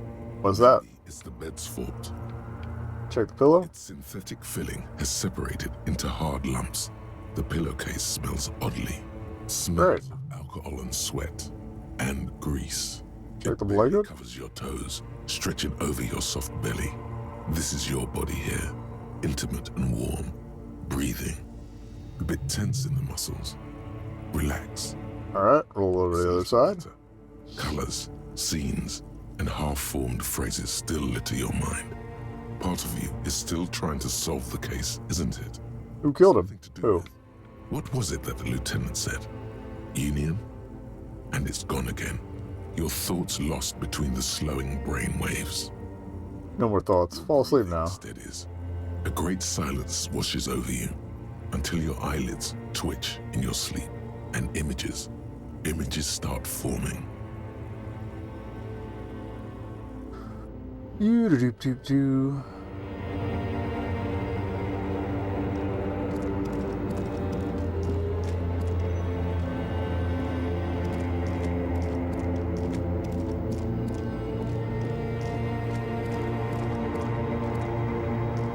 Do you remember the scent of your childhood? Born in a hospital where people usually go to die. You're not kidding anyone, Harry. You don't remember shit. Tell me, do you remember your wife's hand on your face? Alright, I was left. That's right, funky baby. And you just stood there. One hand on the bottle and the other on your dick. Watching her go. Let it all be dragged. I feel like shitty Harry would definitely blame her for it. Tell me, where are your friends? Human beings have friends, Harry boy. I can get it all back. Nope, too early. I can get it all back. No, it's gone. 3 times gone and never coming back. You failed. You failed me. You failed Elysium. Alright.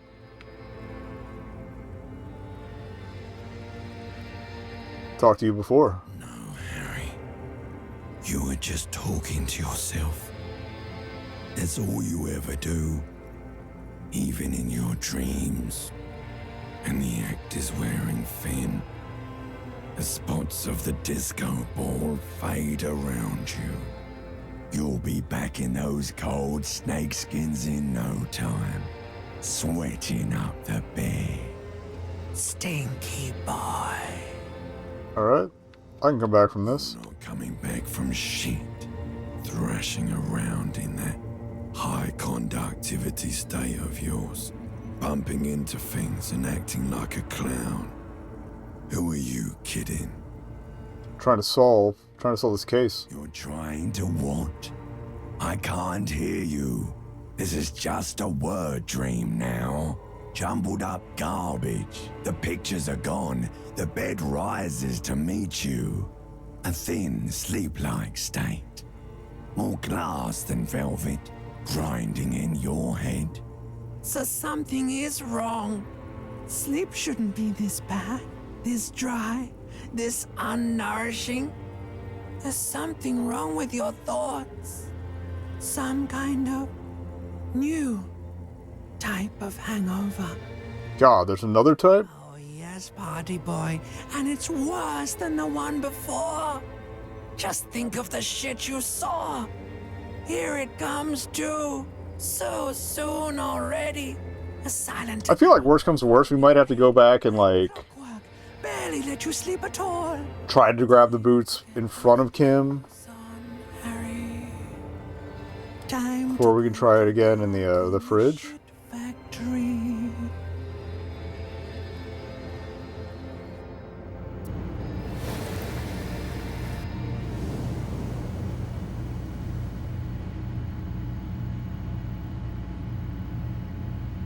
I just like bang through all that real quick before we get back underway. Good going, buddy. The hell was that? Just a dream. You have ones like that all the time. You feel even worse this morning than you did last night. What was going on with me? Why are you so tired? Too tired and down to even think? It is worrying, isn't it? You can't be a detective like this. Detectives need to be able to think. That's not it. Really, I feel super good. That's not really true. Your heart has finally pumped all the speed out of your system, Buster. Time to get some more. You're too weak to say no now.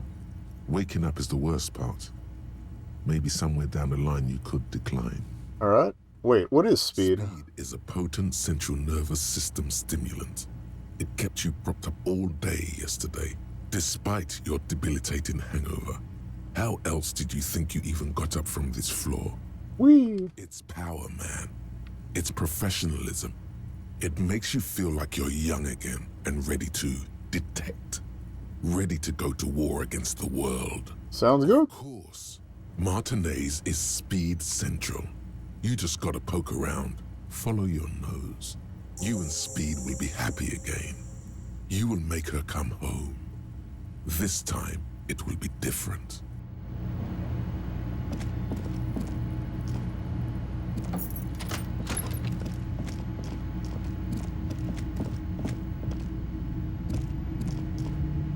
He'd be downstairs anyway, wouldn't he? The Union's here.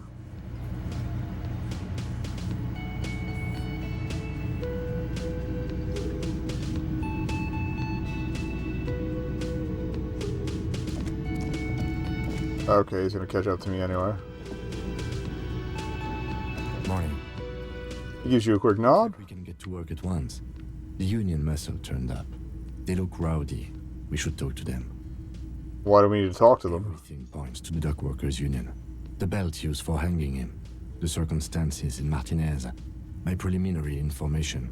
Which may, of course, all be wrong. But we still need to talk to them. And it won't be easy. What do you mean rowdy? I mean ungovernable. Martinez isn't exactly enthusiastic about the RCM being here. They prefer to be policed by the Union. These men here, men who drink beer for breakfast, There's talk of an armed wing of the Union called the Hardy Boys, who are responsible for state policing. I think it's them. These men guard told us about yesterday? Completely forgot. Sorry, I had a rough night's sleep. It's them by the looks of it.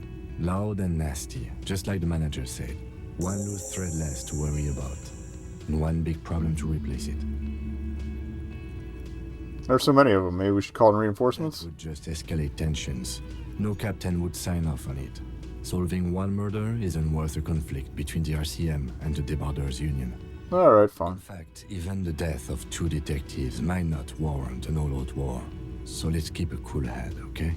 He's not exaggerating about that mortal danger, just calmly factoring it in. Your fists clench and your pulse rises uncomfortably. One more thing before we do. We don't have to talk to them immediately. We can walk right past them, continue with our business. Good. Cool. A power move. Purposefully concentrate on something else first. Yeah, streetwise. Zoom right past. Do it on your own terms. They're in no hurry to leave. They think they own the place. Anyway, I leave that choice to you. Whatever you decide is fine by me. Alright.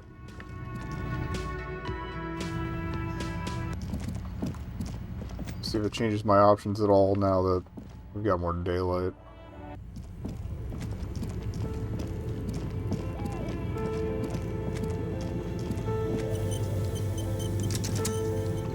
The bear's eyes are still glowing red. It's guarding over the freezing corpse hidden inside its belly. Alright. You touch the dead man's body. His skin is cold, light blue and silvery in the light of the fridge. Where the hell was the last place? Oh, there was the autosave. Okay.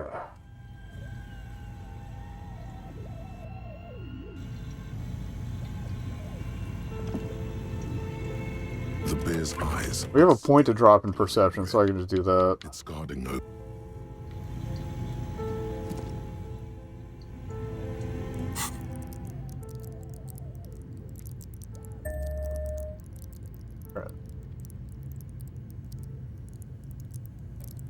To get a screenshot of the build in case I do have to jump back to that earlier save and give it another go. The bear's eyes are still glowing red. It's guarding over the freezing. Get a manual save too.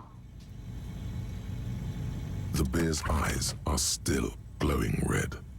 It's guarding. Your arm reaches out and your eyes close as if by their own volition. It's dark all around. You feel cold, dead flesh through the latex glove. It's right under the palm of your hand. What's this?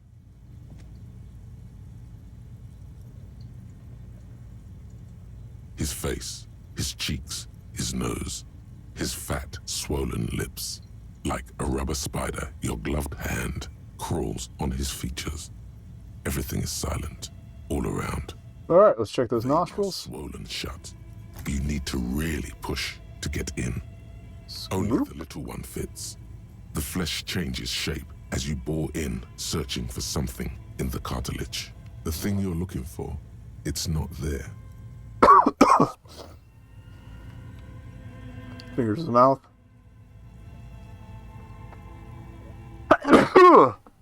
The organ is cold and moist. A ball-like tongue attaches itself to the base of the mouth, lolling around like a scallop. Alright, let's open our eyes and look. Of black and dark red death, pried open by your hands and studded with teeth. Looks like he's laughing. Death fumes rising from his throat. And there, in the back of his mouth, above the bell of the uvula, right in the soft palate, you see a hole, barely visible to the human eye. It is swollen shut, almost vanished. No larger than 0.4 centimeters in radius, the edges appear darkened. Fuck yeah. Keep going. Touch it with your finger. Of liquid runs into his throat from the wound. Nope. Your index fits right in there. A tight tunnel of flesh opens up. Tissue damage. wide enough for 2 fingers. As you push both in, you reach through his mouth, right into his brainstem. Yes, Brainstem? that's what this part is called. Thanks, buddy. You've seen the drawings. You've studied them. The basal Let's get wiggly. feels clumpy. What entered here has torn apart his reptilian complex. The funk soul brother at the back of his head has gone dark forever. Let's keep going. Fingers slide into the remains of the limbic system. There is no resistance. It's gelatinous. The slug-like structures are damaged too. The tearing extends deep into both hemispheres. Cavity cut right between the hemispheres. The lieutenant answers with the sound of his pen on paper. Let's keep pushing. The fingers are all the way in now, reaching toward the inside of his skull. The cavity goes further, but the entry wound isn't wide enough for the rest of your hand to follow. All the muscles in your body harden. Time to enter him. Let's get wriggly. Your fingers reach toward his skull. His cerebral cortex feels like jelly. Cold jelly. Strange fluid streams down your wrist as you push deeper, until you feel it on the tip of your finger. Ice-cold serrated metal. Its edges cut right through the latex and into your finger. Ugh. Pain is barely noticeable under the adrenaline rush. Solid object right under the skull. Can you get to it? Alright. There's a tiny crack. A protrusion in the cranium, right in the back of his head. Your finger must be pointing straight at it, from the inside.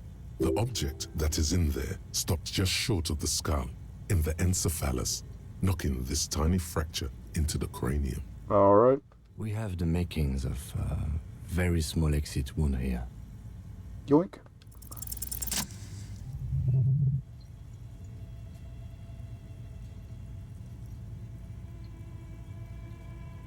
You pick the object between your index and middle finger. Feels sharp, like metal. You press your teeth together. Your jaw is clenched. All you need to do is just... Got it. Good, good. So the fridge in the background buzzes with excitement. The Yoink. inside of the head feels cold and smooth, like a glove. Sweat dripping down your brow. Careful not to lose the prize between your fingers. With a plop, your hand emerges from the mouth.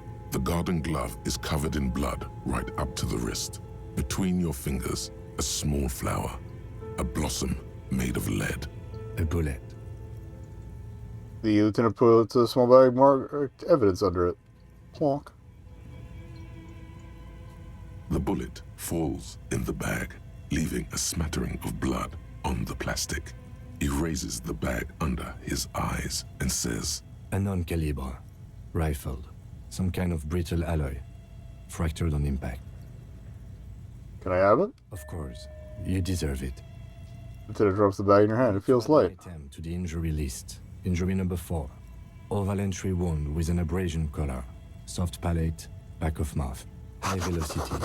Temporary cavity in brain tissue. Small exit wound on the occiput. How does that sound? Sounds about right. Opinion? Fatal injury. Agreed. And one last thing. We should amend injury number 3. Ligament mark. New opinion?